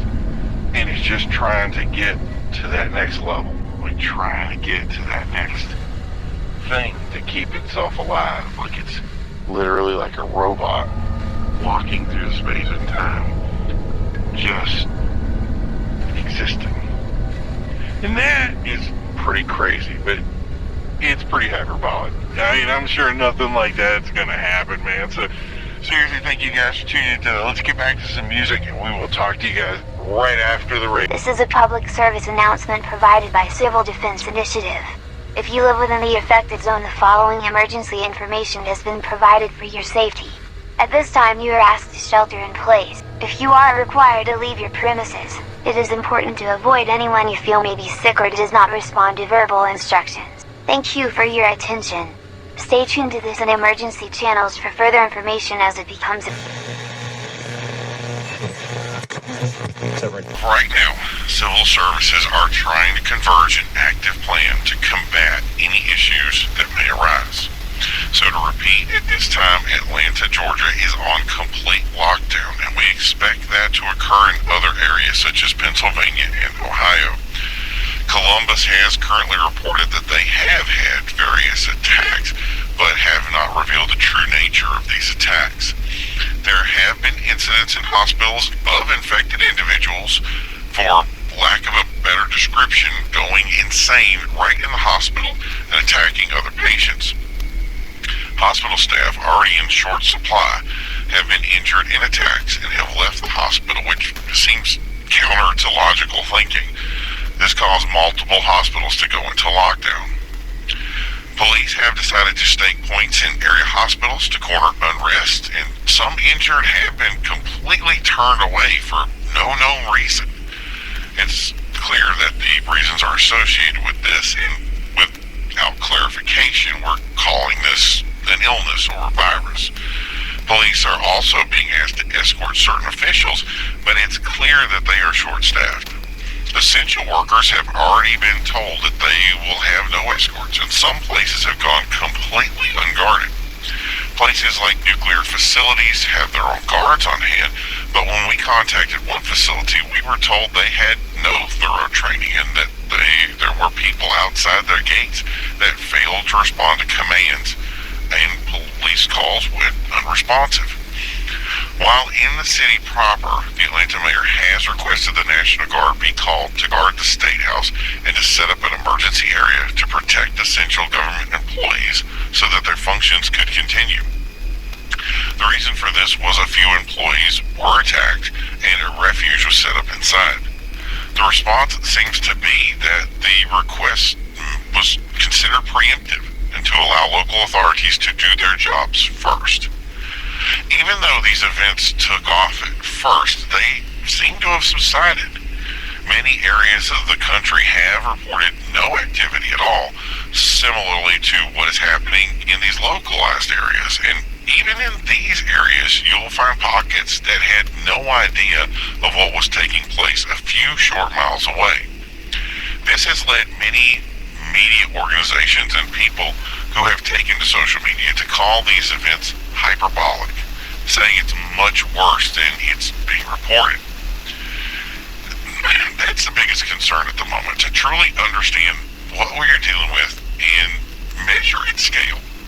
So while hospitals have been researching everything from viruses and bacteria to fungal spores and drug interactions, and even get this radiation from space or some foreign body that is only native to the deepest oceans. Although these studies sound unrealistic, the scientific community doubled down and said they were researching every possibility, as this could represent a clear and present threat to any area these individuals were discovered. They didn't clarify the threat, where these areas were, or what their remarks meant in any way, and refused to comment further. That didn't stop the Mayo Clinic in Rochester, Minnesota from making the claim that these individuals may already be deceased. When asked to clarify, they simply stated that some force, such as a microbe or foreign body, could be somehow reanimating recently deceased individuals and allow them to attack living organisms in some way to sustain themselves. Others argued that require a change in the human physiology. The CDC called this preposterous and claimed the most likely culprit was a drug known as xylazine that has seen increased use over the past years in illicit drug use, most notably used with fentanyl. The side effect of the drug is excessive tiredness, respiratory depression, and open wounds, some needing to be amputated.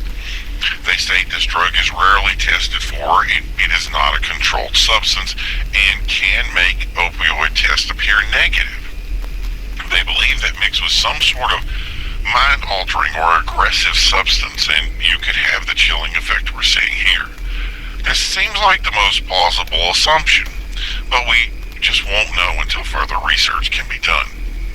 The President's staff did make a brief comment today that they are keeping a close eye on events transpiring and wish the best for families and communities that have been impacted.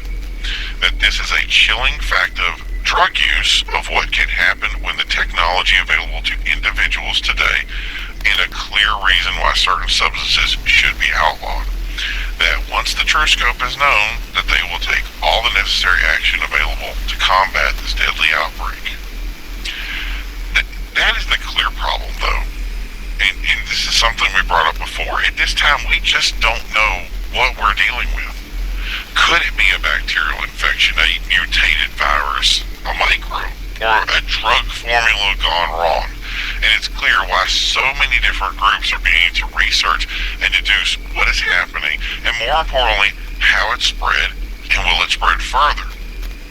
We can't truly know what impact rural areas are having and how widespread it is. We can only rely on the reports from individuals and authorities in those areas. I also think this is why we're seeing what many are calling inaction on the part of government leaders.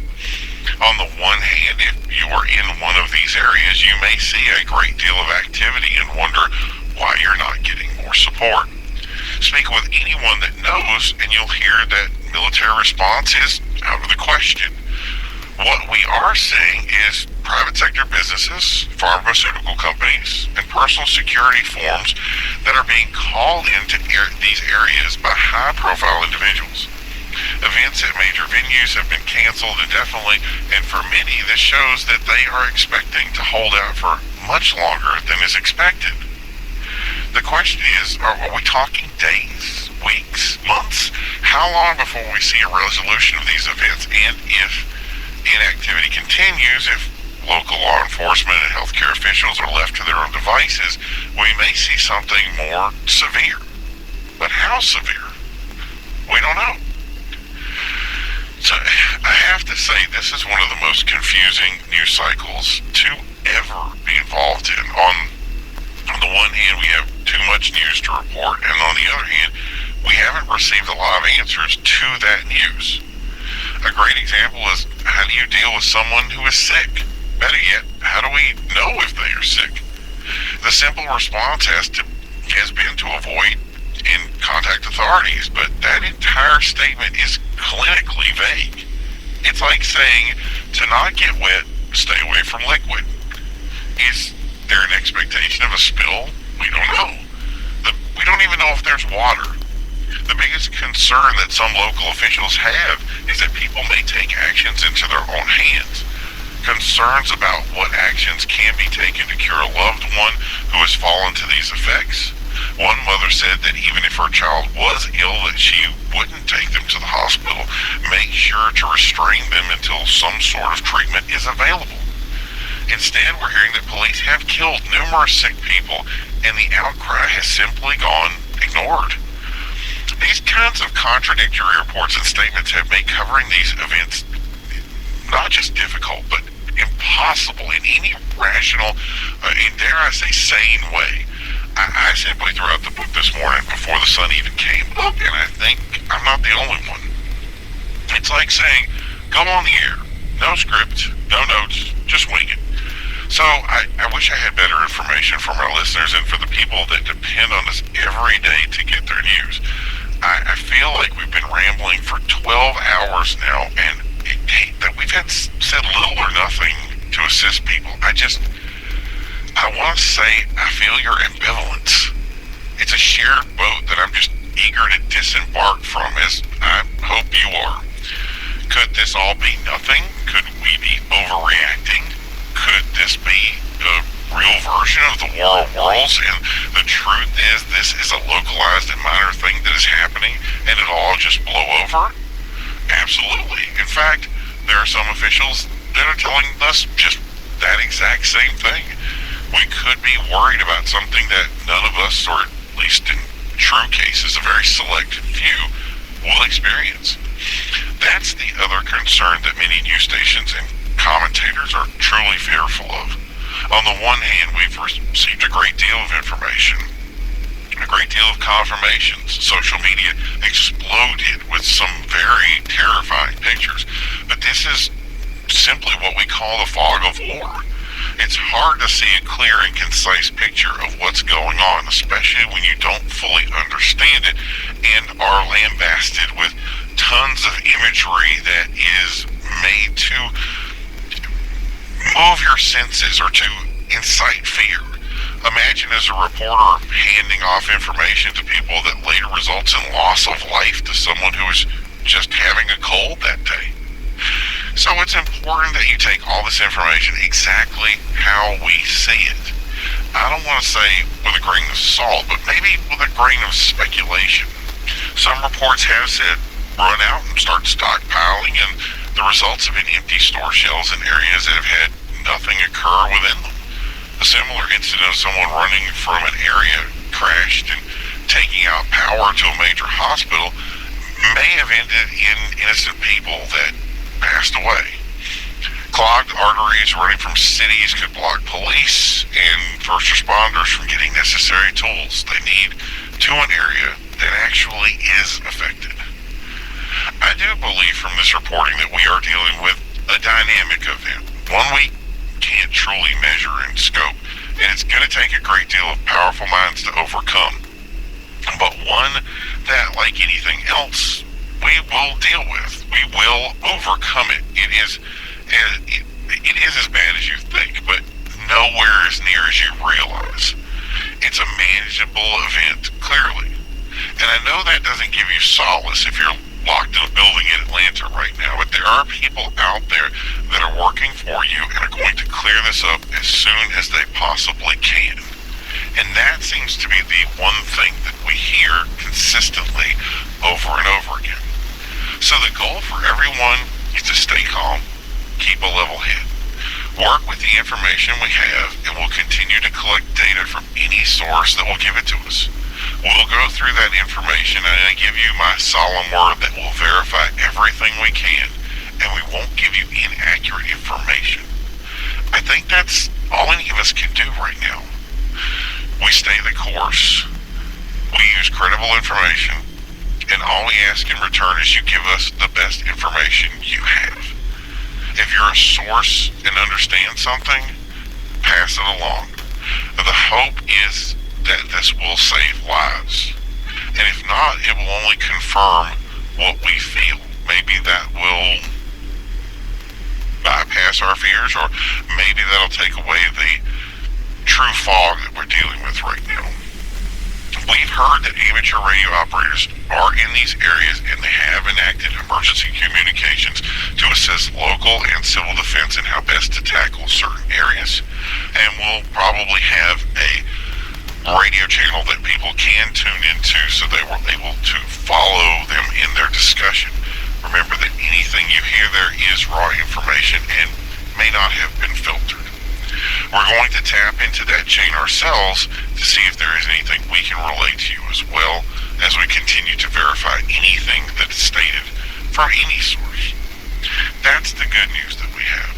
The links of communication are holding strong with different sources from government, local, health organizations, and in some cases civilians alike. Everyone is quick to try and get this information out, but there isn't much to say at this time. We can't say where to go or where not to go. So patience is the best medicine. The best advice, stay put until we know more about what to do, and in some cases, what not to do. This just came in with perfect timing that shelters are being set up for homeless individuals to report to, and they are advised to report immediately. They are specifically saying if you are a drug user, that you are at high risk of developing these symptoms and potential illness associated with the outbreak. The goal being to mitigate the spread as early as possible. They are reminding people that this is specifically for homeless, but includes anyone who has used any sort of controlled substance in the last 24 hours. That if you are not homeless, then you should continue to work with your doctor and healthcare channels you normally would, especially if you're feeling sick. So that's important information. I think in some respects it may identify where they are most likely beginning to isolate possibly where this illness began. In many early reports, impoverished areas seem easily affected by the illness, and how it's transmitted is something current that we don't know. At this time, we want to clarify that yes, we are receiving reports of attacks in various areas by individuals described as lethargic and unresponsive. These are slow-moving individuals who may seem harmless, but will attack if able. Most common attacks are bite wounds and blunt trauma, and some injuries have been reported of people falling down once they are attacked, but have been able to easily escape them. The good news is we aren't hearing about a great deal of issues, so if you just keep your head down and are being careful, you should be okay, avoiding the majority of cases. It's been called the next pandemic, although it's much too early to assess. Still, nobody wants to rule it out. While government says relax, there's nothing to worry about. We received an announcement from government officials a few minutes ago that announced shelters were being installed to contain the influx of sick and begin to get ahead of the outbreak with treatments to help those affected outside regular circles. And there's no charge, so those without the funds, such as the homeless, the most impacted by the pandemic, can seek help without fear of repercussions. At current, a drug known as xylazine has been the catalyst and has changed a terrible drug into something much more devastating that is currently impacting various cities and towns throughout the U.S. New York State has now reported that they are assessing cases in the western part of the state, and there is already expressed concern from states like Connecticut, Massachusetts, and very other middle states that with concerns about a slow expanse across the U.S. in a way that the doctors and scientists cannot thoroughly understand.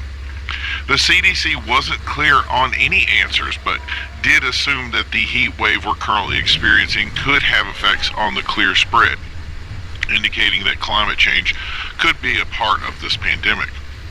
They failed to elaborate further. This has started a wave of political activists and politicians that have warned against that this could be a direct result of climate change, creating a climate where illnesses can be more powerful, spread further and faster. But on the whole, the scientific community did not comment. This could be more because the current outbreak has taken up serious resources to combat. In short, there are bigger concerns now when an entire city may be locked down than the emission standards that it creates. While government officials continue to say things are safe and well taken care of, a different thinking seems to be permeating Congress as lawmakers are passing laws that tell a completely different story. We'll now vote for the Homeland Preparedness Bill. I'm sorry, this section is classified. Funding for first responder personnel would be doubled if said attack leads to more than 80% of national population being affected by classified. This funding shall commence in conjunction with large-scale outbreak of classified. Civilian and military units shall be trained in containment and combat of classified, with possibility of classified flesh eating in such event as classified escape or otherwise become uncontrollable due to their otherworldly strengths. Should event occur in urban areas, that's classified, far surpassing our darkest nightmares. Should casualties exceed classified body disposal actions. Concerns over vigilant activity is still high. The Guardian Angel, what some call a patriotic militant organization with possible ties to white nationalism, were turned away by the government in multiple states when they attempted to volunteer their services. This hasn't stopped their leader, who said in a statement that they see the issues on the cover-up and intend to go wherever they are needed to stop the spread of this illness. No further statements were made, so it's not clear what their intentions are, but officials say that such actions taken independently serve only to hamper the work of first responders and volunteer workers in civil defense that are actually working to clear this up as soon as possible. In most of the U.S., it's been business as usual. The election remains at the forefront of the conversation, and discussion on what these current events will play in debates is still up in the air. News around the world continues to come in. India just suffered their worst power outage in world history. 620 million people are currently without power.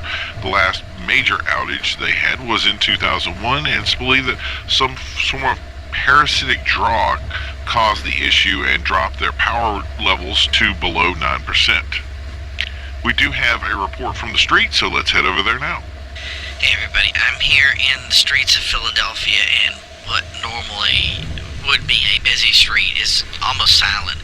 Stores that would service the community are mostly locked with metal grates. A few convenience stores are open and standing almost oblivious to the plight that has struck the city. Others would peer out of their windows to check to see what we were doing, and I wonder if they were looking to see if we were going to be attacked. We can hear some sirens off in the distance, and an occasional police vehicle drives by, one even warning us of the danger, but on the whole there's only been pockets of activity. Usually these areas would have homeless sheltered here, but few have maintained their stay. Those we had returned had no idea that anything was even happening, even though police have said they were advising them to leave the area and find shelter. We needed to keep moving, so we passed along the advisory and went on our way. Even with the warning, the local shelter has been completely empty. The lady that operates the location called it eerily silent. They normally fill their location up with those in need before the afternoon, looking for a meal of any kind, and others stay on seeking a place to stay for the night. Normally they would be forced to turn some people away, but today she couldn't. She could count the people who arrived on one hand. We have seen those affected by the illness, some being taken away in stretchers after being attacked, and others standing like statues only to venture toward our van if we stop to film. Patches of what we hope is not blood were seen in many areas of the city. If I'm being completely honest, I don't feel safe anywhere. Your skin crawls here like being in a damp, dark basement. You just feel like any moment that something is going to run out and attack you. I'm keeping the van door within arm's reach, and we set up our chutes inside the vehicle. It seems if we stay inside and quiet, we don't draw any attention, which is the plan that we currently have. Of the attacks we have seen or heard described, that were explained as clawing and biting, that the attackers looked like ravenous animals, insatiable. We were told one man was attacked while he was sleeping under one of the numerous bridge supports. We were told that there is little to no chance they expected him to make it. The attacker simply wandered off after the assault. No police arrived, no ambulance, nothing. Civil Defense has set up a shelter in the area, but very few arrived at the shelters. When we arrived, the shelter was completely empty, and we were told we couldn't stay due to the danger. A few beds looked to have had signs of once holding a sick person, and one resident responding on the case of an anonymity stated that some had come and been released, cleared of any signs. There was an ominous truck that we were told to stay away from that said it had supplies, but it appeared to be stacked with body bags, 6 or 7 high. These shelters are also made to assist the sick who were feeling ill or worried that they had been affected, but it appears that they didn't have much work to do to combat the illness overall. Concerns have been raised that the sick may be unwilling or unable to report to these shelters, and some have said that compelling sick individuals to leave their house may be a requirement. Back to you. After contacting local officials, it's been clear that not all sick individuals are reporting to these shelters. We've heard New York officials have already considered legislation that would make harboring sick individuals illegal, and this kind of heavy-handed action is what we can continue to expect if people don't take action now. Atlanta has canceled sessions of their legal departments, and questions of what steps will be taken next are worrying local citizens. Pittsburgh, on the other hand, has stayed the course on the activities they have seen. Although things seem to be increasing in frequency, the overall reach has been that the city is safe and secure for now. Checkpoints have been set up both in the city proper and throughout the state as the governor has taken action to support and contain the area. This hasn't stopped locals from volunteering their services to assist with the sick. Chicago has just announced that it is taking preemptive actions to screen members of the community from sickness and had considered going door to door. While some pundits have urged restraint in these difficult times and believe these reactive measures like this may be too much, too soon, and could have dire results. In a shocking statement made by the mayor of Atlanta, he stated that people should feel safe in their homes, but that it is not always in their job to protect them once they leave their front porch. Under heavy scrutiny, he stated that it's impossible for public safety individuals to take responsibility for every single citizen, and this may be a great time to exercise some personal responsibility.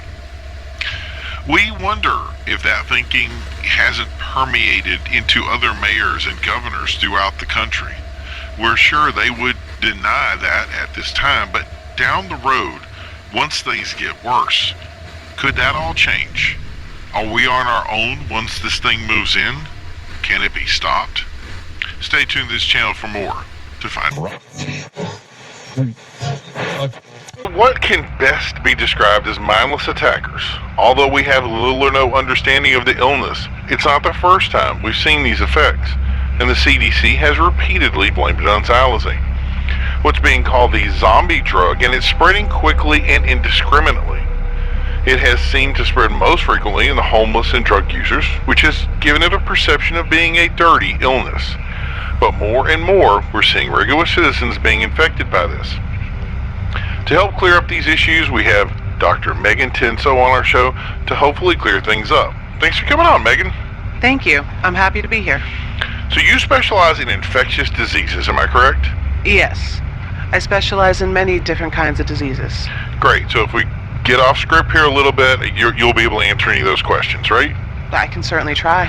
Okay, so my first question is this illness catchy? Can anyone just catch this disease? At this time, we're not fully sure of how you can contract this illness.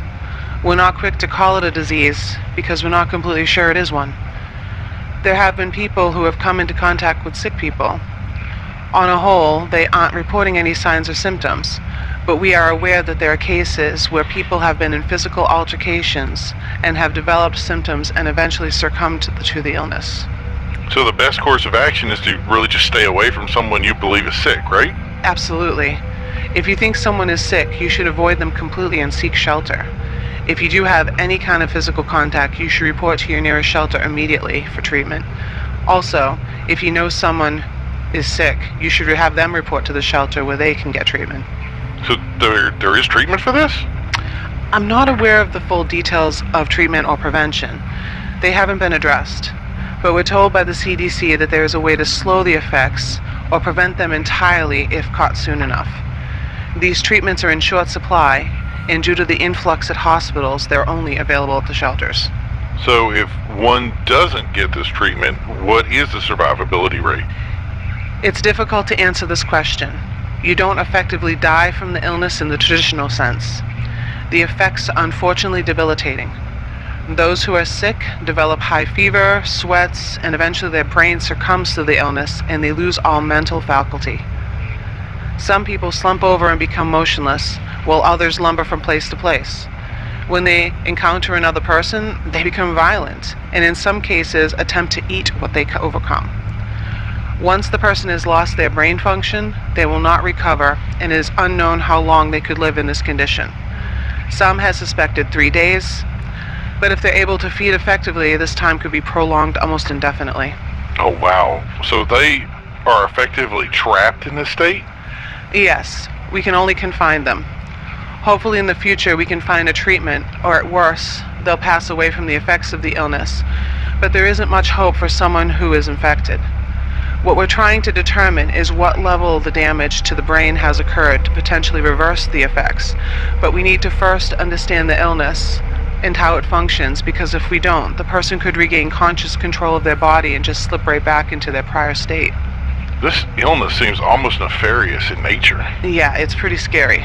Do we know where this came from or how it started? Unfortunately, we don't, and that's something we'd like to do more research on. The first reported cases were in Pennsylvania, but due to the nature of the illness, it's difficult, if not possible, to nail down the source. Some have said it occurred in a more rural area first. It's possible that drug interaction somehow triggered some physiology. The tracking is just not viable in areas like that, and records have been difficult to come by.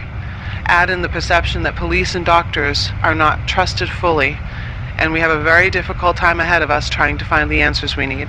Can we assume that this was all caused by a drug? There's been a little confusing on this topic, and I'd like to clear it up. The CDC made an announcement that they were reviewing the drug xylazine. I believe you even brought it up before our interview. What the CDC is doing is based on correlation. Some people reported that the subjects weren't breathing, which is a typical sign of depressed respiration seen in those affected by the drug, known on the street as tranq. These subjects also had skin damage, which is also seen in users of this kind of drug.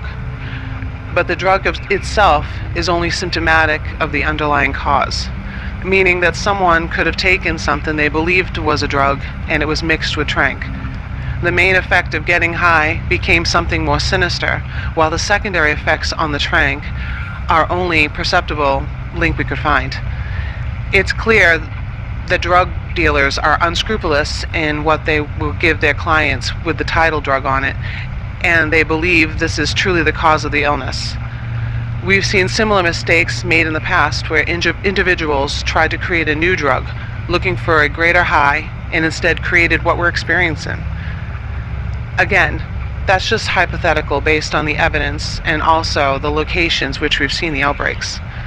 There have been no cases in places like Boston, for instance, which tranq has never seen a presence. Okay, I see it. So the truth is we really don't know what we're dealing with. Yes, at this time we don't fully know what we're dealing with. I believe the goal at this time is to first contain the illness, minimize its effects, and then work both on a cure, which will definitely entail finding a source of the problem before it reaches other areas. Is there any timeline we can expect? These events are very dynamic and overreaching. It would be impossible to put an accurate timeline or even hypothesize on what time it will take. We could minimize effects in Georgia quite easily, and the mayor and governor there are taking steps to lock down the city in hopes to control it, while Pennsylvania has seen little action on their part. But I believe it's because their situation is much more involved than in the southern states. I believe the solution will lie in Pennsylvania, but again, that's all conjecture and assumption. I have no solid evidence. The truth is that conjecture is pretty much all we have at the moment. So, would you say things are going to get worse before they get better? I'll say this. I'm not an expert on civil defense, but I know those teams are doing their very best to get ahead on this thing. And from the reports that I've heard, they're succeeding.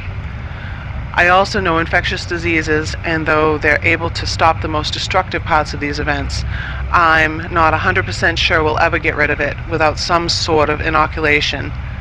And the fact of the matter is, if we do get a vaccine, they'll have to force everyone to take it. This is not a frail illness. It's horrible and destructive. By our metrics, it doesn't play nice, which is why it's so important for us to get to the bottom of things as soon as humanly feasible. Okay, so one thing we discussed before was to avoid people who are ill. Is there any particular signs that we should be looking for? I'm going to give you some signs and symptoms, but it's important to remember that just because you've seen some signs does not mean you have someone who is ill, so make sure you look for multiple areas. A great sign that we've been using is their inability to respond to commands or speak. The most we've heard is grunts, growls, and moans. The noise seems forced, like they're trying to push the air out of their lungs, and this could be due to the depressed state. People can appear lethargic, as if to shamble instead of walking, but we've seen some with bursts of energy. You mean they run at you? I wouldn't say so much as run as controlled falling. The mobility is restricted, but it still functions.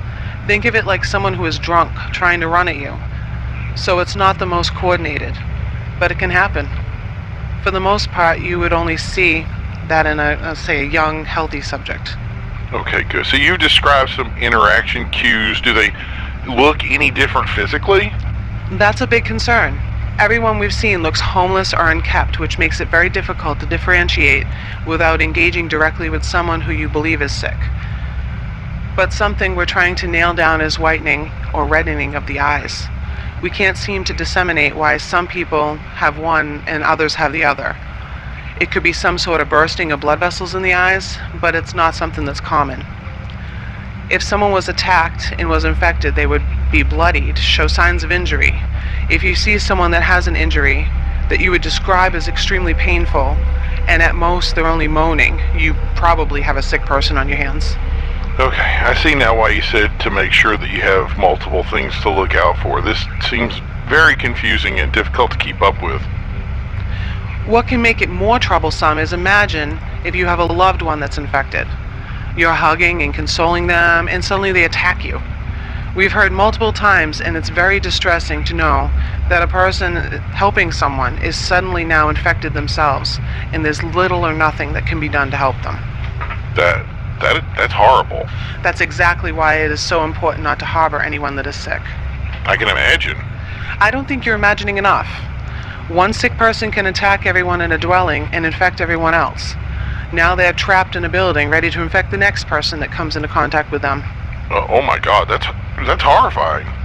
It's something we saw in hospitals, that nurses and healthcare workers came into contact with sick individuals that were described as fine at first and then had someone attack them moments later. Some workers were bitten or hurt and sent home. Those people are potentially sick. Were they able to get them back? I don't know, but we advised them that they need to be tested. It happened all over, and we're trying to get the word out to recall those people to get tested, and hopefully we can get treatments from government organizations. These injuries is why we are already short-staffed.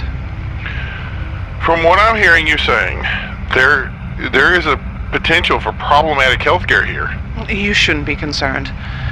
Once they brought up the shelters to support people and delivered the sick away from the hospitals to minimize the potential for overload in a hospital setting, we're advised private doctors and other healthcare forums on how to advise patients on where to properly go if they are sick.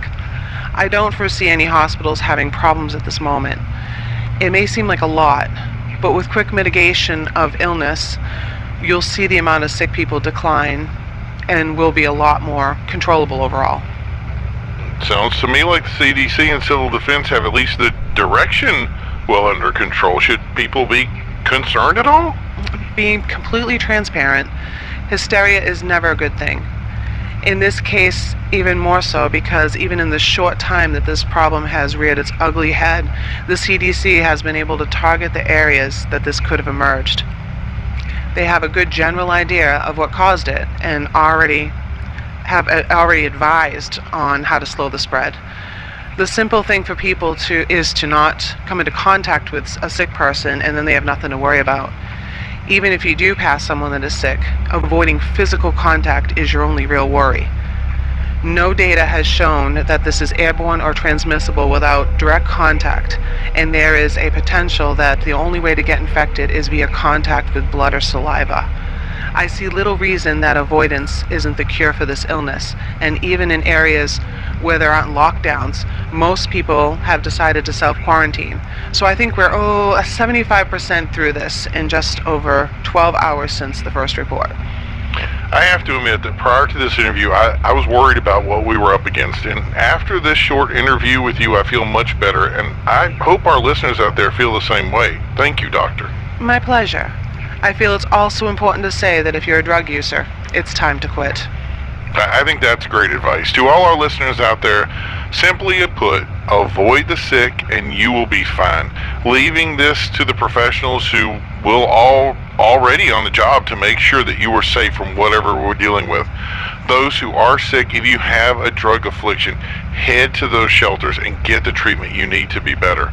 Thanks everyone for tuning in. I want to thank the doctor for coming in today, and we'll continue our coverage of this event until its conclusion, which we think will be very soon based on the information we have received, and make sure in the meantime to keep you updated. Keep it tuned in. This is a public service announcement provided by Civil Defense Initiative. If you live within the affected zone, the following emergency information has been provided for your safety. At this time, you are asked to shelter in place. Only leave your premises unless absolutely necessary. Only report to work if you are an essential worker. Emergency response and medical services have been limited to critical care only. Do not contact emergency services or medical facilities unless your condition presents an immediate threat to life. If you are required to leave your premises, it is important to avoid anyone you feel may be sick or does not respond to verbal instructions. Do not engage anyone you are unsure may be sick. Leave the scene immediately. Keep hands washed at all times. Thank you for your attention. Stay tuned to this and emergency channels for further information as it becomes available. This has multiple events today, and I just want to let everybody know that it has been very difficult to keep up with the steady flow of information. Normally when we are covering the news or going into things, we have a lot of information that comes in, actually constantly comes in, but it's very easy to pick and choose events. Obviously we want to select things that cater to the individuals that we are speaking to in our area. And some news, and I'm just going to call it, this is a little bit more exciting than other news. There are certain things that just we're not going to determine that is newsworthy, if you will, or something that we're going to broadcast. And you can usually go through those things and kind of pick and choose the ones that, we're going to go over, and then some things that we're not going to go over. With the news now, it's been a steady and consistent flow. So being able to get the news out there has become not only difficult, but it's become difficult to find out what news is the news that we want to hand out to you within the time that we're allotted. And that's the thing is it normally would be, you do some songs, you do some other things, we have some stories, and now we have an event that it's all encompassing. And even with that being the case, it's not something that I can direct my news on. I really cannot pick. There's so much information influx coming on. So what the plan will be is to start directing or focusing things into our area. A lot of people have said that, that Philadelphia, for instance, was really the start of this. We all know that the first incident happened in Pittsburgh. That's been very clear. So we understand that we're at the forefront of what's going on right now. Pennsylvania as the state has been part of this, and it's something that we want to make sure that everybody within this area that's being affected by it, that we get your information first. And we're going to try to ignore a lot of this hyperbolic stuff and just kind of go with the stuff that we know is accurate. And we thankfully have a staff of guys that are really going through this and kind of sifting through it as quick as we can. It used to be, they used to call it the 24-hour news cycle.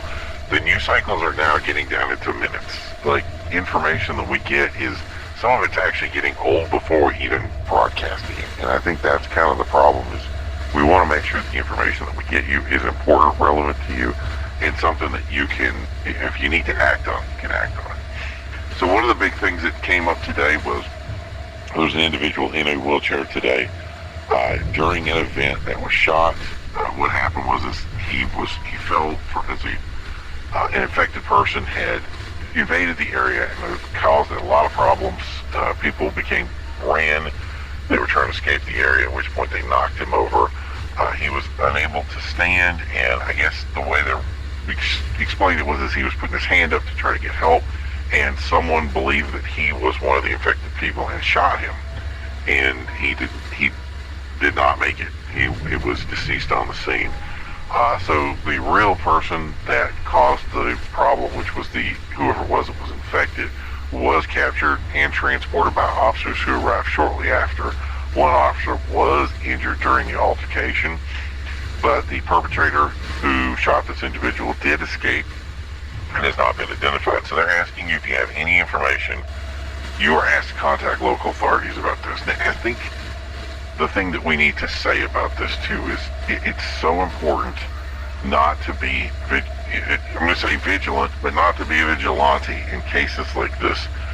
The events that are happening right now, again, are dynamic and they're important, but you have to understand what to do and what not to do.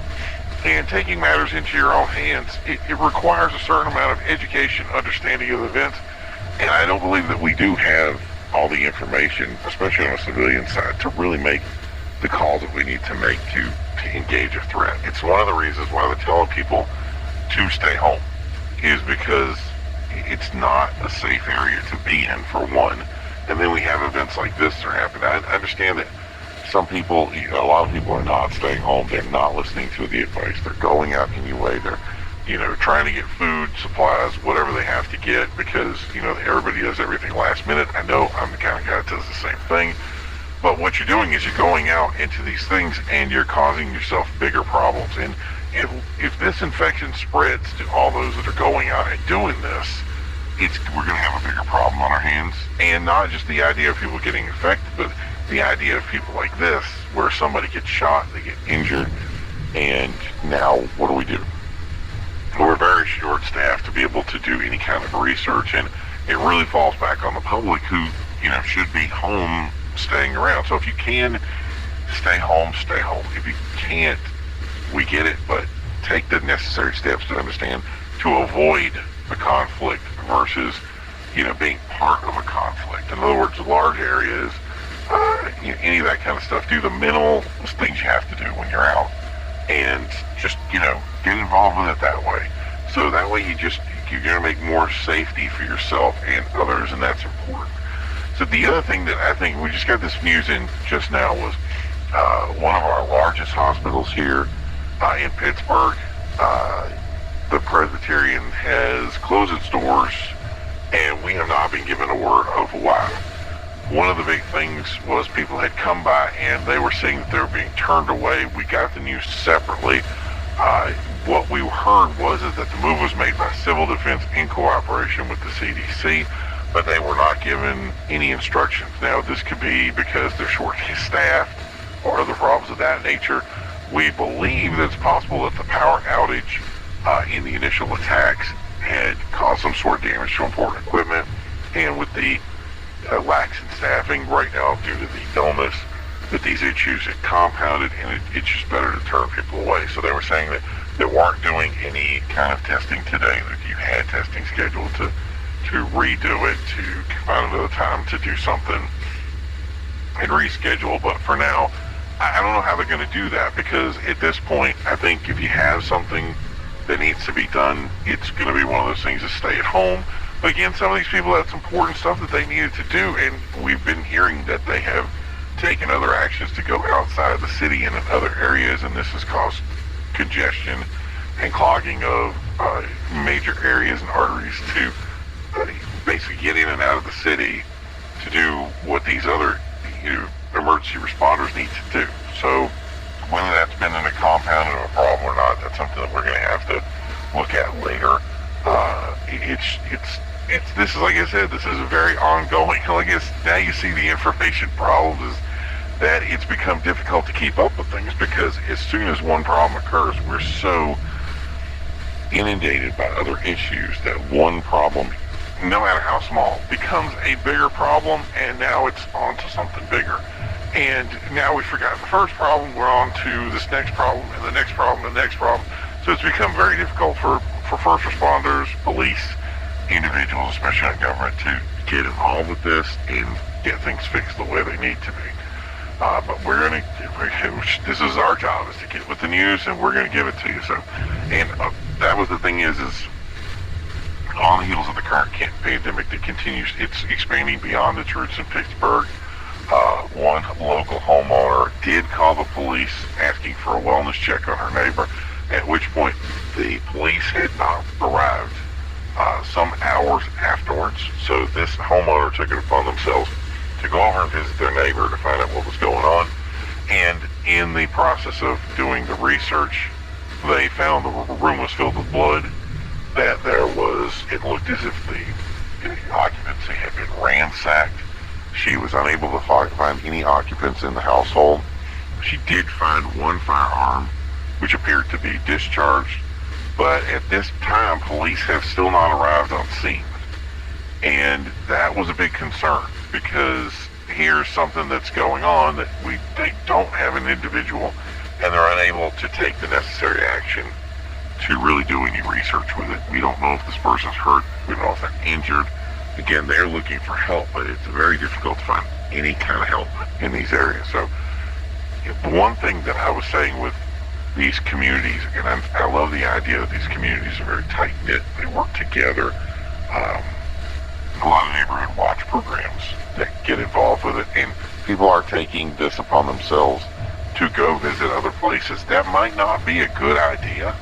It might be better just to stay back, and maybe they are aware of what's going on and they're not going on scene because of that, or that there's just so much bad stuff out there that you don't want to get involved. This goes back to our original discussion about people staying home and saying, there's time when you're trained and able to take the necessary action. That's great.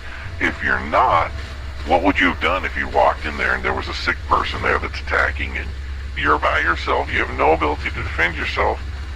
It's going to put yourself in a situation where you could end up getting hurt, infected. Otherwise, these attackers are serious. They are attacking people. They're killing people. it's one of those things that I don't want to take away from the sheer magnitude of what's going on. At the same time of saying that there are people that are taking action to try to get ahead of it, and what we don't want to do is compound the situation. So we are continuing to receive reports of attacks in and around the city, and what some people are calling at this time Judgment Day. One man described the interaction that he was shooting an infected person. He shot them multiple times, and the person was unresponsive to attacks. Others have stated that these individuals are simply not alive, which I think is a very interesting thing to say.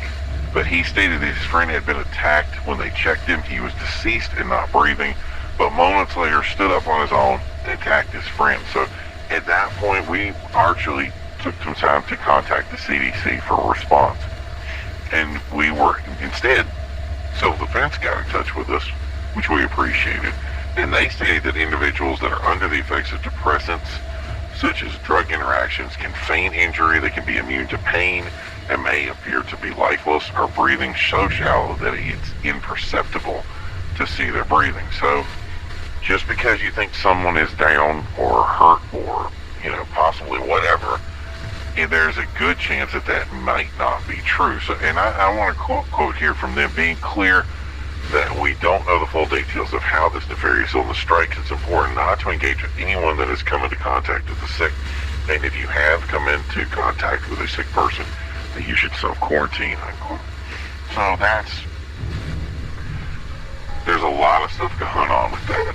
There's a lot of things that we do not know about. And being at the forefront of this, we don't want to take action that's going to make things worse. And I'm going to keep saying that over and over again, because it's going to be important to make sure that you're protecting yourself and in turn protecting others. Here's people that are, potentially injured, doing what they're doing, and you see this engagement and they're on the ground. You're thinking that the person is dead. They're not. They get back up and you get attacked. It's important to say we don't know the full details of what's going on right now. We're not getting trained enough. I think that's going to come in time, but for now, it's best just to take the actions you can to protect yourself. So the Pennsylvania governor, he was first lax to take any sort of action, has now called for a state of emergency in the state. Some have criticized this move as being too soon to judge, and they were asking for first responders and medical staff to do their jobs and lessen the possibility of hysteria being made by such. But he doubled down and made it clear that not only will he be calling for a state emergency, but he's also actually asking for mobilization of the National Guard. That is very telling information right there. We used to have this one thing about, hey, everything is ahead of things, and now we're getting a call from the National Guard, which at first kind of, I'm going to say, worried me. But, and he obviously he's the first governor to do so.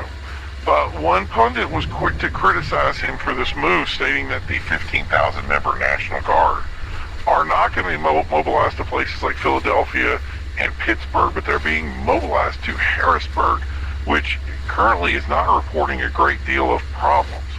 So it was clear to them that the mission of the government was defending the capital and was not going to be to send these individuals out to the countryside where they are most needed.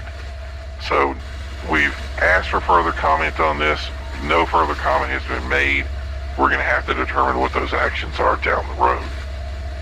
But I find that very interesting, because it seems like with a 15,000 member staff that they would be able to go out to these different areas and take action. Now, what action they would take is questionable. The other thing that CDC relayed was that the shelter programs are currently working, but as many have gone there, have reported that many of the beds remain empty at this time, and have wondered where this money is going. So if you go out and hear about all the problems that we're reporting, you show up to a shelter and there's nobody there. It's very counterintuitive of what is going on. And they said that so few have reported to them, which is why the CDC had made it clear. that harboring a sick individual would not be advisable as potential spread is exactly what they're looking to avoid. So if you have somebody that's sick, the best thing for them to do is not to report to a hospital, but to report to a shelter, their nearest shelter station, and seek the necessary things that they need to help them get around this. Now, does that mean that people are going to listen to that information? Are they going to do it? I can't answer to that. It appears that a lot of people aren't. But again, if you have somebody sick that's sitting at home and there are concerns about that, and that's one of the things that people had was, I think there's a lot of mistrust for especially CDC and civil defense at this time. And a lot of it, I see it as hyperbolic. A lot of this is, I'm going to go tenfold hat with this. Obviously, if there was a big problem with people going and receiving incorrect treatment, then I think that we would see those results. I think it would be very clear that things were not going according to plan. But I think a lot of the information we're seeing, and some of that information people have said is being, I'm going to say, trolling. Some of the people have gone on and basically trolled information that is incorrect information. And some people actually do have a mistrust for government involvement and the idea of somebody saying, hey, we're going to take you in and give you a shot, everything's going to be okay. But that's the thing is what's the other option? The other option is having this thing spread, being stuck in a house with other people who are sick, which eventually could result in somebody attacking, or now you're stuck. Now what do you do? Now do you call somebody, and if you do, who's gonna come to rescue? Obviously in the countryside, they're gonna have to start taking actions in their own hands about being able to protect themselves. And again, that's counter to what we've been trying to say of not having to do that. So that's why we say stay at home, but also if you have a sickness, that to go out there. So I hate to say this, but there's a lot of stuff here that really is a paradox of how to counter the problems that we're encountering and how to be involved in it. And usually we get a clear and concise, this is what to do. You get sick, you take a shot, that's your vaccine, or you do whatever, that's fine. It's all healed and everything's okay. With this incident, we're being told two different things. So it's the whole shelter in place thing, but you have to go out, but you can't go out, or, there's so much stuff that's getting misinformation from different sources. And I think that's kind of what the biggest problem that we need to do is we need to zone in. I think that civil defense needs to basically get their head in the game here and kind of tell people exactly what to do, which I think they've been saying, head to the shelters, avoid contact, doing that kind of thing. But whether that's clear or not, I don't know if that information is getting out. And I don't know if it's getting people like, not everybody has a radio. Not everybody has some sort of computer or some way of access to the internet so they can get to things or get to information. Nobody has, you send out a mass text, you send out whatever, and some of this infrastructure just doesn't exist to be able to get the information out there. So the thing is we're kind of going out to you, the people out there, and especially like I'm hearing some of these ham radio guys are really getting involved in spreading information as best they can, but even then I can see that as being limited. So we're hoping that we can get this information out to you. We're doing the best we can. That's something I didn't even think about. At this time, police are bringing six to shelters and not hospitals.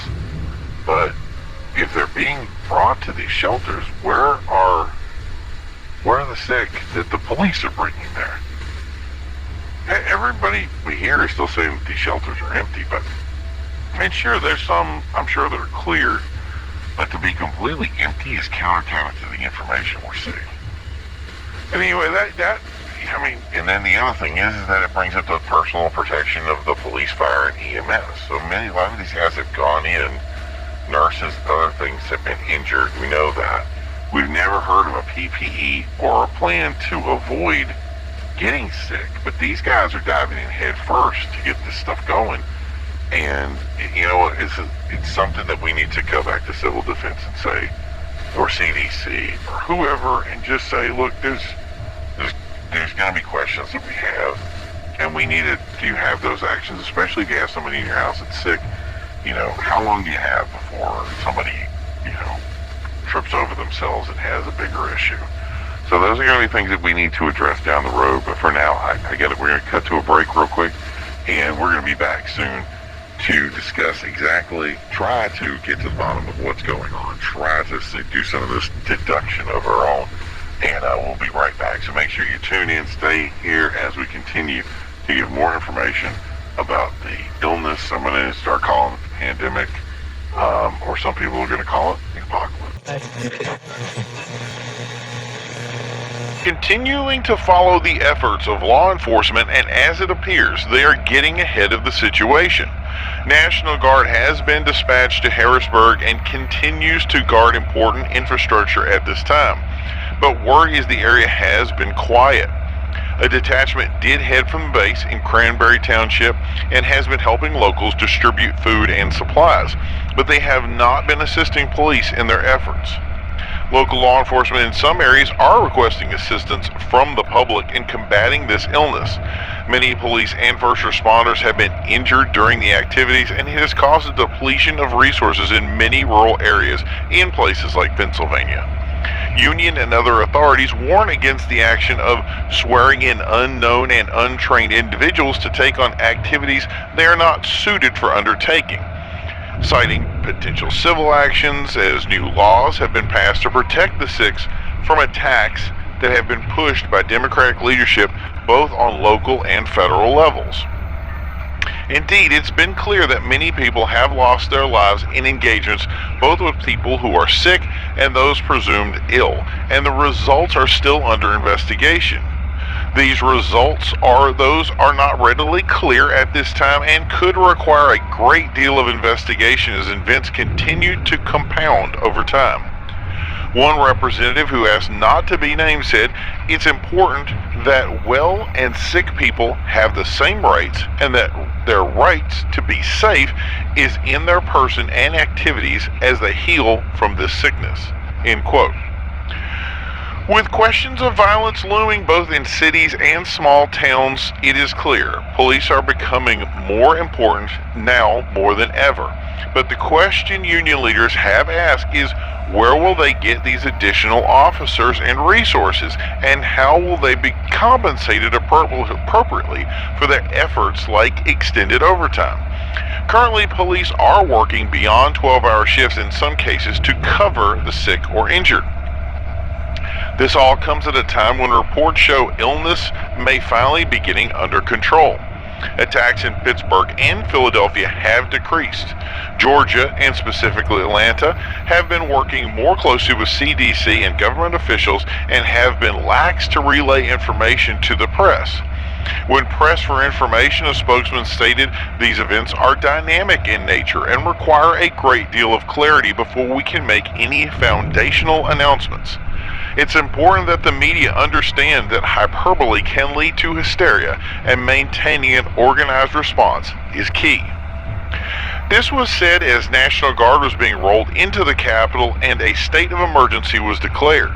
Georgia had announced a complete news blackout until they got to the heart of the problem, but digital media of the events continues to broadcast from the city proper with homegrown filmmakers walking the streets looking for something to happen.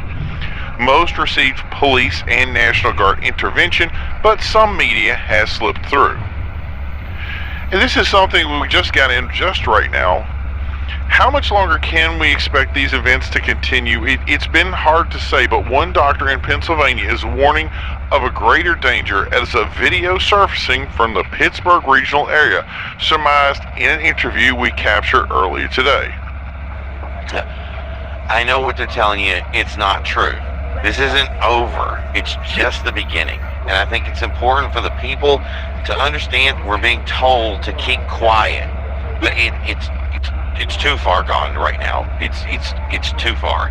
The truth of the matter is the people who are infected die, and those who die are being reanimated in some way. We're not completely sure about, and they're attacking the living.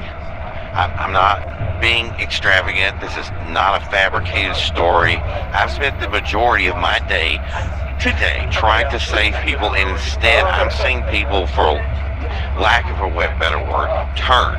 They turn into these things, and it's important that you understand that they aren't your loved ones. They're not your friends. They're not even human any longer. They're simply gone by all reasonable definition. If you are bitten by one of these things, you are going to die. It's as assured as the sun coming up tomorrow. And when you die, you have mere minutes before you will come back, and you won't be you. You'll attack anyone you come in contact with, friends, family, loved ones. You need to listen to this. These people, they attack.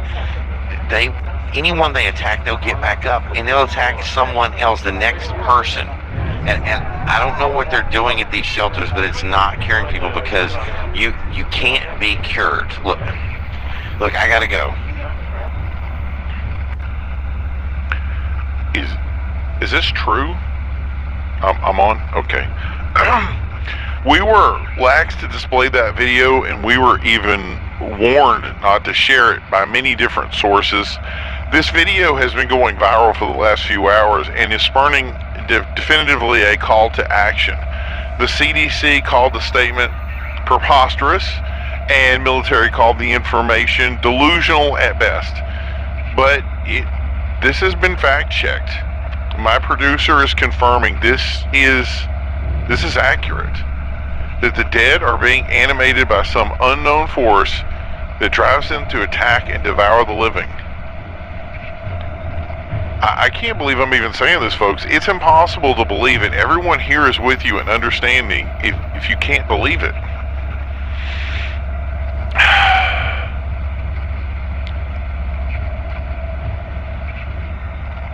Ladies and gentlemen, this has come on the heels of the following report.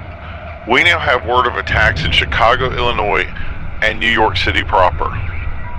What was thought to be gang violence is now being attributed to this illness.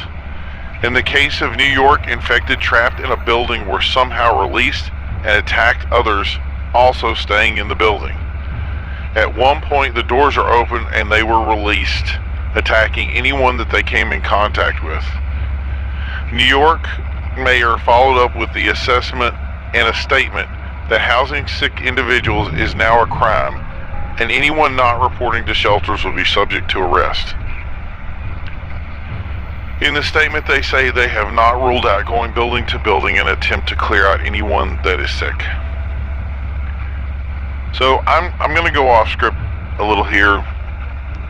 It's come to my attention right now.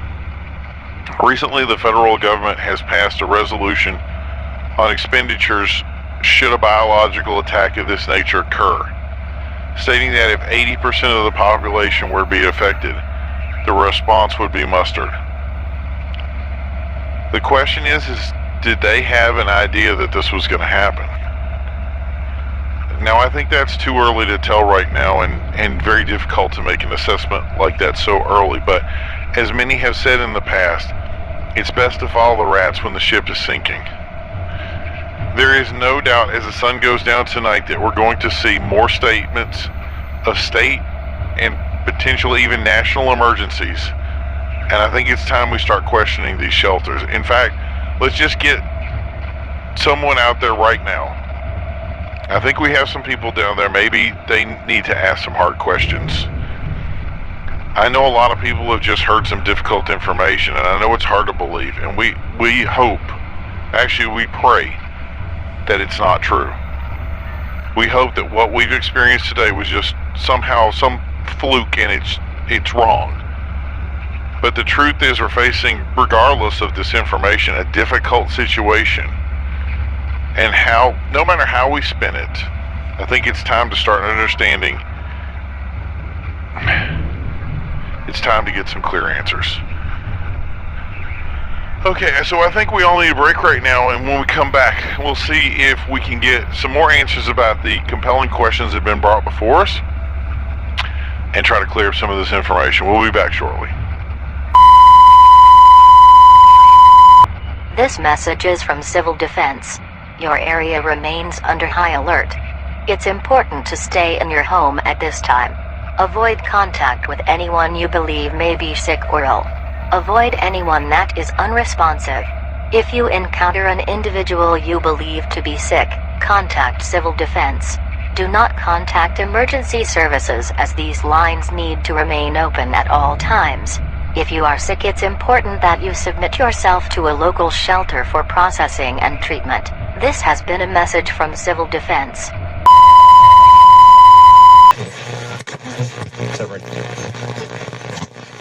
Welcome back to the show. If you've been paying attention, things are getting a little crazy out there. Certain places, things are getting a little out of control. People are getting sick. Nobody's quite sure why. It's starting to look like something out of the Brothers Grimm story. It's, in short, a horror movie. What we're hearing from officials, media, and people on the streets are completely different stories, though. It's like the minstrel is playing this tune but didn't get the lyrics. The song's the same, but the story keeps changing, morphing even. For many, they can't make heads or tails of what they're hearing, and they want some solid ground to stand on. We've done a lot of research, and honestly, it's not even clear to us. What remains is you, the audience, having questions, and since we don't have the answers, we need to find people who do. People who are experiencing what many are calling a pandemic firsthand. To that end, we have someone here from the rural Pennsylvania area to discuss what happened to him. And I can assure you that what you're about to hear, it may make you feel uneasy. It may make you feel sick. But it happened. And what's worse, it could happen to you. So it's important that you listen. Welcome to the show, Tommy. Hey. Now, Tommy, hold on. I want to make everyone aware that Tommy here doesn't want us to say his last name, and we're keeping all his information private. Tommy, you said you've had a pretty crazy event happen recently, and I'm hoping you can explain what happened to you. Sure, I guess. Where do you want me to start? Well, I'd say tell everyone what you told me, basically start from the beginning. Okay. Me and my family live in a woodsy area, like you said. Not much out there, a few people in the area. It's been in our family for generations, and most people are some kind of kid. So, basically it's family land, so one of your relatives had the incident? Yeah, it was my uncle. My uncle had heart problems ever since I knew him. He'd smoke like a chimney, and I guess it messed with his ticker. We always knew we'd get a call that he was sick or something. Well, the phone rang, and it was our cousin. He said something was wrong with him, so we come running over. By the time we got there, he was already gone. So let me stop you there. Before you continue, I think it's important to ask, gone as in dead, like, did you check his heartbeat? He was dead as a doornail. My cousin checked. He didn't have no pulse or nothing. But you didn't check yourself. You're still 100% sure? I'm sure as I'm sitting here. Unless he learned to hold his breath for an hour, he was a goner. Okay, that seems pretty sure to me. Continue. I had noticed he had blood in his arm. His shirt was torn, and his face was bloody.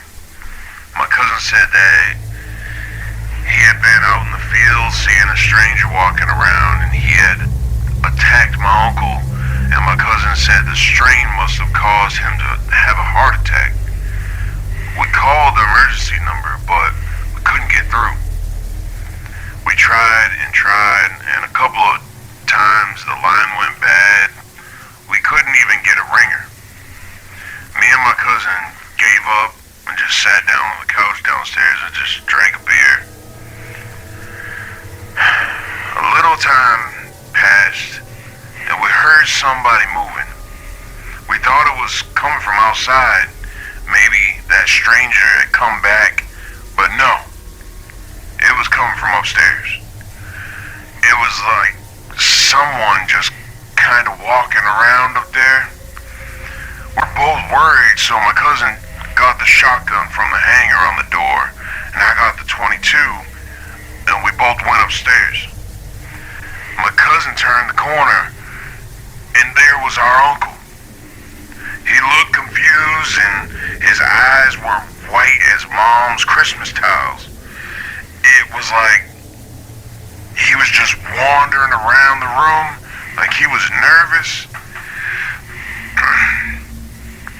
My cousin called his name, and he turned towards us, but he didn't say nothing. I don't know if he could see us with his eyes all messed up. My cousin put his hand on his shoulder like he was about to ask him if everything was okay. And for a second I thought he'd even say something. But instead he grabbed my cousin's hand and bit down on it hard. I hadn't heard him yell that loud since the squirrel got him on a hunting trip up in the mountain. He pulled away and... What was it, Tommy? My uncle was eating his hand. It was like chewing tobacco. He kept gnawing at it with this wet smacking sound. He was still chewing when he started looking around like he was trying to find us. My cousin raised his gun as he ran out of the room. He pulled the trigger, but it missed pretty bad from the chunk missing from his hand, and seemed to howl from the thump that gun gave him. He was bleeding pretty bad. I had my gun up, but I just couldn't shoot my uncle. I ran down the stairs to grab a towel. I tried the phone again, but it still wasn't working. It was making a strange noise. I ran back to the stairs, and I saw my cousin. He was sitting down outside the door, and my uncle was going at him again. I don't think he could even do anything. He was hurt so bad. He took the shotgun and put it to his mouth and pulled the trigger. My uncle just started gnawing at him, and I just ran. If you folks listening can probably surmise, when Tommy told me that story, I was floored. And Tommy, I'm sorry you had to tell it again, but thank you for sharing it with our audience. It's a story that only you can tell. I also couldn't believe it initially, but if you folks met Tommy, you know that he is for sure telling what he believes is the truth. And honestly, I don't expect all of our listeners to believe it even happened. But for Tommy, it did. Ain't nothing about that a lie. You can go to that house right now and you'll see. Tommy, did the police or anyone ever show up? I never saw anyone coming out. Now, I know what people are going to ask us, and no, we haven't gone to the house. We contacted authorities. That said, they said they would travel there and advise us. But we've heard nothing back, and once this thing started to come apart, we were too busy to focus on a single small story that authorities were telling us was simply crazy. We don't even know if anyone ever went to the house at all. Tommy has other relatives that live there, and some, he said, were even on the way to the house. But with everything going on now, he's afraid of what the government would do if they knew this information. So, we've respected his wishes to keep it silent. Do you plan to return, Tommy? Well, I did at first, but now things change. The way they have, I think I may just find a better place to go until this all goes away. We got some relatives west of here that I can stay with. I just hope they haven't had the same problem there. Oh, we're hearing that this hasn't thankfully traveled to the western part of the state as yet. So you should be okay. I'm hoping. I got no way of reaching them. So I hate to ask, Tommy, but before you leave today, I know that people they're gonna question what they've heard here. And I'm certainly questioning it, and I believe you. What would you say to officials that said that you imagined this, that you had to have been mistaken? I mean, you're no doctor or nurse, right? How do you know he wasn't already sick? I didn't imagine this. My uncle was fine yesterday. Sure, he weren't no spring chicken, but if he hadn't been attacked, I'm sure he'd be fine. Whoever attacked him got him sick, and it killed him. And he came back. There ain't nothing else to say. So don't take it personal, but I have to ask, did your uncle take any sort of illicit drugs, meth, heroin? Was he using anything for his heart condition? My uncle didn't do drugs. He was in the war, and he hated them. The only thing he took was a couple pills for his heart, and that was all I knew. Okay, I just want you to know, I don't think he did either. It's what the CDC and other officials are saying, that this is a drug thing. So if he wasn't taking any drugs, it couldn't be a drug thing. I want to thank you for coming out, Tommy, and I hope you can move past these events and stay safe. I'm gonna try. If you're listening to our show right now, and you don't have as many questions as I do, I would think you either don't have a pulse yourself, or something is gravely wrong with you. I'm a pragmatist. I'm having a tough time with this story. But just so you know, you did get an abridged version of this story. I'm just gonna say there are others in danger, and Tommy has a lot to worry about, and there's nothing he can do except run. Maybe Tommy did pull the wool over our eyes. Maybe he was mistaken on events. Tommy is just a simple guy from a simple town, but he's also someone's neighbor, a friend, and a son to somebody out there. I feel he thinks, no, I'll say, you know what? What he saw after telling that story multiple times, it's been rock solid. It's been the same story over and over. Some people, they remember things. I feel this is seared into his memory. Like when you experienced 9/11, you could recall it all with perfect clarity, or at least you think you could. Tommy's hindsight, it's 2020.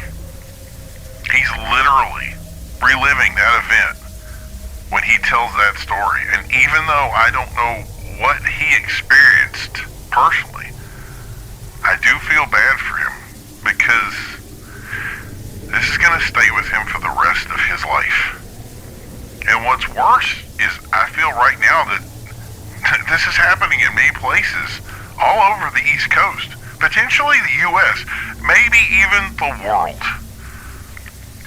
Something is brewing in the dark recesses of our communities, the backyards of our homes, in the shadows of our cities and towns. It can no longer be contained, and it's spilling out to the streets. And we very well may not survive it. So, whether you believe Tommy or not, I hope you were at least paying attention. Don't keep this quiet. Share this to anyone and everyone you know. Share it to the world. Tell anyone that will listen. We can no longer deny it. The dead are coming for us. All I'm saying is the sick people have rights. I don't think anyone should be put in a shelter and just left to die. And you can guarantee those shelters are coming to a neighborhood near you. And the truth is, I don't think these are anything but cages. Even worse, they're spots to lock up people and experiment on them. That's what a certain type of, let's say, militia minds want us to do, right? They want us to just walk in and gas us. It's what they want, and if they don't get it, they'll just simply hunt us down like dogs. That's the insanity we're dealing with here. I don't think it's far-fetched to believe that's exactly what the New York Authority is doing right now. It's sweeping the city, they call it. It's more like exterminating people. They have these popsicle sticks they put on your tongue, and supposedly it tells them if you're sick. I mean, who even makes something like that in less than 24 hours? It's quite the turnaround, New York.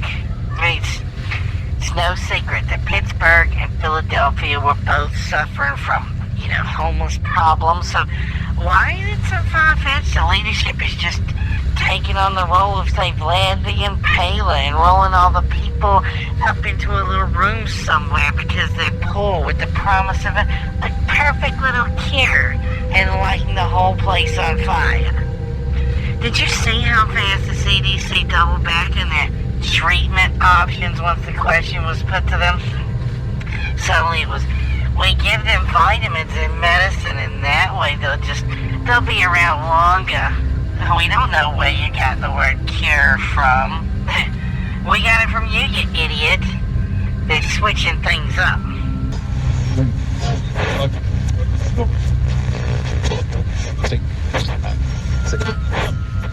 And that's the question, isn't it? The promise that everyone has everything under control. Yet that's not the case here, is it? I think that everyone thinks the cities are the most vulnerable to this disease, and that it's the homeless and drug dens that spread it, what the conservative base wants you to think. But the reality is people living in the sticks, those are the ones that are most vulnerable. They have least ability to get to necessary services, and living out in the middle of nowhere, your whole family could simply die and nobody would know. At least in the city, somebody somewhere is going to see you shambling around and call the cops. What we need to do is use those thick budgets to help the homeless, or else we really will have a powder keg on our hands. This message is from Civil Defense. Your area remains under high alert. Avoid contact with anyone you believe may be sick or ill. Avoid anyone that is unresponsive. If you encounter an individual you believe to be sick, contact Civil Defense. Do not contact emergency services.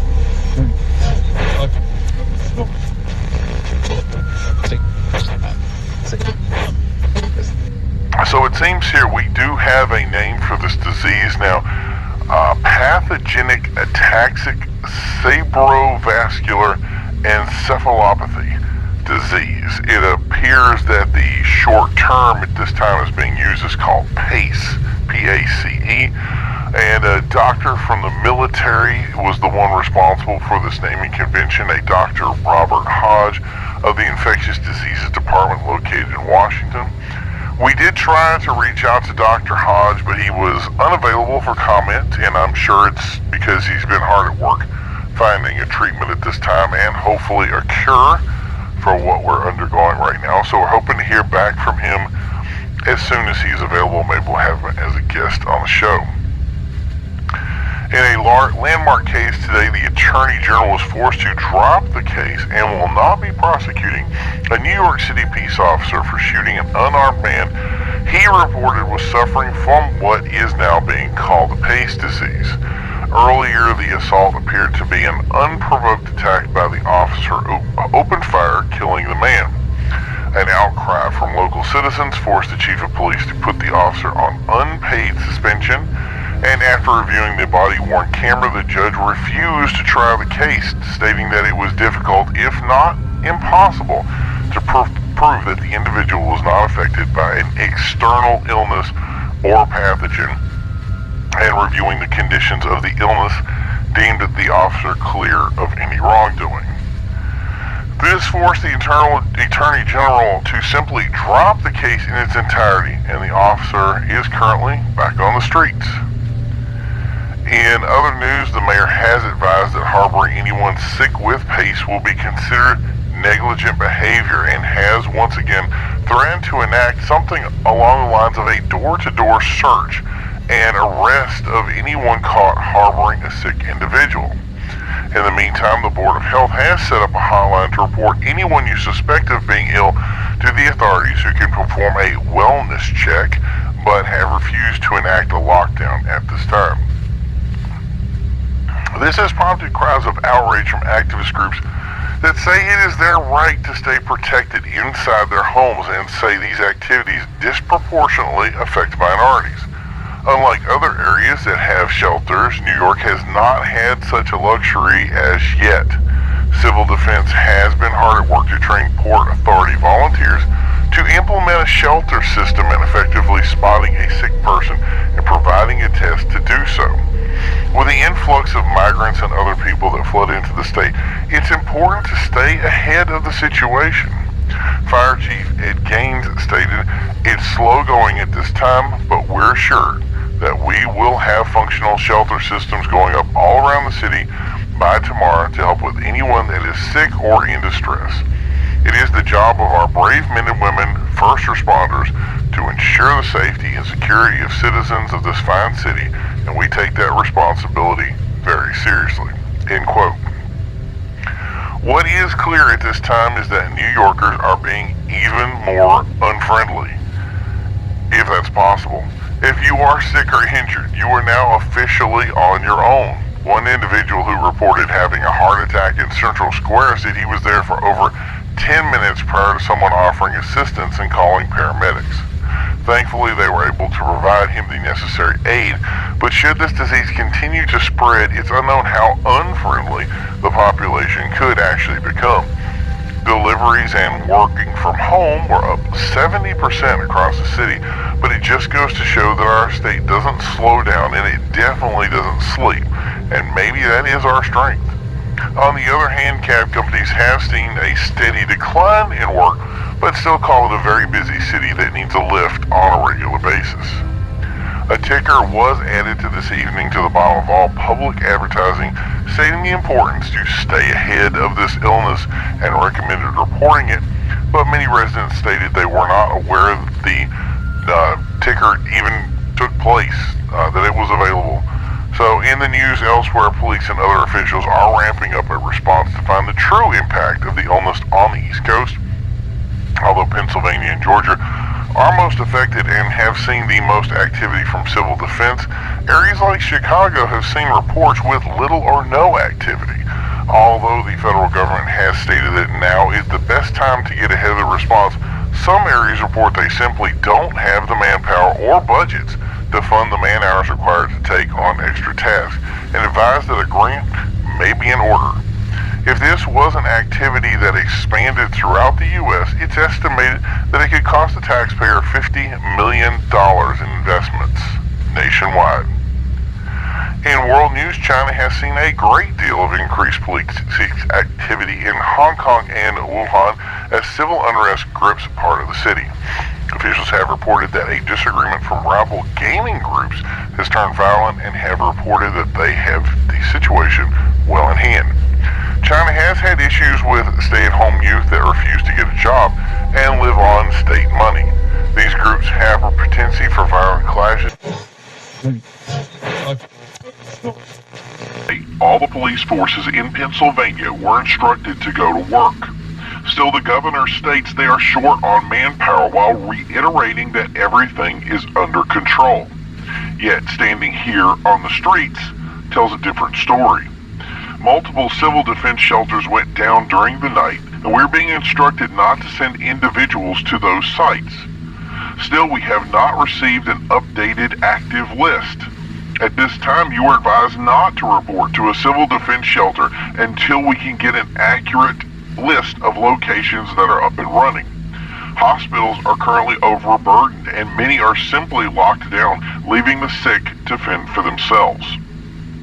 The hospitals that had set the course to finding some way to stop this illness have now gone silent. We're unsure if those efforts continue or if they've been moved to other locations. Many are refusing to report to work. Utilities in many areas are already short-staffed, and workers who are present are being forced to work through the night to continue to supply power, phone service, and access to media of any kind. Many are driven but hold to promises of finding others that are qualified to give them some sort of reprieve from the demand that has become important now more than ever. That being said, some places are still reporting power outages and blackouts. Local store shelves are impossible to restock as deliveries into the area have completely ceased. Some smaller chain stores have closed their doors entirely because they are devoid of toilet paper, batteries, or any food stuff of any kind. A sight reminiscent of the Grinch, taking all the presents and leaving only the crumbs. Even firearm dealers' shelves are bare. Originally, citizens expressed concerns over looting, but one shop owner replied, "It'll be tough to loot when we have nothing to steal." In truth, just walking the streets can be a dangerous act now, as bands of infected can be seen walking the streets seeking someone to attack. Anyone caught out will find one of the groups moving toward them. The only saving grace is those under the effects are slow to move and easy to escape their relentless pace. One passerby said they didn't realize how bad it had become overnight and had planned to give up any search for supplies. Even with streets supposedly empty, there is signs of commuters attempting to get somewhere. Public transportation did attempt to get up and running, but for the most part, cabs are the only option, and if the phone lines are down, even they can only rely on the option of saving a potential victim that was caught up in the slow chaos of the scene. Other places, vehicles normally removed by towing services sit where they broke down. One vehicle was left smoking, apparently from overheating. What is really concerning is these streets that normally give home to a small group of homeless and people who are addicted to illicit drugs are now empty. They are nowhere to be seen. Carts and tents can be seen in various areas, left in the wake of some cleansing act that has completely removed their very existence, like rats that have left a sinking ship. Alas, we don't know how many are infected or how many escaped. Reports are vague on how widespread this has become, but one thing is clear, that it is spreading, and if action isn't taken to slow the spread, there's no telling what the effects might be or if there will be any steps that can be taken. We may be in this for the long haul. This may become ground zero for what will be considered a new world. Reporting. Crazy day, and it looks like today won't be any different. I know a lot of you aren't even awake yet, probably haven't even put on your morning coffee, but you might want to check your news before you do. Some of you are going to consider calling in sick. The first major news was early this morning. The White House was locked down after multiple infected individuals appeared at their gate. Reports were that they were trying to get in. And sometime in the afternoon, a gate had been installed around the White House as well as other key infrastructure areas. The reason given was the coming election and expected droves of people that visit the area. And they're probably very happy that they didn't wait for November, because what is being reported is 3 individuals had attacked multiple people and then moved towards the gate. Secret Service immediately went into action, moving to the outside of the gate and engaging the threats. When the individuals didn't respond, they were shot and killed. Now, what's really crazy about this is it took, get this, 27 bullets to just take one of these individuals down. That's Terminator level gunshot right there. Imagine reloading, 2 times at least? The onlookers were horrified, and there was some reporting of police brutality, but others closer to events said no, they just kept coming. I think even with that, there are going to be people that are crying violence. There's already people who are empathetic to the plight of the infected, and when they hear this, they're going to react come morning. 3 sick people, completely unarmed against multiple shooters. They'll ask, why did these individuals go straight to shooting? Maybe kneecapping someone. I don't know. I mean, it's been, a full day, and the stuff has already just gotten out of hand. It's off the rails, and at some point, some people have even said it's become rather stupid. But seriously, folks, I think it's time you realize these people are sick. And I mean in a bad way. There's nothing you're going to be able to do about it. You've heard the CDC report. This infection kills you. That's it. So, it's like nobody's paying attention. But I don't think they will have that luxury today. More and more reports of sightings of infected are coming out. It used to be an out of sight, out of mind occurrence, and now it's, wait a minute, is that person infected? I can't even imagine how bad it is in Pennsylvania, and I'm hearing most of Georgia too. They must have basically bodies in the streets. Many parts of the states are in full lockdown, state of emergency with the National Guard at the Capitol, and we're hearing reports of shootings too. Instructions like shoot to kill. It makes me wonder how many innocent people are killed just getting too close to a Capitol. Pennsylvania is probably the worst. It's useless to call 911. Some hospitals have completely shut down. About the only place to go if you don't have a place to stay is going to be a shelter. And I've heard that Philadelphia isn't that bad, but they're still working on emergency share programs where food is delivered to city areas and it's delivered to the doors of anyone that's locked down. It looks like it may take off too. It's kind of like ordering a pizza, but with groceries. From what I'm seeing, it's basically like an information blackout for most of the media, but not just we're not getting a lot of official information, but because we're getting too much information. And some of it is even conflicting and based on where you're at. Canada's parliament even brought up concerns of locking down the border and taking further action, but they used a word we can't use here on the radio unless we don't want the FCC to come down on us for stirring up hysteria, which we are apparently good at doing. I'm starting to wonder if they're even watching, or are they too busy with what's going on right now? It's like in Die Hard, the kid says you could steal City Hall and nobody would notice. That brings me to the next topic. People are going to wake up today and they're going to take notice. They're going to see this insanity and they're going to realize it's in their backyard. And when they do, what are they going to ask for? People want action, and although we see a lot of it in certain areas, we're not seeing it everywhere else. Particularly California has gone completely denial on it. The conspiracy central, and I'm amazed with the homeless problem in places like San Francisco. When this hits, and it will, how bad is it going to be? There is already huge concerns of looting in any of these areas that are highly affected, and when the food shops close down and the fast food isn't an option, people are going to take matters into their own hands, and those matters will not be beginning to farm. What's that going to look like? Especially when there are no police on the streets to stop it. Sure, this is all theoretical outside of those areas that are most affected, but even though they're saying the spread has been minimalized, look at Washington. Look at the reaction. They're getting through. They're places that people don't realize. When does this motivate the reaction to be extreme? We've already seen cities trying to move on the homeless population, but it's like cleaning your room by moving the dirt from one side of the room to the other. It still exists. It's still there in the corner. great example is the drug problem. This is a drug problem, right? So let's just ban drugs.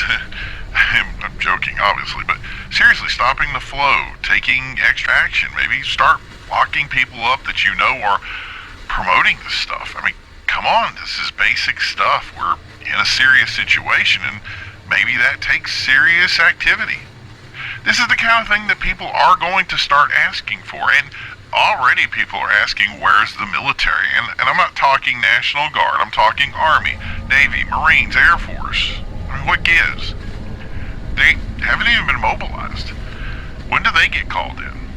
How far do we go before somebody says it's time to bring in the serious troops?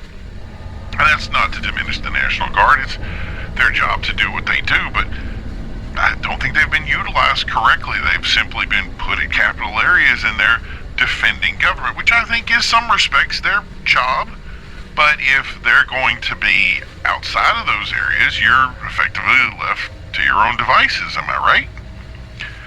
I just think the government is underestimating what we're dealing with, and maybe taking some extra steps now would prevent the worst from happening down the road. Maybe building a wall around Pittsburgh.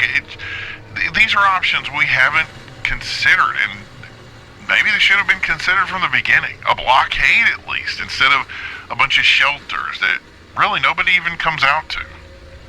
We know the cause, so let's just take the action we need to. That's all anybody is going to ask, and have in some cases asked already. And they're asking to do this before it's too late. But thanks for listening to my rant, everybody. You know, it's time for us to go back to the music, and for most of you, going back to sleep. CDC has started the PACE Incident Management Support System. This system will support the identification and proper treatment protocol for the current pandemic sweeping through the East Coast of the U.S.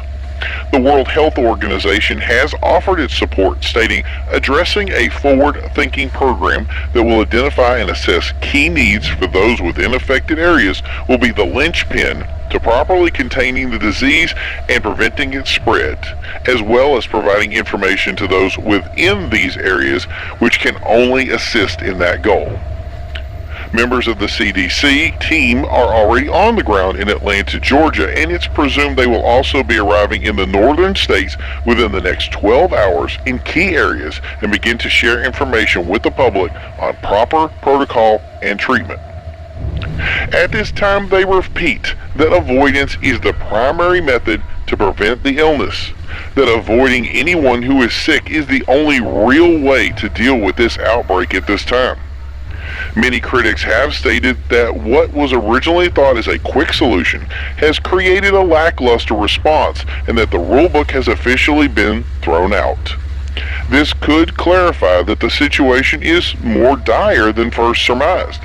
At this time, we've received no clear assessment of how the illness is spread or how it originates. The initial concern was based on a drug interaction that could possibly spread something similar to rabies, but the narrative has not been mentioned as part of the prior few announcements.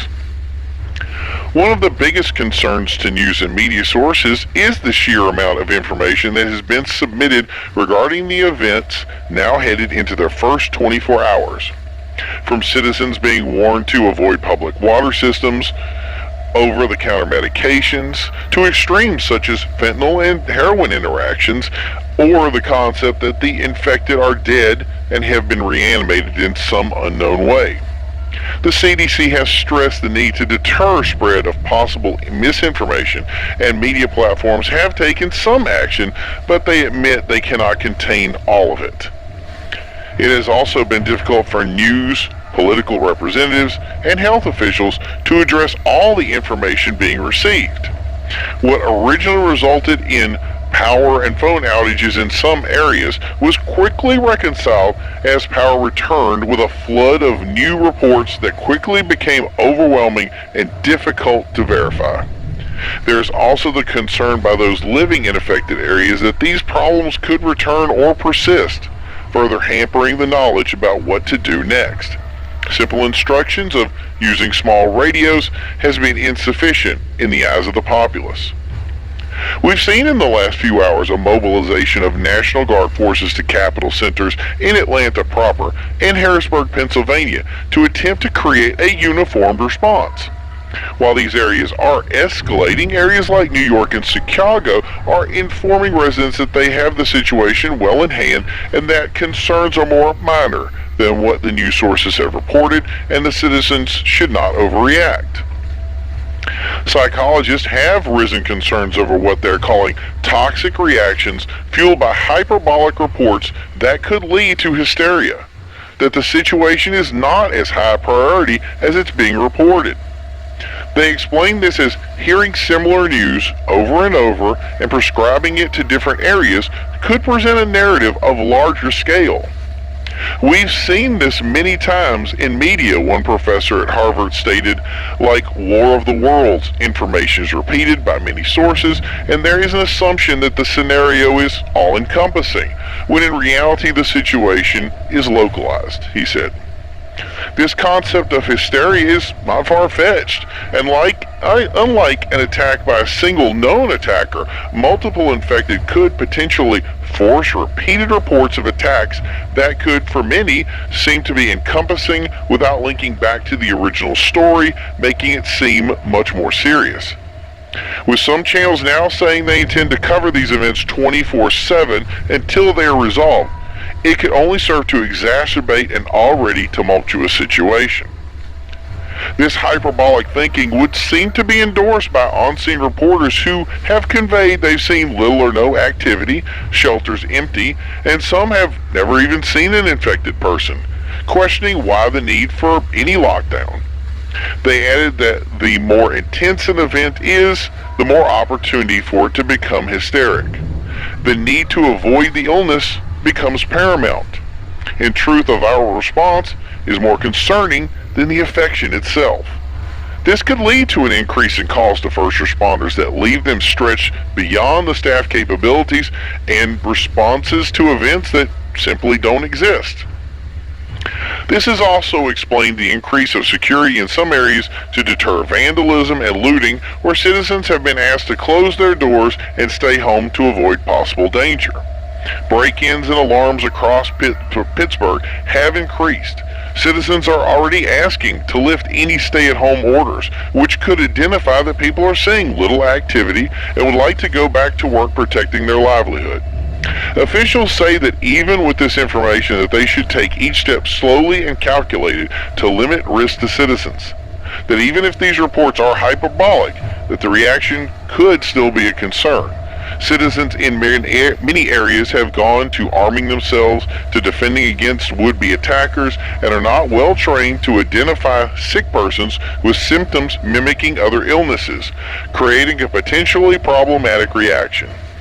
Giving time to return to a normal schedule means understanding the full effects of the illness, the area that it involves, and an increase in knowledge allows a better, more controlled response by all involved and avoids hysteria.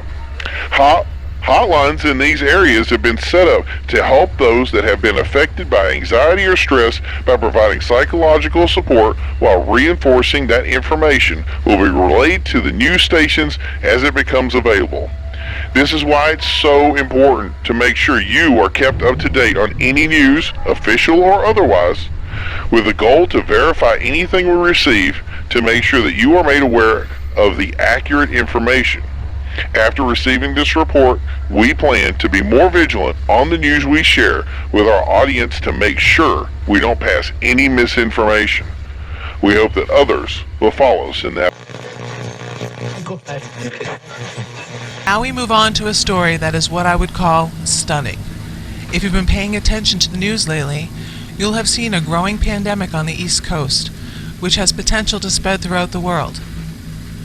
What professional doctors and scientists are calling the pace illness, which has some effect on the brain, driving the person mad, and we're not completely clear on how it's spread, but authorities seem secure to say that it is most likely spread in the homeless and drug-using community, and it is possible reaction to an additive to an illicit drug such as fentanyl.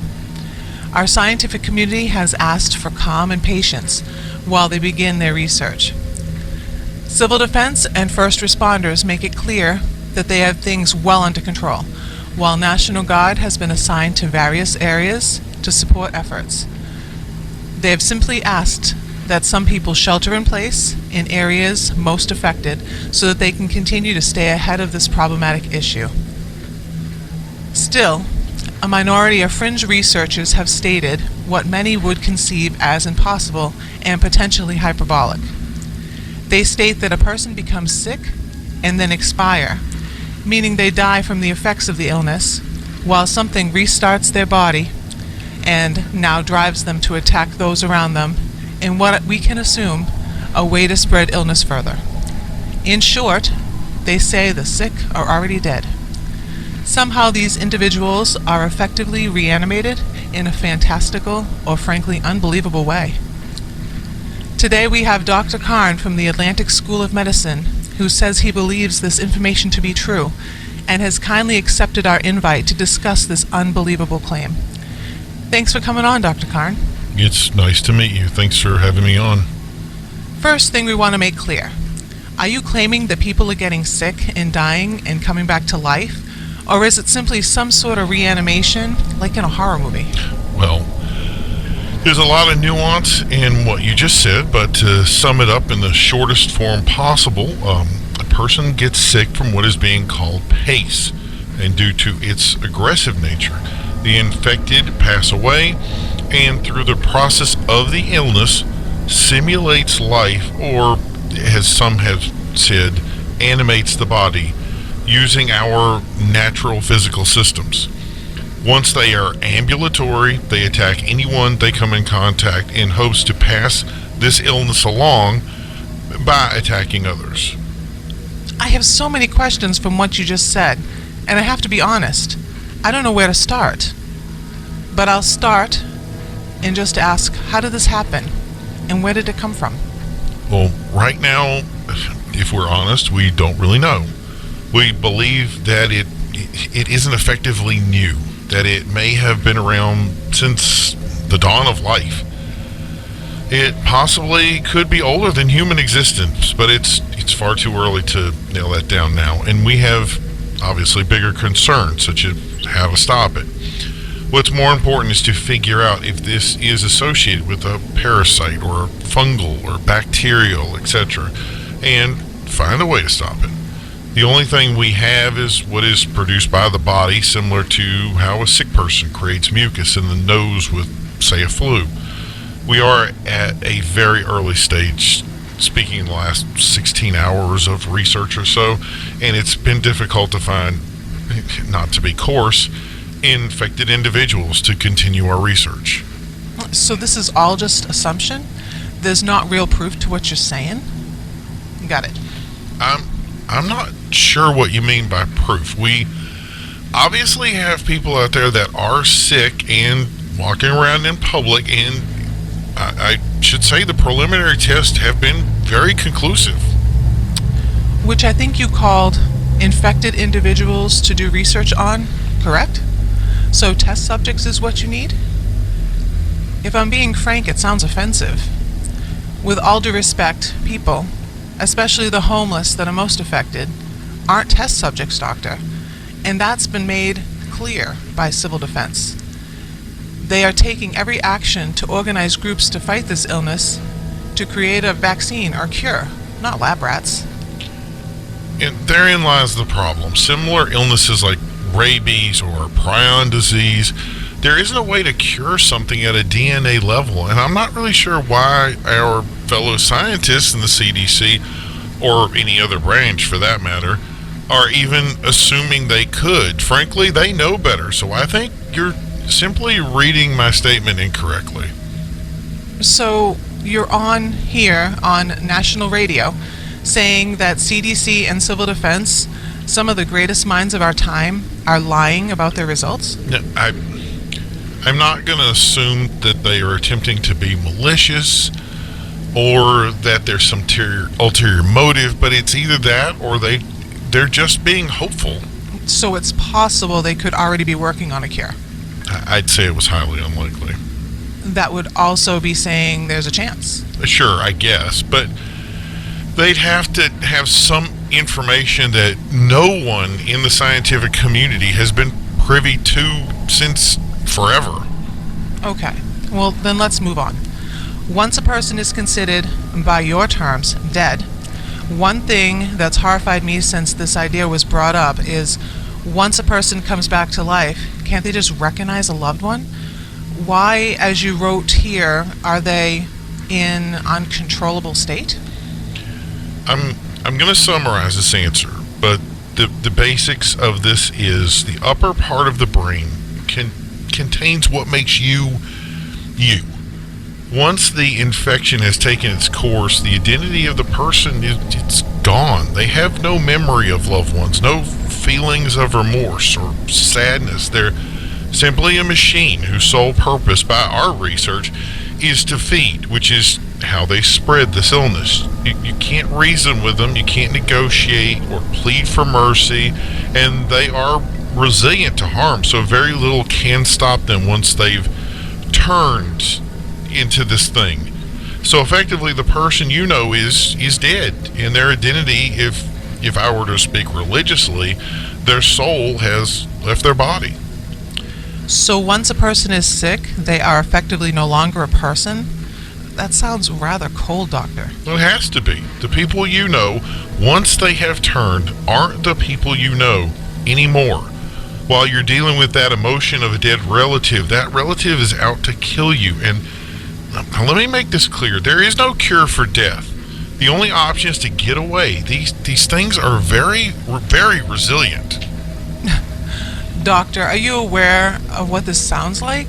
It sounds insane. Barring that there's some people out there that I'm sure would take the first opportunity to happily embrace the opportunity to kill people they don't like, but simply saying that they are sick, the concept, dare I say, is ludicrous. I do understand the significance of what is being said. Myself and many of my colleagues have been dealing with it personally, and we aren't coming into this with any qualms of glory or celebration of this discovery. We've actually taken a look at this from just about every single angle. We've attempted to even disprove our findings. And even though we would like to say that our research still needs more time, I would love to take more time, and we will take more time, but the truth remains that it is happening. And the more time people don't come to terms with this, the longer they stay locked up inside their homes, not doing anything about it, is allowing this illness to run its course. While this illness gets stronger and more people become these things, the more vulnerable we become. What are the claims that you and doctors like you are racially motivated, that are looking for opportunity to take advantage of what you feel are lesser individuals? Is it true in many southern states that militias have begun to take actions into their own hands, and people are questioning what that action could be? That claim is simply preposterous. No one in our field has brought any bias to the table, and our research has been held to the highest of standards. Wasn't it a member of your staff that dictated that the spirometer, a device that measured lung capacity, should read differently based on the race of the person taking the test, indicating that the lungs of a black man were actually less effective than white lungs? I haven't read any such report, and I'm not even sure how those findings would even associate with the research we're doing now. Well, one of the topics that surround PACE is that more prevalent in homeless, disadvantaged, and drug users? Yeah, that's true. Those areas are considered most vulnerable, but not because of race, but because people with no home, living on the streets, or inside a crack house, are by nature more vulnerable to the illness. If one person is affected and passes away, they could potentially attack anyone around them and spread the illness with little or no defensive capability whatsoever.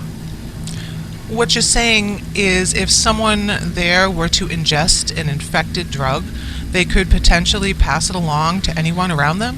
How does that make sense? If an individual became infected and attacked others, they could theoretically infect the entire area, potentially through bites or scratches. And the truth is, we don't know the true potential of transmission because our findings are saying this is spread faster than any other timetable we have. So we don't know the full distinction of how it spread. Are you now saying that it's not just a drug or other infection, that the infected bite someone and pass along the illness? That's correct. We never said this was passed through only administration of drug or other narcotic. To be honest, we believe that's been debunked for some time now. What you've been saying has been clear that every bit of information that we've received has been wrong. Are you suggesting that we ignore the CDC or civil defense? Look, I couldn't put a blanket over the entirety of the assumptions that were originally announced by civil defense or the CDC. Things have changed over time, but I haven't heard, and I haven't heard everything, the single thing they've said by either organization. But I would say that a majority of the information that they have provided is simply incorrect. Please forgive me for being suspicious of these claims, but you're saying you, a lonely doctor... And a team of viral specialists. Sure. Your team. You're saying that the CDC, which is filled with professional doctors, civil defense, a well-organized government-funded organization, with association from our best military minds, are completely incorrect, and instead, we should ignore everything they've been telling us and assume that you, your small team, are the ones that are actually correct, and that what you described as an army of the dead are amassing outside our door about to attack us? Is that correct? I wouldn't put it exactly as you stated, but yes, the information you are receiving is incorrect. And although I wouldn't call it an army just yet, the truth is there is potential that it could become even more than that. Effectively, a new dominant species, if I'm being transparent. You have to know that we couldn't, with good conscience, pass along that as factual information. You have to hear yourself and know that there is no way anyone would accept that last statement as a fact. No, I don't expect you to, but it's true. What we're most concerned with right now is that this illness even exists. It has the potential to be the most deadly illness in the history of existence, even more powerful than what felled the dinosaurs. That it is pure evil. It's worse than dying from radiation sickness, more deadly than a nuclear bomb. It strips the victim and even those it comes into contact with of who they are mentally and physically. It strips away humanity and it changes the definition of what it is. So why wouldn't it allow us to be human? What are you saying, Doctor? Because we don't get to mourn our loved ones. We have to dispatch them. If we don't, any person that isn't put down will infect someone else and create another one of these things. They will become destroyers of life. A thing, Doctor? Yes, a thing. It's not human anymore. It's a walking illness seeking to spread itself. If it can, it seeks to wipe out anything and everything it comes into contact with. Let me make it clear. It wants to change all life on the earth. So it doesn't attack animals? Look, I'm asking you to take this seriously. Oh, I'm taking this deadly serious. You're saying that we should kill our loved ones that are effectively already dead if they get sick. You're asking them to break the law. Really. But also to kill loved ones in cold blood? Do something they are not only untrained to do, but morally incapable of? And they are dead. What good would killing them again even be? You have to know we can't ask regular people to do that. You don't think I don't? I understand. I'm asking people to do the unthinkable, but it's going to happen, and it's only a matter of time. If we don't start helping people identify the sick, we're going to be offered up to join them. If not us, the next person. What's worse is if our research is correct, This illness is much more widespread than we are being told. We're not even sure why our numbers are increasing much faster than any model we've been presented with. Even a typical illness can spread. What is a fact is that simply a drug or even a common illness can spread as advanced as this has. It's just not. So if I'm getting this clear, we have an illness that is bringing people back from the dead, that is advancing far beyond any superbug and will force us to kill our loved ones. I hope you'll forgive me, Doctor, if I'm not only skeptical, but refuse to agree with your position. But that's all the time we have for this topic today. But before we move on over to Cooking with Kerry, I think it's important to make it clear, and my producers have approved this statement, that it is not the position of this channel to agree with the doctor or any of his associates, and ask that you research any information you receive thoroughly before making determination on your actions. Don't break the law either. Frankly, it sounds like an insane fantasy to me, and it's what causes events like this to turn to hysteria and lead people to believe the fantastic and, in some cases, take rash action. For now, we hope you'll continue to listen to the Civil Defense and the CDC as they continue to work on a vaccine, and stay with us for more coverage as things unfold. And here comes the crazy information from North Carolina. One animal activist group claimed the illness came from a lab in the state. They claimed that a few monkeys had escaped from the center a short while ago, and that the monkeys were infected with a rage-inducing, highly contagious infection.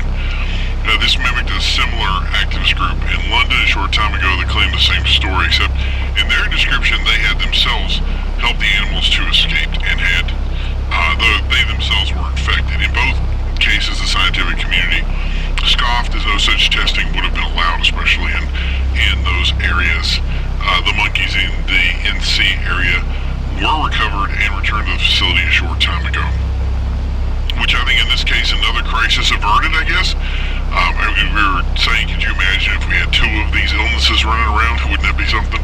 So, but think no further, because doctors and medical professionals are saying that is indeed possible, that strains of this illness could indeed mutate, as an illness can in all situations.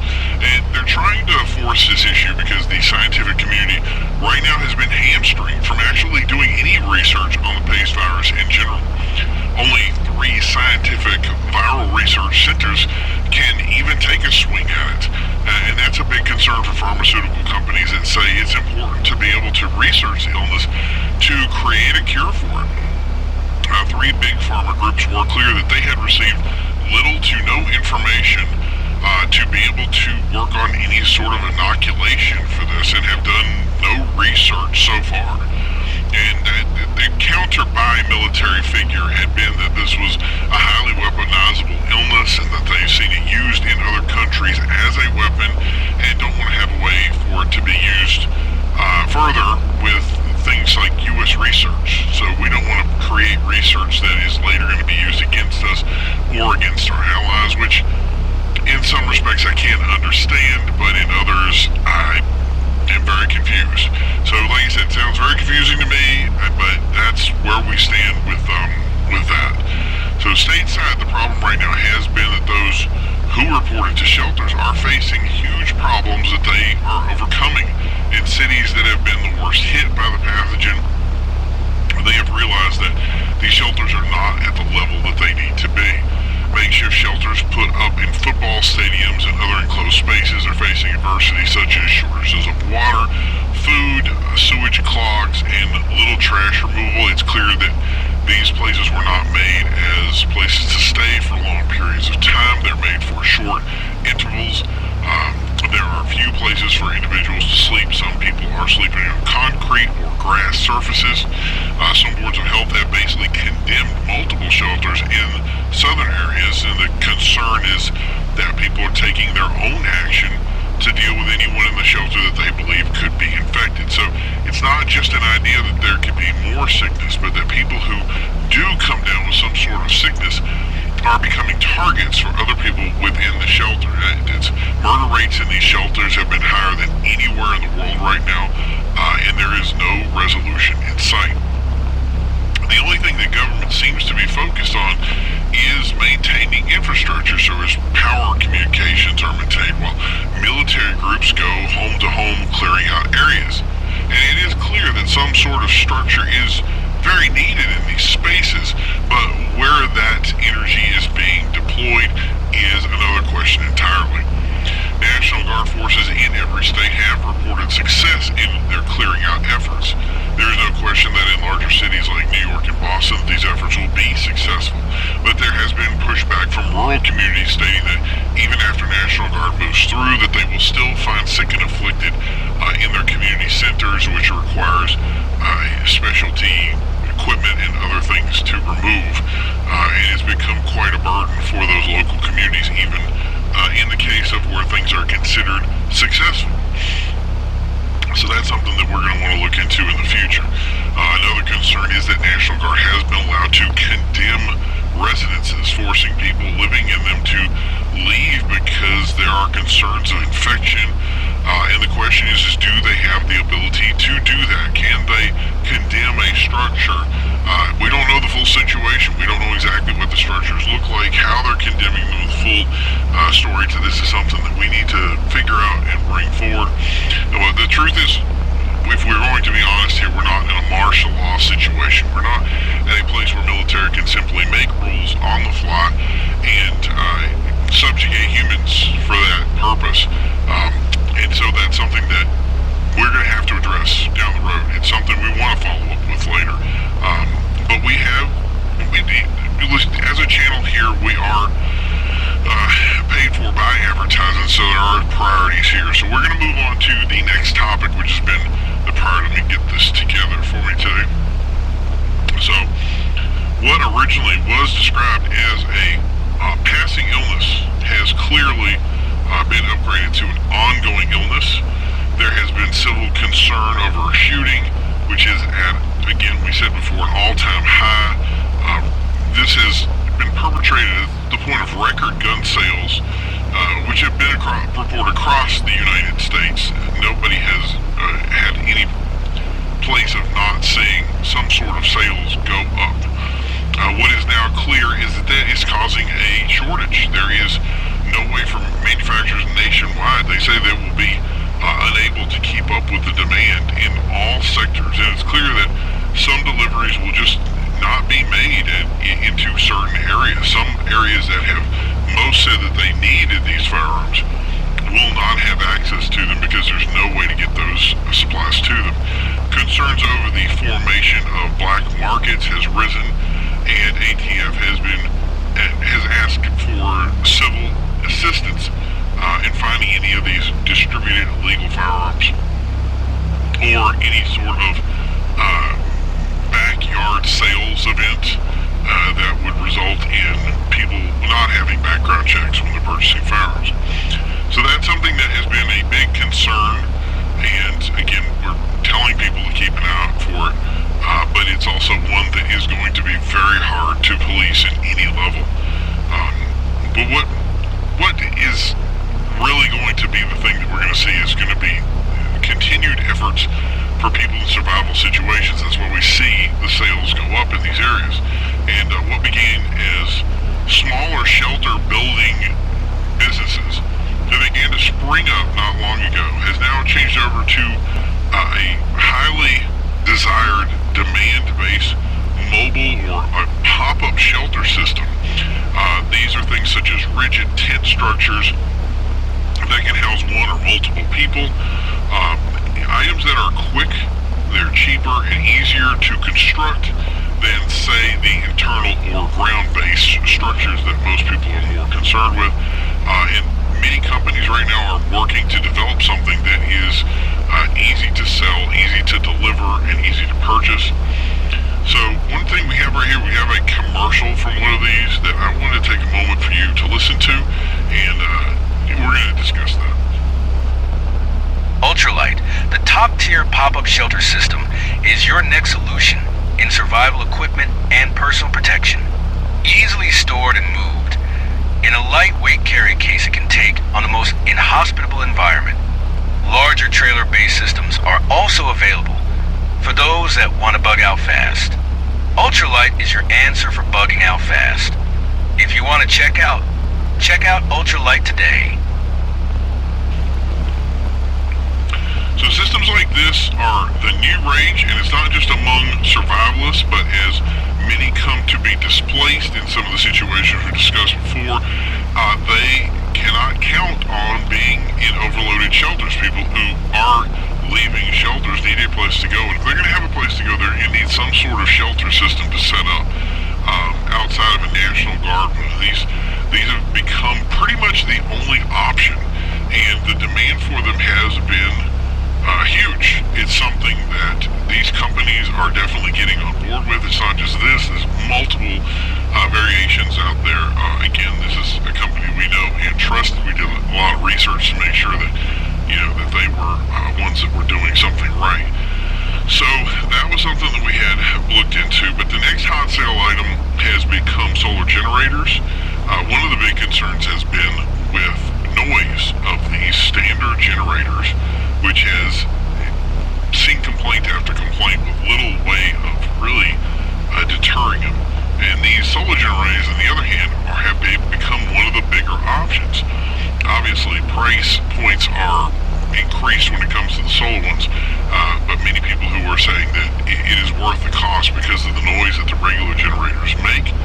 Also, these solar panels are easier to place and basically disguise, and the idea of at least something until they can find another source to run some of these other generators when things like fuel are coming into question. Obviously, some places are completely out of gas right now, and being able to drive or to get anywhere is going to become more and more difficult as we move forward here. So yeah, that's a big option, and those in the pro field have very much supported it, and we found that very interesting. So we thought that would be something that would be good to carry on to those of our listeners.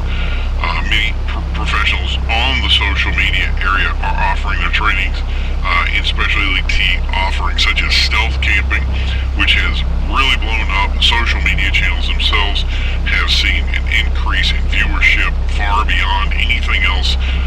So it's no longer that you go to any sort of social media thing and see some basically talking head or joking thing like we've seen before in the past. We did see something. There was one channel that had described it as a ghoul bashing event that they had taken place. Those events are no longer really taking precedence. Some media sources, since they had used words that were not allowed to say on the air, had been taken down or authorized to take down. And social media has taken a very bullish approach to banning or removing content that could be considered misinformation when it comes to discussing any sort of creature or any sort of thing that described pace as anything other than the illness that it is. It seems in the face of limited air travel as well, people are finding ways to travel. And this, as we said, gasoline has become more and more limited. People are looking into other options, and also problems with border security. So even in the face of being able to travel, not being able to air travel, and being able to use things like border policies, we're running into border security, such as National Guard, where people are still finding a good way to get around, and these approaches are the way that they're going to be doing them in the future. So the current network, which we think is great, is there's a growing network of private delivery drivers as well that have said they will take things to different areas. Obviously, pricing on these is very it's coming into a deeper, and I don't want to call it a dark market because it is a market that is very well needed and very well required. These delivery people go into areas that are a big concern, but these are the guys that are going to be taking a lot of the stuff that we're seeing when it comes to problematic delivery, and they're going to be helping a lot of people out to get the things out and the supplies out that they need in their area. So we're going to continue to take a look into that, and we will be headed back shortly to discuss more information on this. Again, this is ongoing. It is eye-opening. we're going to have this pretty much nonstop of some sort of reporting for you, so you guys can get all the information you need moving forward, at least until some sort of emergency system, which has been dictated that at some point there will be an emergency system that comes in and takes the media off the air and begins to broadcast with us. We are trying to fight that so that we can continue to broadcast with you, but we'll have to see how that works out. But we'll keep in touch with you. Until then, make sure you share all this information with those out there so we can help them last throughout this devastating thing that's going on.